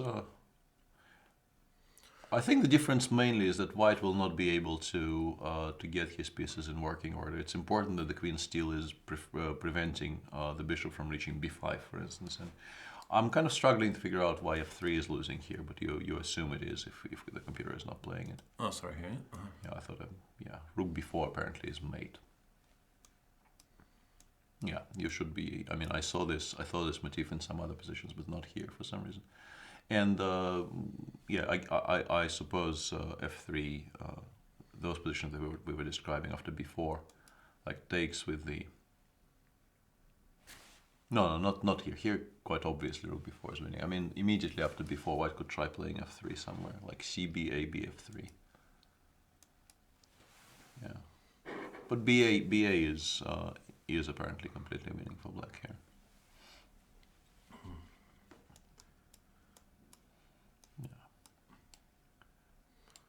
Yeah, it's not a surprise with all the pieces. Yeah, and also, just optically, you really want to get this, and I think yeah, only serious time trouble can explain that Radek did not play before in that position. It's a bit similar to these Karlsbad minority attacks where when you're timing your, in that case, b5 breakthrough, you always want to have a reply to the cb, ab, a4. And very often it is the question, can I get in b3 or b6 in the right circumstances? And here apparently it's the wrong circumstances because now f3 is possible and there's no trickery. Yeah.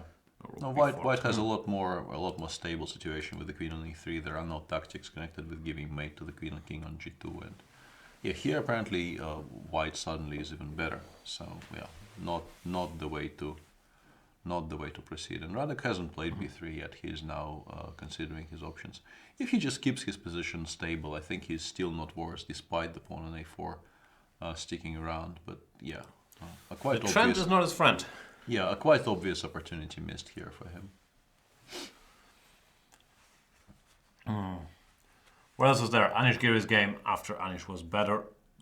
Pretty much all the way ended in a draw after he missed some chances and very alert defense by Dmitry Andreikin in mutual time trial. There's rook g8, which I'm guessing Anish missed. Yeah, forced the draw on rook endgame. Giri won't be happy. Luke van Beer is lost. Yeah, Wesley is considering whether he needs to calculate the rook takes d4 variations, and let's just check briefly. But I have a feeling black has to be way ahead on tempi here. He, generally, yeah, this doesn't even look close. Without the e4 pawn, you count this with the. Yeah, I think this isn't even close, frankly. Yeah, just completely lost for white. The point is you have to go rook a1 to stop a1 queen, and then king c3, king b2. Yeah, you just g4, king b2. I take with the king, I guess, and I go rook f8, and yeah, it's just totally dead. And then the king starts coming closer and closer. Yeah. Not a position that requires a lot of serious discussion there. No, but a plan like sure this also looks fairly decent. So sure, and you always make sure you make exactly sure that you're winning after rook takes d4 because you don't want to look silly going for it and missing something. And he will take some time, but he is winning. So Wesley will be on +2 after his somewhat fortuitous escape yesterday, you have to say. He just keeps picking up points, this Wesley. Hasn't lost a game for 46 games, was it? Probably will be, yeah, not probably. He will not lose this position, yeah. 47, I think, after this one. He has taken on d4. Yeah, that always was going to be the more practical solution because it makes sure the game ends immediately, pretty much. After king g5, Luke could, conceivably think for 20 minutes about his moves, whereas here, there's really not a lot to think about. Yeah, e3, yeah. Probably. No, I think black also wins if he takes on f3 and goes king b2 and king takes a2 as well. I think the pawn is so far away that you're... No, and the game... No, I'm mainly doing this for my own amusement, and it did not end in a draw. This is another king placement situation. Luke resigned here. Yeah, I was about to just warn people not to get alarmed by the fact that the client probably says draw for a second. It will get corrected. So Wesley is on +2, Luke is on -3. A very contrasting tournament so far for them. Mr. Elyanov might very well make it to +4 if things, the chips fall his way. Is better in this bishop endgame, but a lot of chess still to be played. Yes.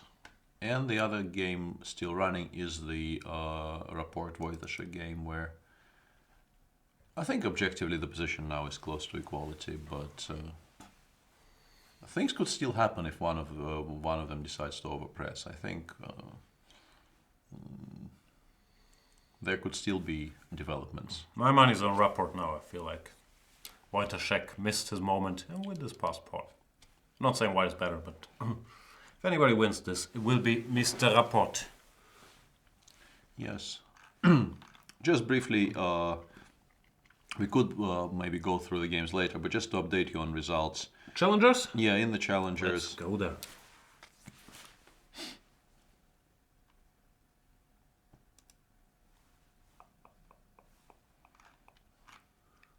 These are old games, yeah, but yeah, that's it. Rugger continues completely destroying the field, totally winning against Dobrov now. Apparently just gives mate after king anywhere, rook a2 is just mate, because the threat is not even queen h2, but rook a1 check and then queen h2. And you give a mate to the king in the corner. For instance, fe5, rook a1. And yeah, king b1, king b2, queen h2 is mate in 3, or whatever it is. So Marcus will be on 4 out of 4, running away with it a little bit. Gawain Jones is bouncing back from a painful loss yesterday, yeah, totally winning against Aryan Tari now, because with the pawn on a4, the rook on a6 just cannot be challenged by anything, and the f-pawn just queens. f5, king g6, f6, and so on and so forth. Just completely winning for Gawain. What's this? Sopiko's game. This is a funny looking position. Yeah. Machine sees black is winning, and you kind of believe it because the pawn on c2 is very strong, and there is never any time to attack the bishop on a7 because of it. So Probably will take some time to win this, but yeah, has to be winning. Okay. Because king d3, rook c2, I will just trade rooks. Sure. That's the issue for white here. Just h5 or something. Yeah, takes king f7. Black just wins this eventually because you run out of moves, and this is a very long road. Yeah, not gonna happen. Lei Tingzhe lost to Erwin Lamy. She had a good tournament this far, right? She was on a plus score, I believe, before the game. Very possibly, yeah, but something has gone wrong to her with her position on the white side of a... Didn't quite manage to checkmate Erwin over here. Yeah, knight of 6, rook f6 is a sad detail, but a relevant one. Problem. Yeah. There was a very picturesque position somewhere on move 20, if you look at this.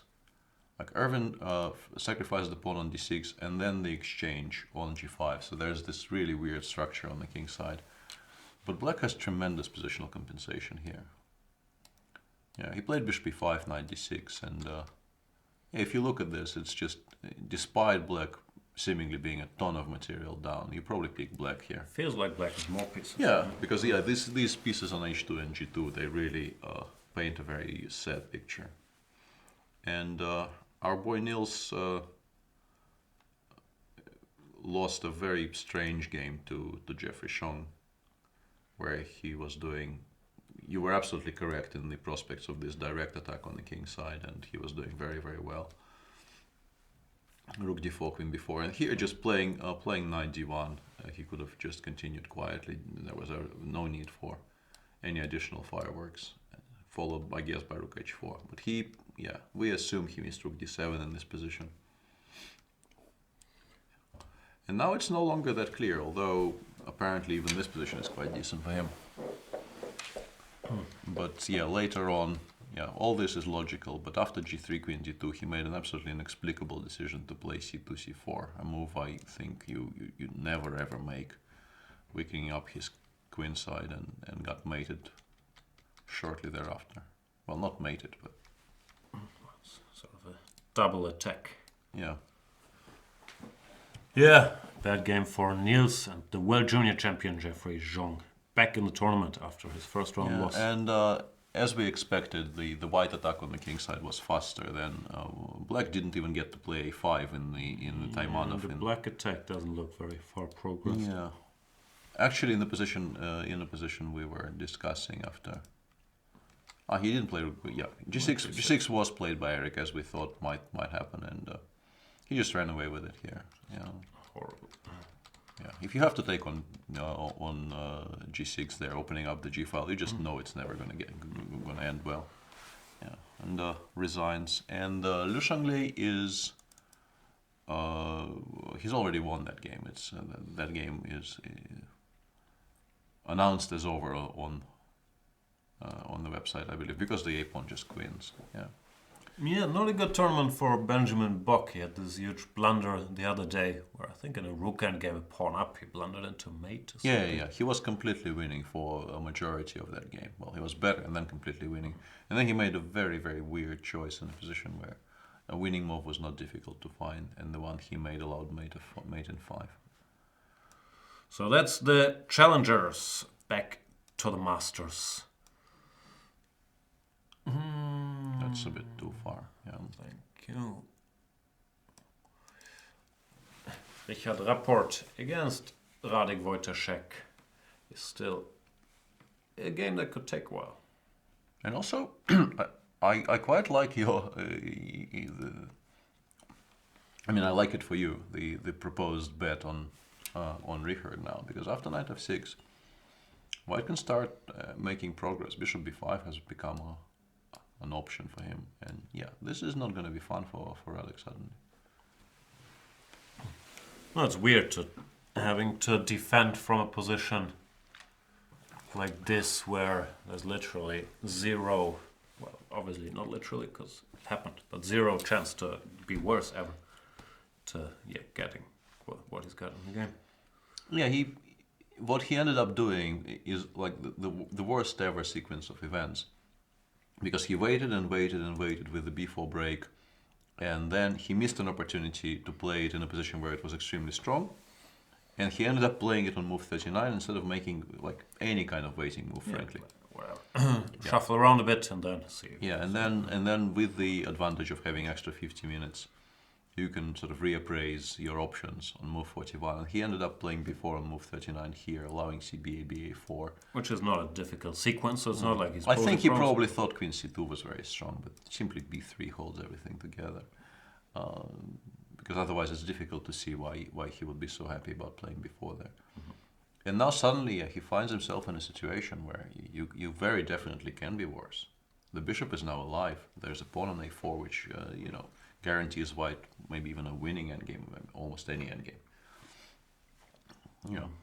A very large reversal of fortunes here. Yeah, Magnus Carlsen won.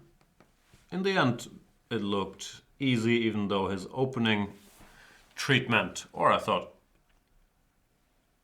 that Weyi's opening treatment was actually good in spite of the idea looking odd, this early bishop g4. He got a perfectly fine position.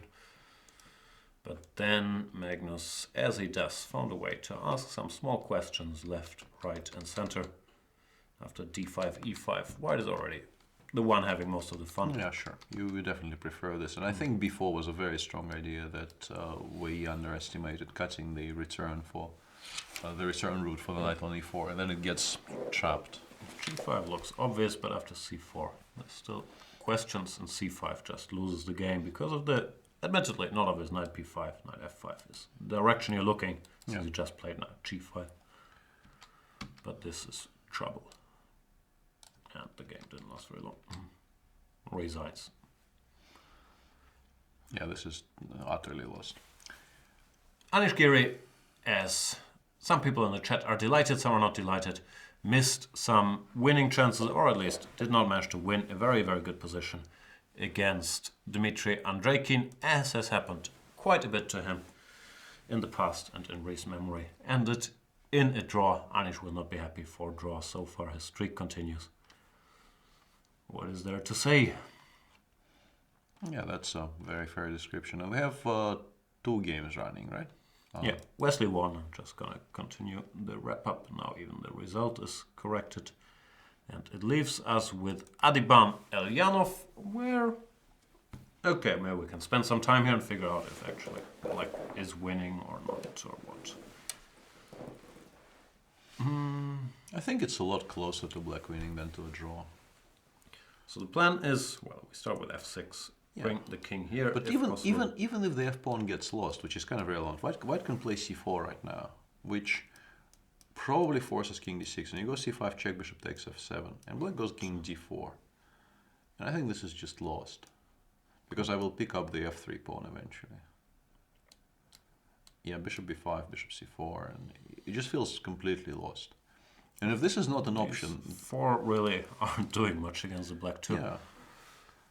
Your king side, despite a large majority on paper, is just completely dead. They will be picked off one after the other, and black can even offer. That's the funny bit. Despite being 2 down on the king side, black can easily offer the bishop exchange here. Like king c1, you can play bishop b5, bishop c4, and you will always be fast enough to collect the entire king side here.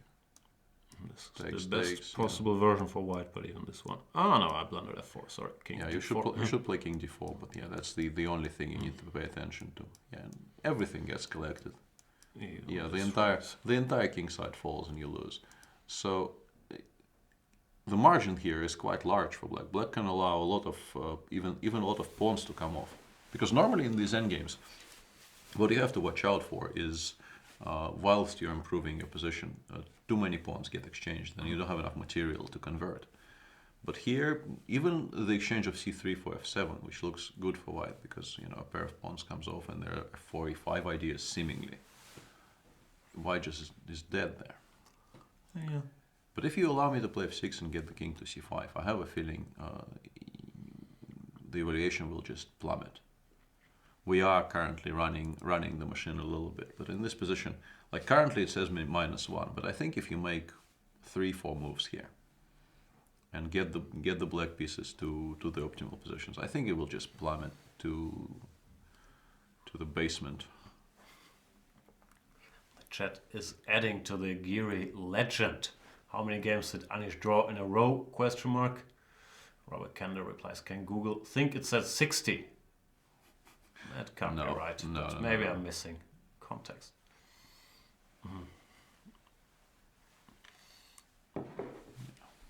No, chat is very Giri-centric right now, which I tends to be. King c1 played by Adiban, and polarizing figure. This is Anish. Yeah. Somewhat surprisingly, the computer seems to suggest f5 is a strong move. It's logical, keeping in mind what you just said, that we don't need the f-pawn for all these operations. And this is building a past e-pawn, right? Yeah. Not an obvious thing still. Not an immediately obvious thing to go for, but yeah, it does appear to be very, very strong. What happens if we play our plan? Then white is in time to... Yeah, this is something you need to stop. Yeah. This is the one thing you need to stop. King d6, king b1, and you do lose the f3 pawn, but with the bishop on d5, you probably hold this somehow. Even here I'd be scared, but... But I guess white can take on e4. I think this is kind of the point. King b2, and you cannot go bishop takes e4 because the pawn ending is strong. f4 finally. The h4 pawn has some meaning. It's not so easy to run. Yeah. So it could be that that the... So you have to find f5 here. Paolo's a good technician. But f5, not an obvious move, is it? No, or you can... At least you should sort of spot the idea of playing f5 very early. And not wasting a tempo on f6. But then again, I mean, if you calculate that f6 just allows white to make all of his moves in correct order. What about Bishop b5. Bishop b5 is... here. Or bishop e2. Yeah, this is better because then f5 will win. In a similar position as we were discussing. Yeah, here, I guess the pawn ending... Oh no, here f4 just queens.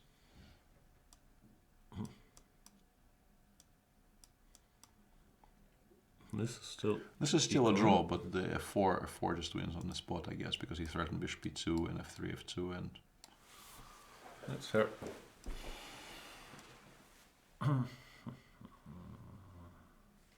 The square. The only square? No, but not e2. Yeah, not e2 because king c2, king g2 is a problem, but g2 is probably good enough, yeah? Sure. So we'll see. Elyanov is gonna calculate for a little bit here.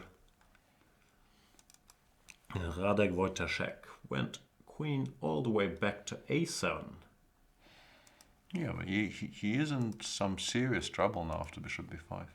And from a human perspective, I'm wondering if you just not take on b5 here. And say that my knight on e4 will be very strong, and but I guess you just lose. Yeah, you just lose the d6 pawn first. Yeah. No. Don't like this very much.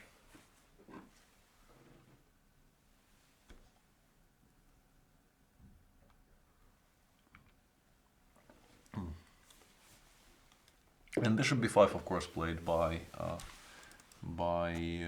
Richard, because, well, it's a very obvious move which you really want to make. Activating the bishop, controlling the e8 square, lots of pluses and really no drawbacks. Yeah. I don't like Radek's chances here.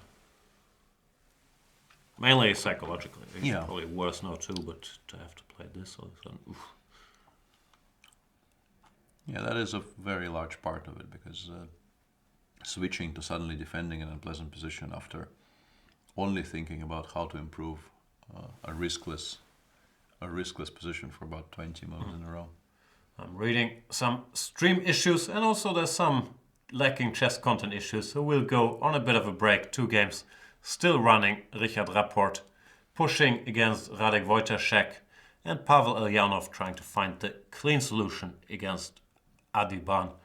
We'll keep you posted how it goes. See you soon.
And we're back, sorry.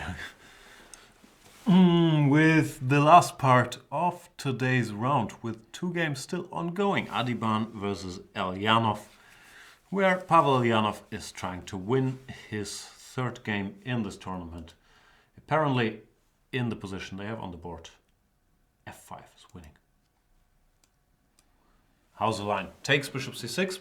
Yeah, takes bishop c6, and I think white is just not fast enough to stop the e-pawn, or at least not if he wants to pick up the a-pawn, which is the significant bit, because... How do we even go about it? Let's say this, bishop somewhere. e4, e4, e3, e2, and...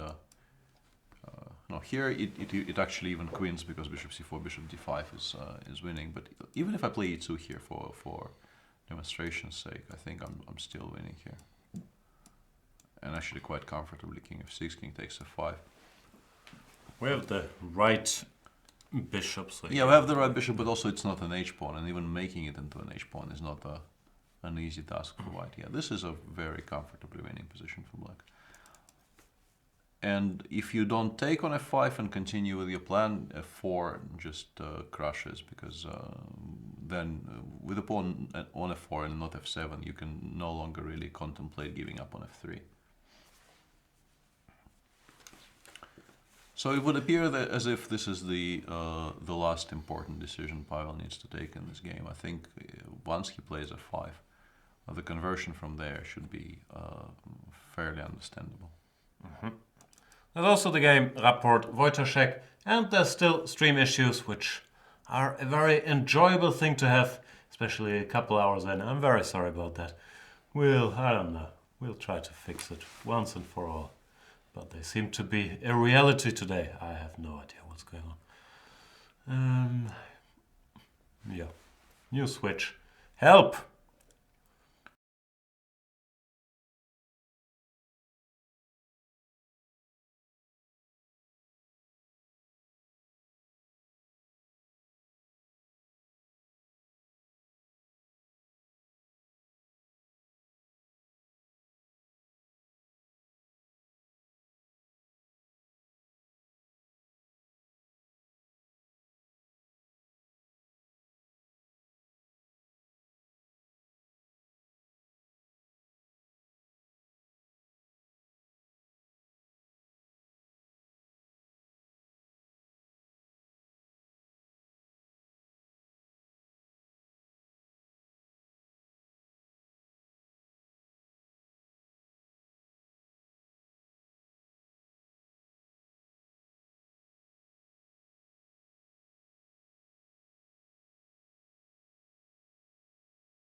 And we're back again. This is gonna be an exciting show of 2-minute appearances, followed by some chat comments, still problems with the screen, then me switching to a different internet connection and yelling at people outside. And rinse and repeat, so you're in for a treat here. Ladies and gentlemen, the great news is we have two highly exciting chess games still ongoing, with everybody's favorite, Richard Rapport, still playing against Radek Wojtaszek, Vishy Anand's former coach. And we also have the game Adiban against Pavel Elyanov still ongoing. And I have to say, I really envy Richard's, how shall I phrase it? Haircut. Psychological flexibility, because after yesterday, and in particular, the position he got today after yesterday, he is now, I think, quite actively playing this position for a win, and correctly so. And a lesser man might have been somewhat broken by the events of his game against Wesley So yesterday. Are you implying that Richard Rapport is unbreakable? Something, yeah, some words to that effect. I'm not sure just how unbreakable he is, but I am very impressed. And maybe he's more of a Wolverine type, that he heals really, really quickly. That could also be true. We could explore it at greater length when we are only stuck with his game, and this might be soon, because Pavel did play f5, and that I think Oh, you're saying we should not have any X-Men references because of the incredible amount of action that we still have on the chessboards? F5 played by Mr. Elyanov. Winning. Yeah, this seems to be. I can't find any way to fight against this very simple plan. You take bishop c6. Bishop c6 appears to be just fast enough to to win the bishop for the e pawn.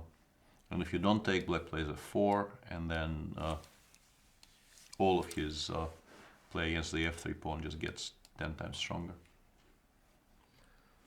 Yeah, I think this is more or less the conclusion of this game. Radek and Radoslav is the same name in Polish. Yeah, sorry for the confusion because I keep calling him Radek, which I think we're used to calling him. He's our teammate in Baden-Baden. I believe, yeah, I'm not a student of it. It's probably a similar thing to the it's a diminutive. Built-in diminutive. Yeah, it's a diminutive. For Radoslav, everybody's Radek. But well, I mean, we've known him for ages and we play for the same club as him, and we don't mean any disrespect in it, with it, I mean, and so... The good old days, like 10 years ago, I was board 1 of the Hamburg Chess Club, he was board 2. One day he played against Vichy Anand. He might have been board 1 by then, I'm not sure. And he played against Vichy, made a draw. He was like a 2-5-70, 2-5-80 player. Why was he board 1? Anyway, he was like a 2-5-80 player, made a draw against Vichy. And Vichy was impressed with him, and they started talking. And the rest is... I don't know if history, but Radek has been working with Vichy for a long time and has improved in that time from a 2-5-80 player to a 2-7-50 player, or if he loses today, a 2-7-44 player, because it does look like he might go down against Richard Rapport. But it's still not that easy for white to win this, because there's a lot of counterplay connected with the e4 square, and if you have to play f2, f3, which the machine had been suggesting for a while, f3 is not a move you make lightly here with white. You really, I think, feel a lot of apprehension opening up your king side like that, because if something bad happens on the king side, you will regret not having a pawn on the second rank. I learned one should never touch one's f-pawn, but Rapport is one player who I don't think would have a lot of prejudice against going f3, even here. No, it's not about prejudice. It's about king safety. Right. Yeah. Yeah. Tough balance, because yeah. it's tremendously useful not to have Sure. to think about 94. No, I think f3 is probably, some version of f3 anyway, is probably correct at some point. But it also creates additional targets for black to aim his counterplay against. Your plan here, like your ideal plan here, is maybe f3 followed by bishop f1, a5, and a6. I mean, apart from obvious plans to pick up the b3 pawn, but I think getting the pawn to a6 might be even more important than picking up the b3 pawn. Speak for yourself. I'd much rather have the pawn. Give me that pawn. Sorry. If in doubt, take a pawn. You can always advance your own pawns later. Yeah, fair enough. Not that easy right now, though. Yeah, that's true. Ambitious Pawn is pointing out, the point is the adversity does not create character but reveals character, and Rapport is like Deadpool. So you're saying Deadpool is a high character dude? I thought Deadpool, first of all, the whole plot is based on the fact, have you seen the movie? Yes. The whole plot is based on the fact that he's too vain to show his weird face to his girlfriend, right? That's why the whole plot happens. To a degree, yeah. And secondly, he seemed incredibly petty and annoying. And he also... That I probably would disagree with. No, I don't think that is true at all. About the pettiness, I will... No, I don't think he's petty. Why would you call him petty? I have to rewatch, but I thought he was as petty as Tom Petty after watching that movie. And another thing, this movie was all meta, well, let's break down the fourth wall. And then they have exactly the same plot like every other superhero movie. Like in the end, we have this very exciting fight where the good guy beats the evil guys. I don't know. Maybe it's just that I don't like Ryan Reynolds since Green Lantern anymore, and I haven't forgiven him. That could be the reasoning there, yeah. I don't know. I sort of enjoyed the movie. I expected more from it. I thought that. More? Yeah, why not? Why wouldn't I expect I more? understand I'm trashing it, but I thought it was. In general, people were delightfully surprised by it. No, no, no. I expected more from it, and I thought that they haven't gone far enough in the deconstruction. Okay. But yeah, what do I know? I really am not a movie critic. I'm a professional movie critic. Yeah, you are. ladies You and are a gentlemen. professional movie critic. That's what you do. But yeah, I'm not. And I mean, I have. I think it will be very difficult to shift my opinions on the Rogue One subject. But on the subject of Deadpool, I do have some opinions, but I'm not incredibly confident in them.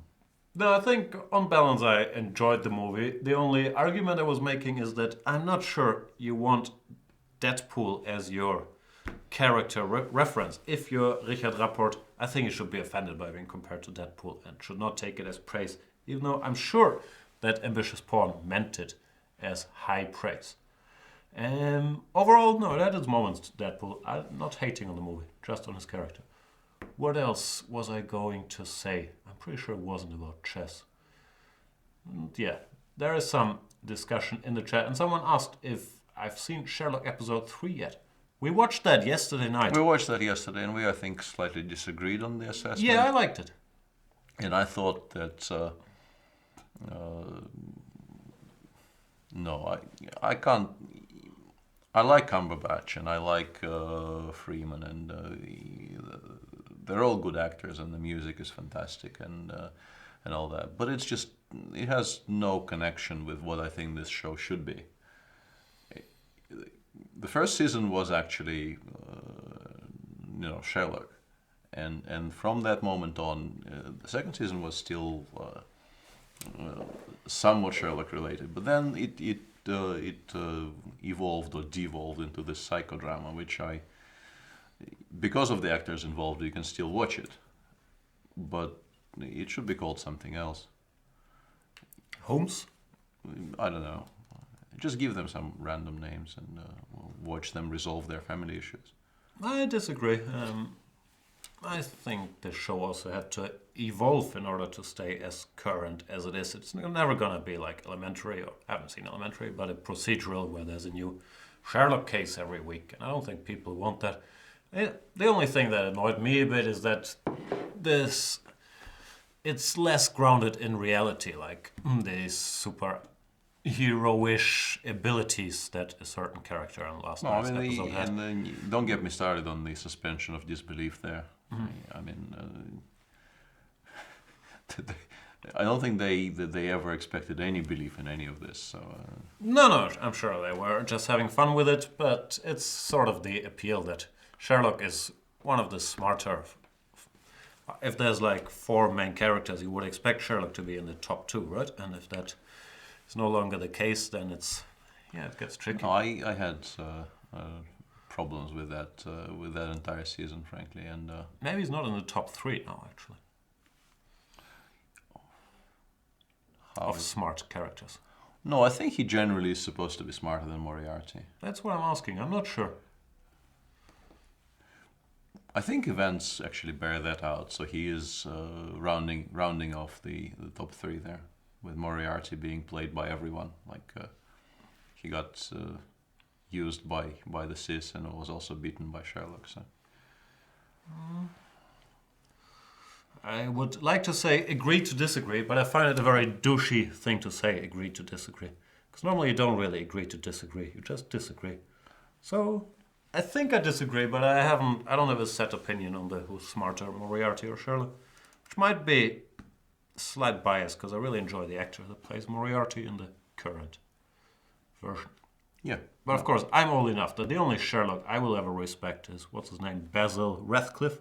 That's my Sherlock. that's because you haven't seen the Soviet one, That probably won't change. and that actually is a mistake. Because the only actor ever to get an MBE for playing Sherlock is actually Vasily Livanov. That name I've actually heard. Yeah, no, Livanov's Sherlock is tremendous. If I'm not sure how easy it is to obtain for non-Russian speaking people. I don't know if DVDs exist or something. Also, but my Russian is not good enough to watch stuff in Russian. no, I'm sure. Yeah, you would need it subtitles, and I'm not sure how easy it is to find with subtitles. But Won't happen. yeah, those are very good movies, and the actor who played Sherlock is tremendous. But I mean, it is very, very local. That's what I'm saying. Basil Radcliffe all the way. Team Basil. Rook d3. Allowing knight e4. So Richard and Jokamp, yeah, b3 pawn above everything. Yeah, I can relate. But the machine cannot, because here it says... I don't really something understand like why this, not queen and he's e3. happy. I wanted to play queen Knight e3 c5? here. Queen d4 check. Oh, I missed legal checks. Yeah, and then trade. F6. Yeah, that's what I missed. Yeah, but f6 rook e5. yeah, that's an important point that I missed. I thought I will stabilize with rook e3, trade one pair of rooks in a favorable situation, and then proceed from there. But it doesn't happen. And I'm being corrected. Yeah, I felt I got the name wrong. It's Basil Rathbone, not Radcliffe. Sorry, Radcliffe is this. Is the Harry Potter? Is that Radcliffe? Radcliffe with a D, not T. Yeah. My apologies to Basil Rathbone. So yeah, f6 rook e5. Nice Yeah, but construction. that was my idea to play queen e3. I'm not sure. I mean, Richard probably wants to go queen f4 because queen f4 is, I think, an attempt to pick up some material immediately. I guess after knight c5, you. What exactly is the difference if I go knight c5 here? That's exactly the same thing, but with no rook e5 available to black, and white is better. Cunning. Yeah. That's what I was shooting for, but the machine, of course, finds the most precise way to get there. But after queen f4, we found some problem. I mean, knight c5 is not what is suggested as a solution there. Yeah? What does black do after knight e4, queen f4? Rook e5, I thought. But why isn't white better anyway after rook b3, rook d5? I guess because the rook on b3 is so horrible. Because if you imagine the same position, but the rook returns to base to d1, for instance, white must be hugely better. Because the A and B pawns will decide every single endgame. But yeah, with the rook on b3, it's awkward. Yeah, it's counterplay-ish, whatever. Yeah. Okay. Radek will have time to figure it out. Out of the players in this tournament, who do you think would be the best detective? Like, who would gather the most clues by looking at people? First name that came to mind is Lev. Yeah, I agree. I also thought of Levon, because I could imagine him with a pipe and with a stupid hat and like embarrassing Dr. Watson, and like he's very Sherlock. He's got lots of attributes required for that job. Yeah. Yeah. Look at him. Yeah. No, I agree. I think it's a clear Levon case. Who else could even be in the conversation? Maybe it's just Levon. Like, Giri has the quick wit, but he doesn't have the seniority of a Sherlock Holmes type of character yet. He could be like Robin to Batman, and then eventually become Batman. Yeah, and Richard actually has gone for exactly the line that I was suggesting, but it now remains to be seen if Radek finds f6 rook e5, which does seem to be an important thing to find here. Because if you allow rook e3 and if you are forced to trade on white's terms, you are seriously worse. But I think he's gonna find it, unless you just discard f6 on general grounds forever. But king h7 is also not so pretty, and you understand rook e3 is coming with. So I believe Radek's gonna do this. People are suggesting Luke should be Sherlock because he has the gaunt face and the height. From a physical appearance standpoint, maybe, but trust me, I've seen Luke trying to solve logical puzzles. No, that's actually not true. Luke is very clever. Yeah, if it's a Cumberbatch lookalike context, probably it is Luke. Yeah, no, that is quite clear. But and f6 has been played immediately by Radek here. Yeah, I think he managed to regroup psychologically as well, because he must have been in a very weird frame of mind, some round about move 41, when he realized the position has changed so drastically. Yeah, maybe Rapport also helped him, because rook d3 at least allowed him to make some active moves. So 94 is not so difficult. So which side are we on now? Not clear. Anything can happen, yeah? Every single result is possible. This is an unclear position. It probably objectively is close to equality, but I don't think Richard is necessarily very interested in objectivity here. And yeah, this is now a very, very open game, and will be interesting to watch what transpires. Judging by what we're reading off the screen, not a lot of ways to make progress for either side. But I was reading off the screen that Jeremy Brett has a big following as Sherlock Holmes as well. I've never heard of Jeremy Brett. That's some old British interpretation. I think there was a series with like 60 episodes. That might have been. I have a box set on my shelf, and it's been sitting on my shelf for about 5 years now, and I haven't started watching it. And I'm afraid I might never actually start. I need at some point to stop worrying about the current backlog of stuff I'm watching right now, and just start watching things I bought because I know they're good. But never like I have the, what's it called, the black books, the thing about the bookstore, and I know I will love it, and I haven't started yet. It's just. Oh yeah, I hated that. Really? Yeah. Why? Because of accents as usual, or? No, it didn't do it for me. Like, in general, yeah, I have a complicated relationship with British comedy. Like, all these hype things. Yeah, I couldn't get into. Okay. But I've watched it. Can we see if there's anything going on in the other one? Because Let's do it. Yeah, this does feel like. After. How did we get here? He played bishop c6. And he realized he's not in time, so he returned to the center. But now, yeah, stuff just starts falling. You can't go both ways. Yeah. King f6. This pawn is never much of a threat. No. After bishop b1, you I suspect even what I was going to say is stupid, but bishop d7, bishop takes f5 is just very, very sufficient. Yeah. Eventually he will run out of things to do. I think the simplest plan for black is to pick up the f5 pawn and then go after the h pawns. Put the other one on e4 and then just go after the h pawns. Take them both. Queen the g pawn. Yeah, I think that's the way forward. Adiban played bishop b3, and yeah, you take on f5. Well, you take on f5. I guess he wanted to play h3 or something. And yeah, like e4, king g6, king h5. You can also swing it back over to c5 and win that way. Yeah, should also be very sufficient actually. Yeah, maybe even faster. I was looking for a way to sort of force resignation by demonstrating how hopeless the position is. And I'm not sure which one of the two plans is actually better at that. Both should work. As I learned from Boris Gelfan's book, it's more important to win safely than to win quickly.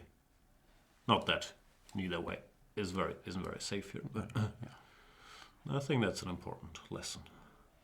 And I've been very much on the record praising the Boris book. No, I'm not trying to teach you that lesson, but it's something that. Oh, I just want to get my name behind the endorsement there. It's a fantastic book. If you haven't read it, buy it, read it. It's two. Yeah, and the second one as well. Another thing I meant to ask you. I'm surprised you have a Russian Sherlock Holmes version. When you have this dude called Akunin, who I thought was the Russian Sherlock Holmes. Or is that's the author, so first of all. So he is not the Sherlock Holmes. He is the Conan Doyle. And I mean, the Russian Sherlock Holmes. All Russian names sound the same to me. I understand. I forgot what the hero's called. Yeah, The Russian Sherlock Holmes movies are very, very old. They are. I would. I'm not very good with movie dates, but I would say 80s at the earliest, maybe even a little earlier. I mean, 80s at the latest, maybe even late 70s. And Kunin hadn't started writing his stuff until maybe 20 years ago, maybe. So That's quite current, yeah. he is reasonably current, yeah. What is this hero called? No, I'm Van Doren. embarrassed. Van Doren. Yeah, no, there were some movies about that character as well since, and they are watchable. But I read some of these books, which is why it's embarrassing. I can't remember the name. Some of those I enjoyed. One was on a cruise ship and some Orient Express kind of thing. It's decent stuff. no, it's decent writing, and he is, yeah. Even though, It's and very this is enjoyable. gonna sound horrible, but it was honestly a problem for me while reading the books, and I was curious if you have something similar. For me, it's really not so easy to, if all the characters have Russian names, if it's side characters, to keep them in mind. It's tricky for me. Is that a problem you could have with whatever German names? If there's a ton of them, yes. Because I didn't expect to struggle with this, but I remember I was very much struggling with who's Ivanov and who's Antonov. I don't mean any offense. It just was surprisingly difficult. None for me. taken, and I can sort of relate, and it's not like an acute problem for me, but yeah, in a book when there's really a lot of side characters you have to pay attention to, it does get a bit tricky. But it might also get a bit tricky for me with Russian literature, because maybe it's just my attention span that's been getting worse and worse with time. Anyway, it's good stuff. Like, it's not high literature, but People decent page turns. Yeah, people are suggesting you read the Dune series now. I really don't know how they come up with these suggestions based on what we're discussing. Dune, the desert planet. Yeah. That's kind of not even in the same Exactly. ballpark as stuff we're talking about. It's a decent suggestion, and you probably won't regret reading them. But how did this come up? Is my question. King E6 is what Pavel went with, and King D6, King C5, and you might even suggest going King before King C3 at some point. It's game over. Yeah. No, this is just. King D6 play. Yeah, you can actually resign. He can. No, Feels like Adiban this doesn't really. He doesn't do resignations, I think. he's not a resigner. No, I don't think he is. But it's not out of place here at all. King D3, King C5, King C3, E4, and then you realize with white that you just will never, ever get to any of those pawns. I agree with the commutator.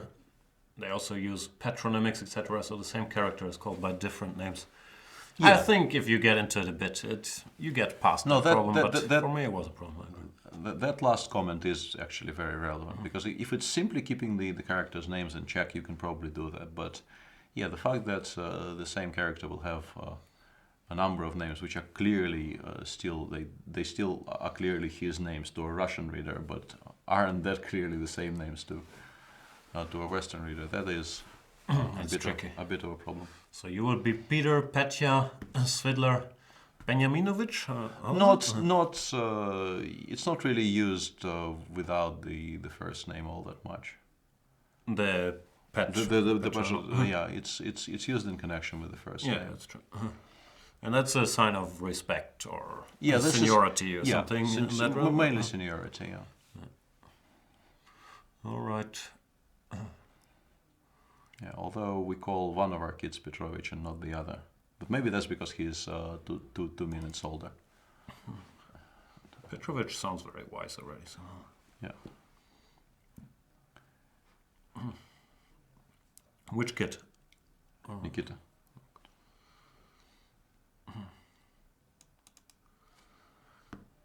Do you think they have that in Poland? Like patronymic, tough word. I'm not sure if it's Also used not to the same extent. I was wondering what we would call Radek. He didn't play Rook E5. That's curious. B7. Well, I guess he wants to take and go Rook E7 and get a second one on the E file, and if Rook E1, then he wants to play Rook E5. That would be my... He wants his cake and eat it too. Yeah. Greedy. Oh, it's a pretty decent move, right? Oh, of course, yeah. Nothing wrong with it, but rook e5. Having played f6, rook e5 is just such an obvious blitz move to make, so to speak. Like you quite specifically played f6 to have that. Maybe f4 bothered him. Yeah. Rook e4. Yeah, I'm not saying it had to, but maybe whatever. He didn't want to bother. Maybe yeah, he Thinking just about stuff like this. decided not to even have to calculate all this. Yeah, that actually might be a decent theory. Rook b7, yeah, and only if rook c1 will you play rook e5.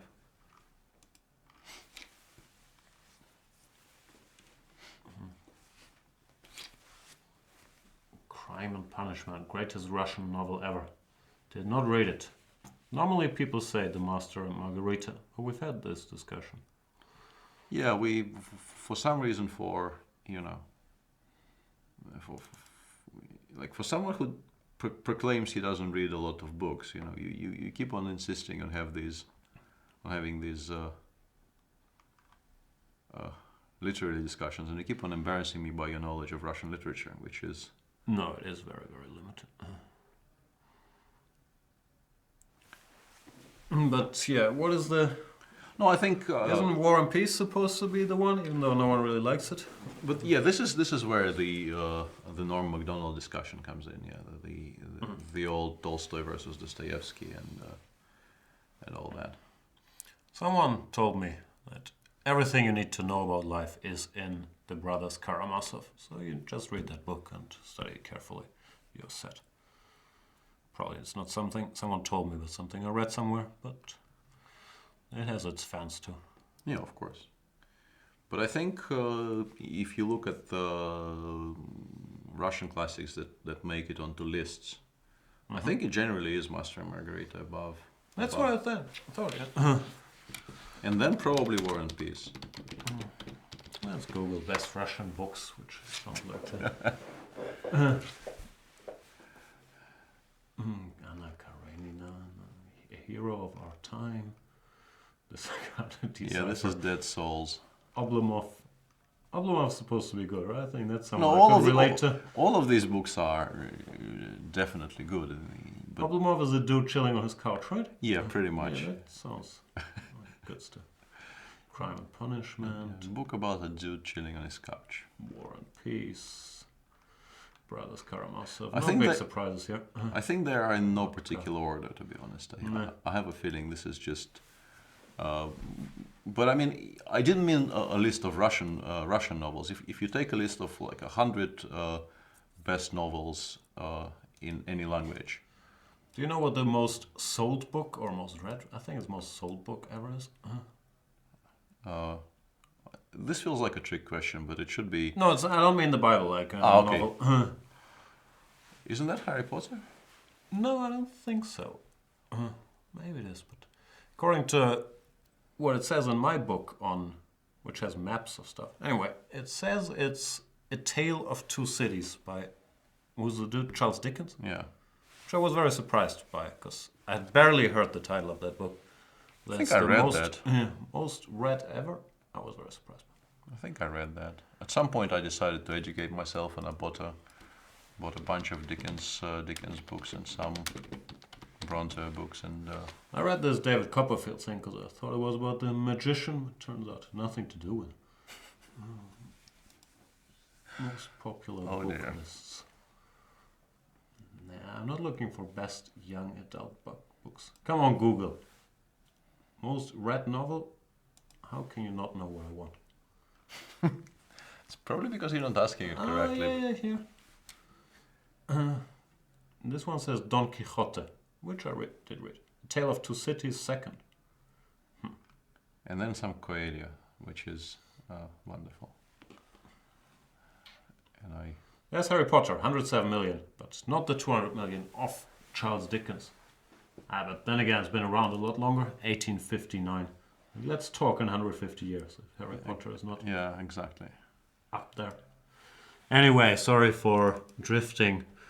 Bishop E8. Well, this game really is over. This is over, right? We're waiting for Adiban to resign, and it's not a very productive thing to do. Let's go back to Radek and the game that actually is still alive. Rook b1, yeah, you play rook e5 here. You definitely don't give up the file, and I think rook e5 is a lot more natural than rook e4. Yeah, still the f4 question. But yeah, I think now, did we gain anything in these lines? Maybe we did, because the rook is I think you more swingy, and the queen is not hanging. GF and then rook e7, rook e5 is probably Really and there's also 93 in some right, positions. takes a4. Yeah, this I did not consider, that the fact that we protected the queen on a7 is actually very relevant. And Radek went rook e4 without even waiting for Yeah, f4. Radek disagrees, which is very interested. Rook e4 fe played at breakneck speed, that is. Yeah, still apparently completely fine for black. Darko Arsenjevich says Russian classics are like paintings. Gotta read them in original. Much gets lost in translation. And correct me for being ignorant, but why do you have to read paintings in the original? And how does stuff get lost in translation there? Yeah, I suspected you were gonna go there. You know me so well. I'm sure his point is that paintings, if you copy them, they're not as cool anymore, even though I can't tell the difference. But yeah, I struggle reading Russian or speaking Russian, so that's not really an option. Yeah. There are also authors which are supposed to gain a lot in translation, but or at least that's there's a famous, I believe it's a Gore Vidal quote about Vonnegut, that Vonnegut also always gained a lot in translation. That's probably a very thinly veiled insult, right? Not very thinly veiled at all, yeah. What else we got? We have a question if I read Karl May. Of course I read Karl May. I'm German. We grew up with Karl May. I read all this stuff. Like even What is that? I have no it's idea. like a German Akunin, but he writes cowboys and Indians story. His hero is called Winnetou, and he has a white friend called Old Shatterhand. Then there's another wise man called Old Surehand. And there's also the Oriental plot with Hachi Halef Omar. I've actually heard of Winnetou, but I was not aware it was written by a German. Yeah, and the dude has never been to America, normally, or anywhere. I think he wrote most of it from, I'm not sure, it's a prison, an Eastern German prison. And there's normally like 10 pages describing the landscape and so on. So yeah, it's amazing imagination. I don't know, I read them when I was 12 maybe. So it's been a while, but yeah, those are a big part of my childhood. Yeah. F3. Maybe younger than 12. Isn't this... this doesn't lose because there's 93, but it ends in a draw. I was calculating this while you were going on about the question I asked you. There's 93 here, which forces white to go rook takes e4. That's, I think, strictly the only move in reply. And then we go queen d4, rook d4, knight b2, and then against any move we take on a4 and we go b2 and b1, and it should be a draw. What about the simpleton approach to take and put rook here? Should also be fine, because the a-pawn doesn't really run very fast. No, maybe it's no more than equal, but at sight I take black. No, a5, I think I'll just lose it somehow. Yeah? I don't see how, but I feel like I'm trying to lose this pawn. Maybe not. Maybe I'll have it as a perpetual. Like Mashinska says 0-0 and tends to be right on such things. But still feels like white has to be the more. Yeah, and I don't think we even necessarily need to click there, but that game is over. Pavel won with a typical trick. Overstretching the line of defense. This pawn shall become a queen. Then take these pawns. Then you make a new queen. Then you win. Yeah, that's... So Mr. Elyanov on 3.5 out of 4. Kudos to him. Yeah, and Magnus is on +2, and Wesley is now also on +2. So there are 2 people chasing him, and there will be some people on +1, although in my current state I struggle to name them. That's probably Harikrishna and Karjakin. That's probably correct. And this game is still ongoing, and yeah, because it would appear that nothing really shakes the equilibrium very much here. 93 becomes a bit of an option for Radek, unless he feels he might be better. Computer, interestingly, suggests that you can play queen a5 followed by knight takes a4. What? Which, if you spot as an idea, this queen takes e1 might be a bit of an issue here. You kind of need to protect your rook first. Oh yeah, hanging rooks are annoying. Yeah, knight a4, bishop a4, rook b4. Cute, but is black better? No. I think it's still equal. Yeah. If you take here, I have. No, here I'm even winning. Here you're winning because rook e7 will crash through. But I mean, rook takes a4. And actually, Zwischenschach. yeah, some precision is actually required from white here. A position, bad. Yeah, a position like this you might eventually lose, although I'm not sure if it's that bad. But you could lose this. But apparently queen c6 is an immediate draw. This it also dislikes because of rook b4. So it's, I mean, if you spot the whole knight a4 rook b4 idea, you might want to try this as black, because you are suddenly the one asking questions. Otherwise, I think you just play knight d3 because it's been a long game and it really doesn't feel like you're better. Knight d3, I think, forces an immediate draw. Let's go home. Rook e4, only move because queen a7, knight e1 is check, takes, knight b2, and I take on a4 against any move here. Any move. Well, pretty much. Yeah, knight a4, b2, and yeah, not a lot is left to play for here. I just start giving checks and yeah, draw. So that option exists for Radek right now, and he will take some time to consider if he could be better by not playing knight d3. I'm pretty sure he has already calculated all the way to this, well, maybe not this precise position, but this rook endgame. And he will now look at other options and see if there's any merit in continuing. We'll find out.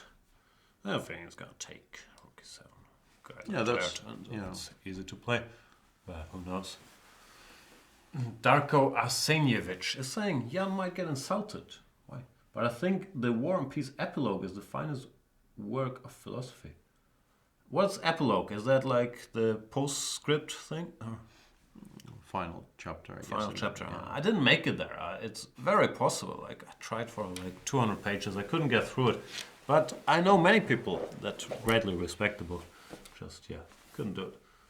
Then there is a question: which character of which chess player in Schachnovelle would you be? What's Schachnovelle in That's not a German? Stefan Zweig thingy. Stefan Zweig thingy. Yeah. Who's the smart guy? Is it Sentovich or the other guy? I think it says Sentovich, and I don't remember the other guys. So for me, it would be an easy choice. I think I'm also Sentovich, not because of my chess prowess, but the other guy, he was obsessed with only studying chess. And we can be accused of many things, but that's not one of them normally. No. But yeah, I think I even can't this remember a lot show. of details. I think even this show amply demonstrates just how wide our interests are, and they range all the way from Deadpool to unfinished works of Russian classics. Maybe it's exactly those things.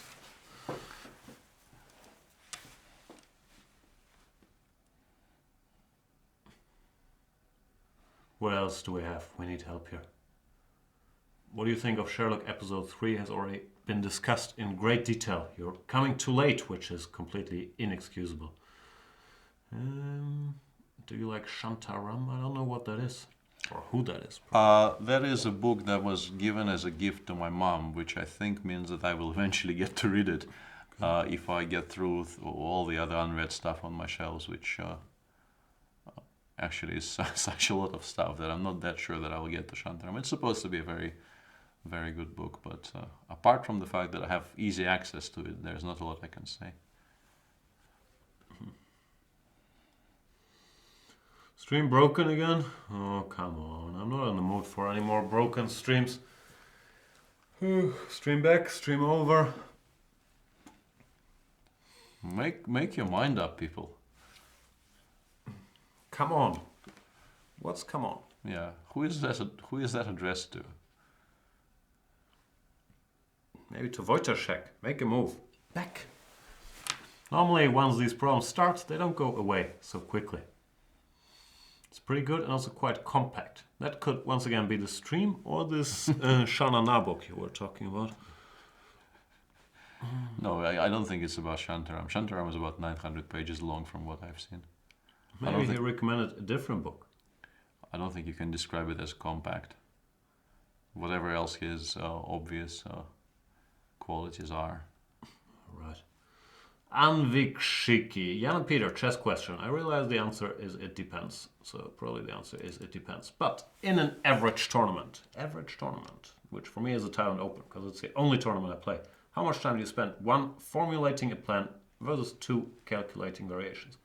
Can I go with none of the above? You just kind of sit there and think about stuff and then you make moves. I at least don't consciously differentiate between now I must formulate a plan and now I must calculate variations. It's, of course, the nature of the position kind of depends. Sometimes you have to be very precise calculating a couple moves ahead. Sometimes you just wing it. But I don't think there's a rule. No, I don't think there's a rule, but I think it's tilted towards calculation because For sure. Formulating a plan, I think it happens in many cases as a result of the variations you calculate. And positions in which you start by asking yourself, pointed questions of where do you want your pieces to go, they are very rare because that really means that there are no immediate problems you need to solve. I used to try that because I believe Jonathan Rowson, he had a chapter in one of his books like 15 years ago. It said talk to your pieces about where they want to go. So I was trying that a bit, and I would ask them where you want to go, but I would never get a sensible answer. So I stopped that, and then I just thought, okay, I went back to I take this, he takes that, and whatever. But yeah, here formulating, let's take this position. It's not very tactical, but what plans would you formulate? You calculate knight d3, you think about ef rook e7, and then the other stuff is more subconscious. It's a good knight, it's a bad bishop, it's an a pawn that I don't want to advance. It's part of the calculation. I think, for instance, like the decision here, if we try to continue this analogy, the choice here is you probably know you have a forced draw with knight d3, and your other option is more likely not the queen a5, knight a4 line, because that's difficult to spot and you might actually miss that. He has played knight d3 just now. But if we return to that point, so your choice is an immediate draw or the position after ef3, king f3, rook e7, which you need to assess correctly. So perhaps in that respect, you're not exactly formulating a plan, but you're trying to weigh your options and figure out which one you like better. But also assessing ef3, king f3, rook e7 will once again not be formulating plans. It will be working out what's happening here and if white can push the a pawn and if you actually get anywhere on the king side. So most of it will still be mainly concrete things you need to calculate and evaluate. So I think it's heavily tilted towards calculation. I would also argue, that, because I just made it up, that this balance has shifted greatly over, let's say, the last 20, 30 years for two reasons. One, machines are the best players in the world now, and we try to emulate them, even though we can't calculate as much. The chess style is still influenced by them, which means even humans calculate more now. Two, average chess level has become a lot higher than in the good old books on Nottingham 1920, so you can't win. I hope they had a tournament there. So you can't win a lot of games on class alone because you understand the minority attack better than your opponents, and therefore you gotta outcalculate people if you want to win a game, which I often don't. Yeah, chess definitely has become a lot more concrete and a lot more based on precise calculation. Although, no, there's no although. It's just true. I mean, I was going to say that Magnus shows that you can also play chess based on very deep understanding, but Magnus also never misses. Calculates. Yeah, he kind of never misses any tactics, and his style may not be based on out-calculating people, but when he needs to, he does. Yeah, knight e3, rook e4. We are headed towards that precise position that we were talking about earlier. Candy Slayer is asking me, I think, for many times today. Jan, why can't we play 3+2 on chess24? You can if you set up the challenge manually, I think, no? That's what I think. Manually you can challenge whatever time route and else. In the normal list of challenges, there's 3+1 or what's in there? I have no clue. I always just click on the 3 or the 5 or the 1 button because I don't like playing with increment because it undermines my premier chess skill. Therefore, yeah, you're not gonna find a strong ally in me when it comes to the 3+2 thing. But I'm sure it's possible. I would have guessed it's even in some menu, but what do I know? Or I don't know is actually a way to phrase it. So this is on the board, 93, rook e4. Yeah, I think maybe they have agreed a draw. Maybe Radek went to splash some water on his face because there's no other move than queen takes d4 in this position. Now this you don't want because you don't want the knight to survive. You make any other move apart from rook b4 pretty much. Like rook d2 forces the rook ending, and yeah, even king h1 maybe. Trolling what even this holds probably, yeah. Yeah, no. Yeah. Should end peacefully. Yoshi Deluxe is asking, what do you think about Luke's draw offer after 14 d4 against Wesley? First of all, we were not aware this of is it. new information, so I have no way of verifying that right here, right now. Secondly, yeah, I think you're entitled to offer a draw with white after the opening, even if you're the lower rated player. In this position, I probably wouldn't have done it because I would feel that I can't be better and I could be worse already. Yeah, exactly. If anyone is better, it's probably black. So I'd feel a bit awkward offering a draw here. I mean, I honestly probably would not even offer a draw here if I was the higher rated player because I'd feel that my position is not attractive enough, frankly. No, as a higher rated player, you can always pretty much offer a draw. You can, yeah. I'm not saying it's impossible, but I'd feel I would need to consider this carefully, the ethical implications of it. No, there's no rules on this stuff, but in general, yeah. If you're the lower rated player, it's okay to offer, or these are the old rules nowadays, you're often not even allowed to offer any draws, to offer a draw with white after the opening if you're very solid. If you're the higher rated player, you're normally always allowed to offer a draw. If you're the lower rated player and worse, then you're not supposed to offer a draw. If you're the lower rated player and black, you're also not supposed to offer a draw. And Mark Krauser says that he'd seen it on the official broadcast, and Wesley said he was fine with it. No, I don't think you get offended. No, of course you're fine with it. I mean, White's position is not horrible, and he is also. And they did agree to draw. I was wondering why queen d4 was not appearing on the board. Yeah, the game finished in a draw because you get this endgame by force. Any move is this bishop. Yeah. b2. Well, let me just. I found a horrible move for white again, but it will come down. Because rook c7 in this position exists. Yeah, that's why the move is horrible. But yeah. Something like this, and it's a draw. So the players shook hands, or at least we think they did. And that means it's all over for today. 1 minute recap by Mr. Svidler, and then we're done. You want me to do it without the games, or? Up to you. I can also click on games and we tell people what happened. There were some interesting games today, but not all of them produced decisive results. Magnus, in the end, won a very convincing game against Wei, who seemed to have gotten a very, very playable position out of the opening, and then proceeded to lose it pretty fast by, I think, underestimating how dangerous this endgame after queen c1, rook c1, d5, e5 can be. So from this moment on, it was just plain sailing for Magnus. He made very normal strengthening moves, and then he found this b4 idea, which I think ended the game pretty much. I think Wei kind of panicked here, realizing that c4 is coming and it's very difficult to stop. So that was a second victory with the white pieces for the world champion. He is now on 3 out of 4. Totally untroubled with black, cruising with white. Yeah, dangerous times ahead for his competitors. Anish Giri was winning twice that we know of in his game against Dmitry Andreikin. It was at some point a forced draw if Andreikin had found a very beautiful idea early in the game. But here, first of all this, and then king h2. And then after a mistake from Andreikin, he could also have played 37 e5. This one he probably should have found. I think he had maybe really not a lot of time here, but if you spot the idea of playing e5, I think he would have played it, and here what we missed is queen g7, of course, not queen h8. Yeah, that is just completely dead. We were looking at this during the game and somehow forgot the queen can check not only from h8 but from g7. Yeah, e5 was absolutely crushing in this position, and I'm pretty sure he simply did not spot the move was possible, otherwise he would have played it. And it ended in a draw.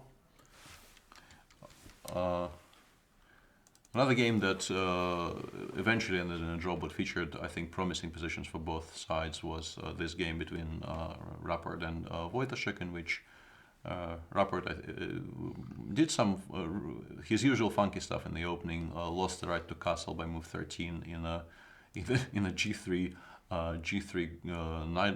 dragon, which is not something you see every day, and had a very cheerless position for a while, but Radek opened it up at, I think, maybe the worst possible moment, and even gave Richard some chances for advantage, but in the end it was... By the way, the wonderful world of having the engine switched on here while going through it gives queen to b8 as the strongest move here. Wow. Yeah, the machine is welcome to it. e7. I start with knight c5 and then... knight c5. And knight e7 I expect just h6. This... Or knight c5 and f6. Yeah. That is beautiful. Yeah. Wesley, as mentioned, won a game against Luc van Wely in which he got maybe even a slightly more pleasant endgame straight, more or less straight out of the opening. We thought it was slightly better for black, but should still be possible to equalize this. But Luc, I guess, played somewhat inaccurately, allowed black to make a lot of progress on the queen side, and eventually his queen side collapsed, and he had still some chances to save the game, but missed them in mutual time trouble. And Pavel Yanov continues winning. This is his third victory out of 4 games in Vaik. Before the day off, he leads with a half a point lead over Carlsen and So. And today he won a game which really very few people shouldn't have, right? Yeah, very few people would have predicted you win this with black. Yeah, GH C4. Even here, you feel that you really need to be very, very relaxed about this position for white to lose. Like if you start with King G2. This might be important, just stopping c3. Yeah, first of all, Queen E1 probably is an immediate... No, That's Queen E1 C2. Queen E1 C2. C2. Some trick? Yeah, C2 is a trick. Yeah. Queen E1 C2 is wrong, but I guess after C3, I mean, we can play Queen C2 here after... Yeah, King G2, C3, Queen C2 or Queen C1. Yeah, just forces the immediate draw is Queen H5. Keep A pawns then. Yeah, C so pawn. already allowing C3, BC and Queen takes A3 was probably a bit optimistic, because I guess you still hold this, but why would you allow this is my question. And then Pavel correctly assessed that he was the only one playing for a win in this bishop ending, and did proceed to win it, although I think originally you probably make a draw here if you play precisely. Yeah. So a very nice victory for Pavel, who took I think every single chance offered to him, and his position continued improving slowly, and in the end he converted into a full point. And a very uneventful... Yeah, let's go with the Aronia Nepomniachtchi first. Yeah, that game promised us a lot of excitement, but I think both players just played very well, and as is normal in positions like this, the evaluation is very balanced, and if nobody makes any mistakes, the game ends in a draw. And a very dry and uneventful draw in a game between Harikrishna and Karjakin. Joko Piano played the old way, with all the pieces coming off by move 20, and everybody is happily off to a rest day. That's how it's supposed to be done. We are also off to a rest day. We will be back with Vaikan's commentary for round number 5 on Thursday. Tomorrow, did we schedule it? Was there some action? I will probably do a banter session. I have Shady Bunny related plans for the morning, but I should be free to do a banter session, hopefully at around 2 p.m. We'll figure it out. Keep an eye out on the Chess24 start site. Normally, we'll show up there. Thank you guys for watching. I'm really, really sorry and really, really annoyed about the internet line issues that we had today. I'm sure people will work on it on the day off. See you I can't speak anymore, on Thursday. On Thursday it is, yeah. Bye bye.